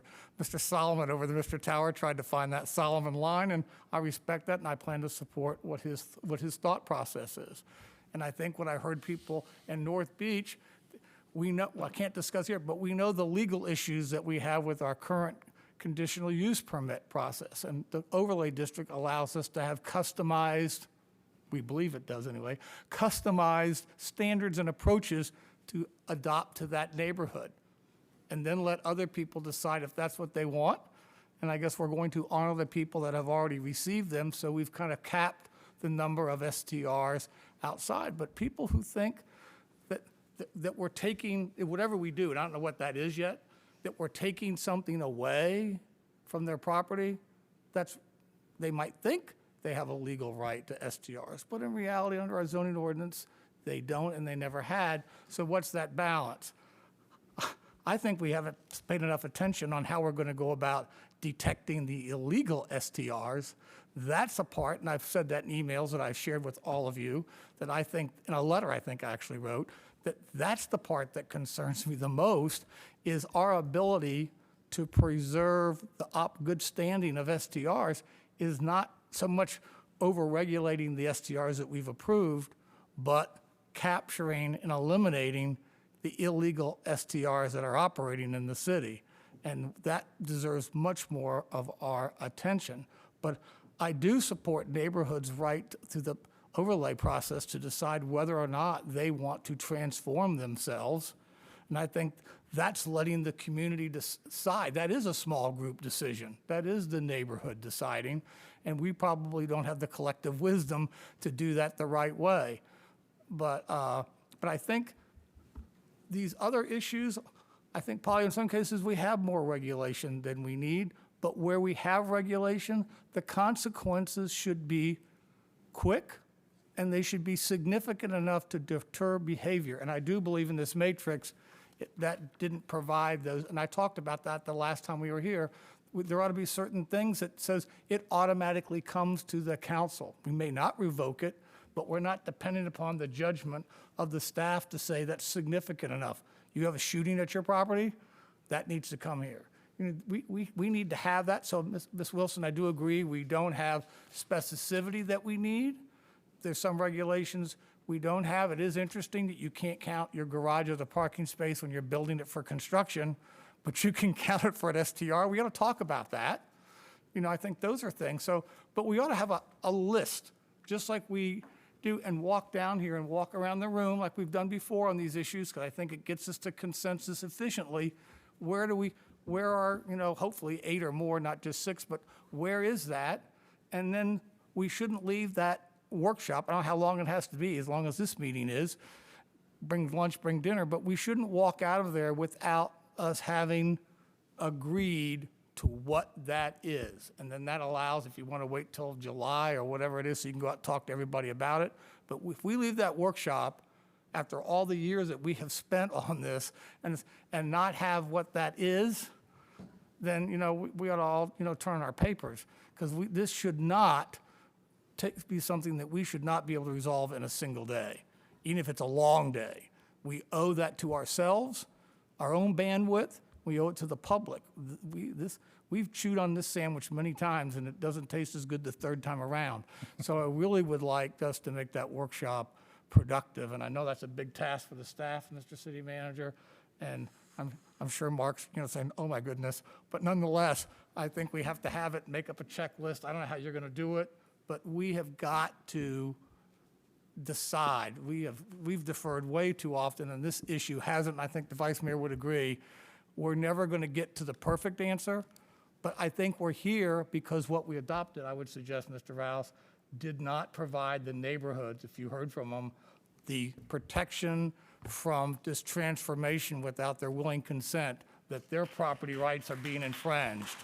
And I think we got to find that balance. And that's why I say that fundamental question is about how we're going to expand the property rights from what they are today to facilitate STRs and how that process is going to work. I think I've captured that, succinctly. Thank you. Thank you. Ms. Henley, then Ms. Wooten. Well, I definitely, you talked about chewing this sandwich. This is certainly deja vu all over again, as Yogi Berra said. It's been 6 years this month since we started all of this, when we started talking about event houses at the request of the Sandbridge Civic League. And it's gone widespread for 6 years. Somebody suggested that we have a committee of interested people, of citizens. Well, we did in 2016. They brought a report, and we went to the General Assembly with some of those recommendations and so forth. We've been there, we've done that. Then in the summer of 2018, when Mr. Jones was acting city manager or acting mayor, every week we came and we went through different aspects of it, just as you're saying we should do again starting next week. We thought we had something that the neighbors all agreed with, but at the last minute the rug got pulled out from under them, and we went to this stuff that we've had now we're finding out didn't work because the regulations were much too strong. The rest of you have brought them down to what may be a more reasonable level. We've been there, we've done that over and over and over again. There is no perfect solution. We have to make compromises, and we've got to move on, and we've got to come up with something. I've been voting no because I didn't think we had it. I think we're getting very close, because one of the things we did do is we put the inspectors in the budget, and we have come up with maybe some enforceable things. But there's another issue that came back up, and that's what I've got to address tonight, although it's not exactly on the table. But at our open mic session 2 weeks ago, at the request of the Sandbridge Civic League, and it sounded like 6 years ago, we had read to us a letter from the Civic League saying, there's a 16-bedroom house being built.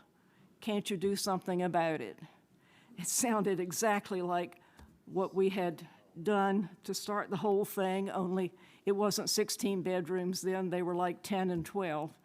And now we're up to 16, and so here we are saying that's unacceptable. Can't City Council do something about it? Well, I'd like to kind of address that because I think the community is expecting something. And of course, we talked about Sandbridge, and Sandbridge, for years, cottages had been rented. Families came down, spent a week, went home. Everything was going fine until these big houses started being built. And then they got to be more than just a family coming down for a week and then going home. And, that's what happens. It's that line gets pushed and it gets too far. And then the community says this isn't going to work. And that's what's happening here with these SDRs. Somebody pushes the envelope and it just gets to be too big. And so I guess now we've kind of cycled up to 16 bedrooms, and now the community is saying, can't you do something about it? Well, back in 2016, 15, 16, when all of that came up, I got the zoning inspector's office to give me the building permits for the previous 5 years to see what was happening. And you could very clearly see this trend when the houses stopped being 4 and 5, maybe even 6 bedrooms, and started being 9 and 10 and 12, and there was one 14-bedroom. But the thing of it is all of those building permits were for residential use, single-family residential use. Even on one line at one time, the application clearly indicated that these building permits were being applied for owner-occupied use. And that's the problem. As long as it's residential, we can't control the size of the house or the number of bedrooms. Residential is residential. And so this is what is happening, and this is what I think these neighborhoods are afraid are going to continue happening all over, is everything is going to be built to be short-term rentals, but the building permit is going to say it's residential, it's single family. And we're actually seeing short-term rentals being built for short-term rentals now, particularly in the beach area. That's what they're building them for, is short-term rentals. Only the building permits are saying that they are single-family residential. There was a residential workshop that occurred on June 26 of 2018, and this was in Richmond, and I believe Mr. Moffitt was there, so he could perhaps tell you better. I think Mr. Jester also attended, although Mr. Moffitt was on the panel. This was chaired by Cindy Davis, the Deputy Director of the Division of Building and Fire Codes, and the question was pretty much along those lines. When does a residential unit stop being a residential unit and start being a transient unit? Because what we have in the rating system for the state is R5 is a residential single family up to an R1, and then that's when they start considering things of being transient with 10 people living in them. That's the level. Well, the review of the issues talked about various code issues, including the primary concern of transient versus non-transient, and the lack of familiarity with one's surroundings, and how to determine when a single-family dwelling is no longer a single-family dwelling, but rather a hotel or motel. We've heard people referring to these mini motels, mini hotels. That's what the neighborhoods are afraid of, but we're seeing it happen. So it's not something that's not going to happen. To continue the review of the issues discussed here, various jurisdictions were asked how they are enforcing code requirements or making the determination of when a short-term rental is no longer a single-family dwelling. Discussion ensued on the issue of size, both in area and in number of bedrooms.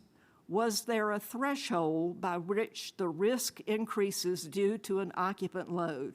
One of the participants, Mr. Amiri, suggested that studies and evacuation modeling be done to determine risk factors.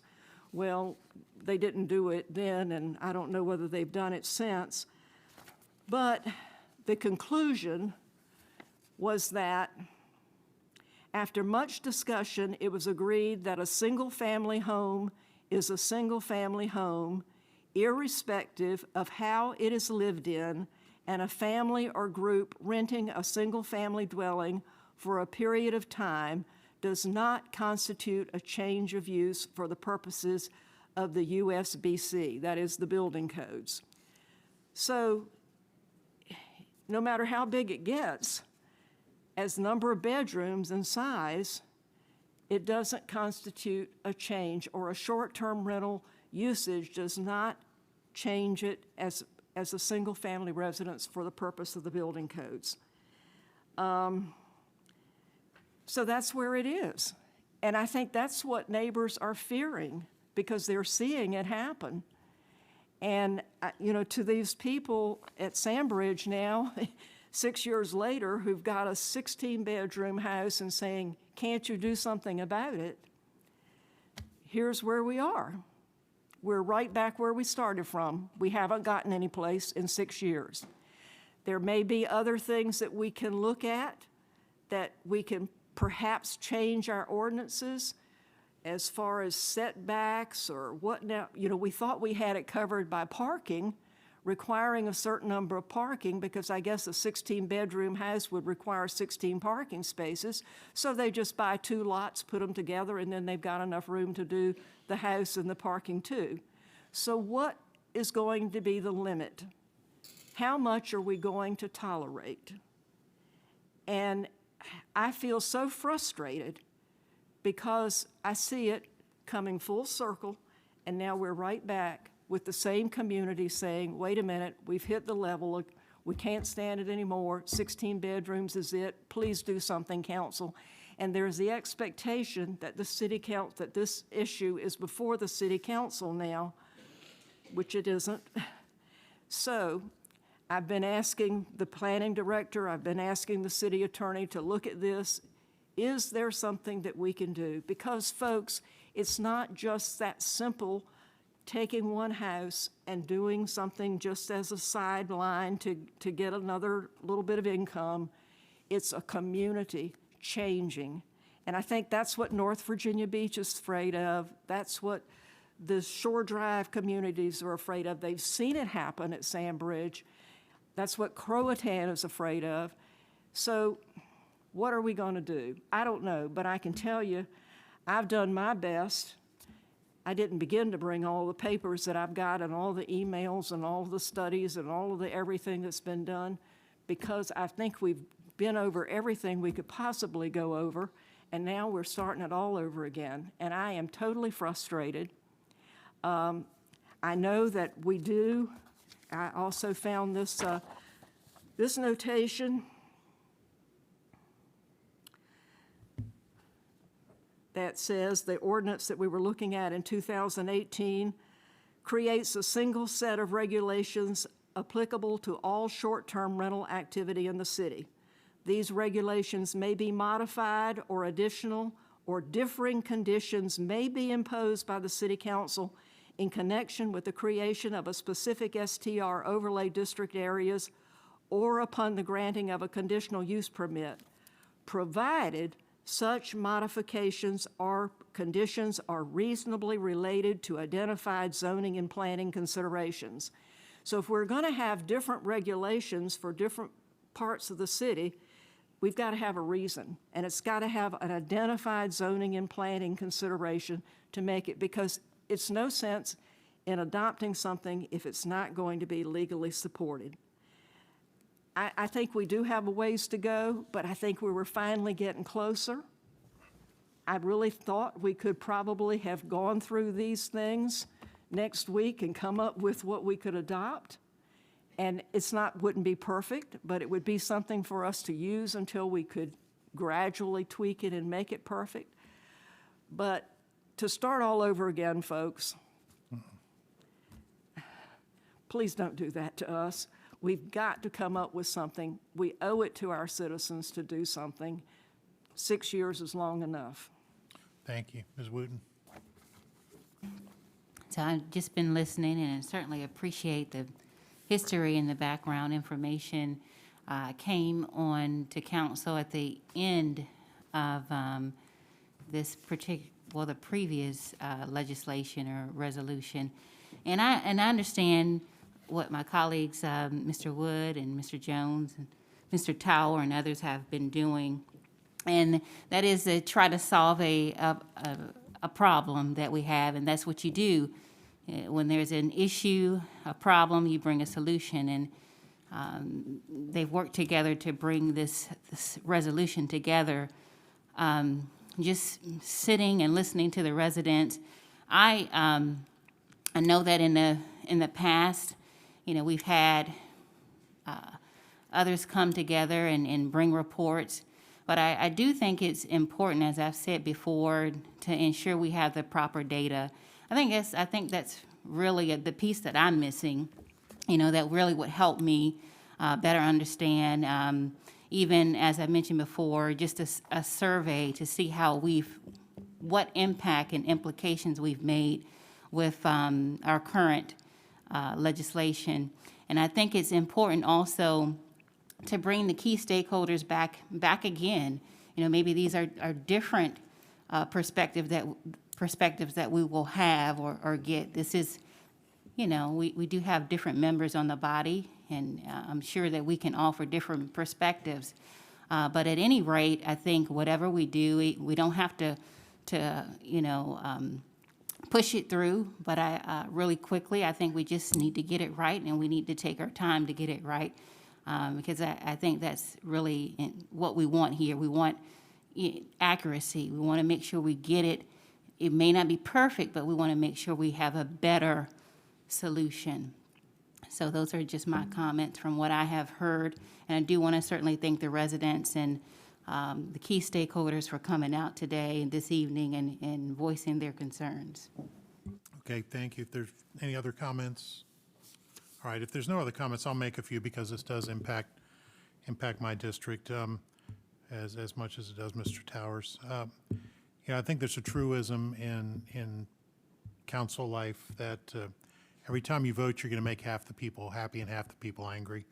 And I was just going through my notes when I took notes of what everybody said when they spoke, and it's right at 50-50 of the people who are on each side of the issue. I think that we certainly are in a position where we can reach a compromise. There are people who are staked out on the extremes, I think, that aren't going to budge. I think that's just the way it is. Some people are completely anti-STR and some people are completely pro-STR no matter what, but I think the majority of people are willing to compromise and work through it.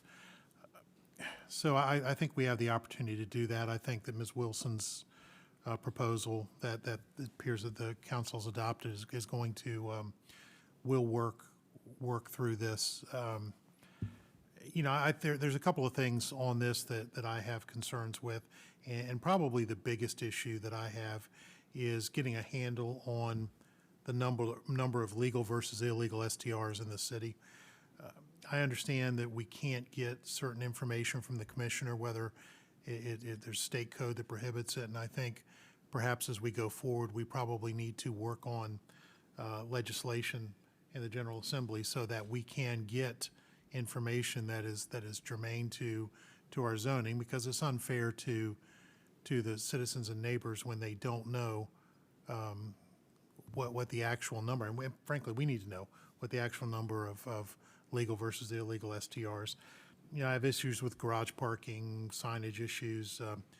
Ms. Parker's 4-foot by 4-foot sign, even cut in half, is still pretty daggone big, and I think that's something we need to think about. We need to respect the property rights of the neighborhoods, but that doesn't mean that we penalize people who are operating and have been operating in some cases for over 100 years. And there have been STRs in Virginia Beach since the turn of the last century. I mean, that's just a fact. There was an Airbnb back then, but there were STRs. And so this is not a new problem. This is certainly not a new problem for any community in America, but we have to work together on this. I really think that if we take this matrix that the staff put together and we compare it to this, and Mr. Solomon had asked the question about, is Shore Drive in there? And as I read through it several times during it tonight, it's completely removed, which is why you couldn't find it in there. Shore Drive has been completely removed, so that's why it's not there. But it's actually mentioned specifically in this matrix. So I think taking this, going through this doesn't necessarily have to be a 12-hour meeting to go over this, because I think as several people have said, we're pretty darn close. I mean, there's a lot of good information here on this matrix.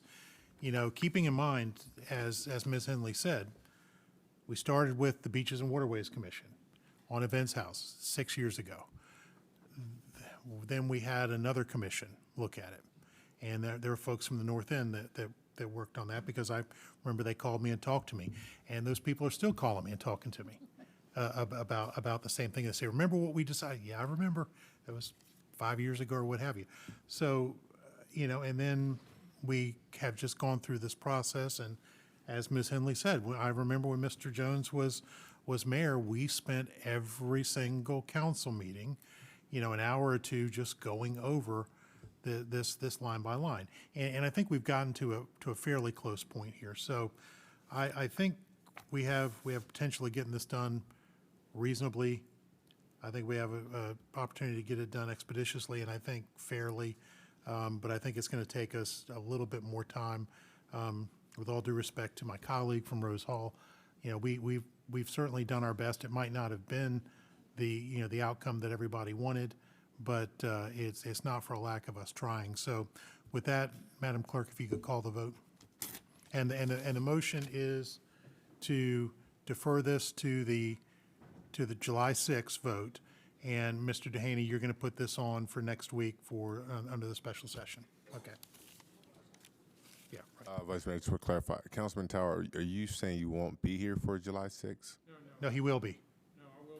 Okay. We didn't have a meeting scheduled for the 29th, so I scheduled a vacation that kind of promised my wife I would do.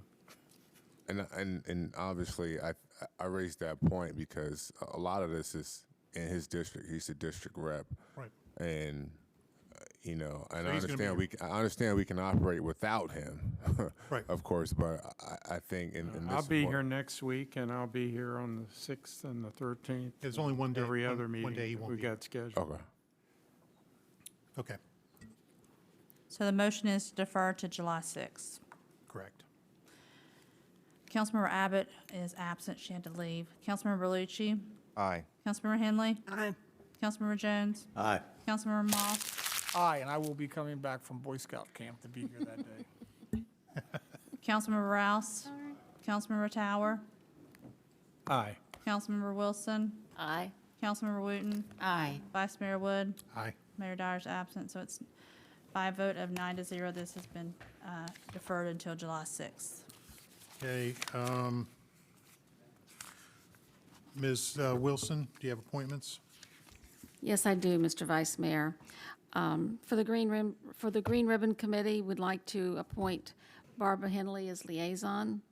For the Minority Business Council, Krisha Loftus and Manan Shah. For the Social Services Advisory Board, David Bradley. And for the Towing Advisory Board, Officer Douglas Reeder. Are there any other nominations? If not, call the vote, please. Councilmember Berlucci. Aye. Councilmember Henley. Aye.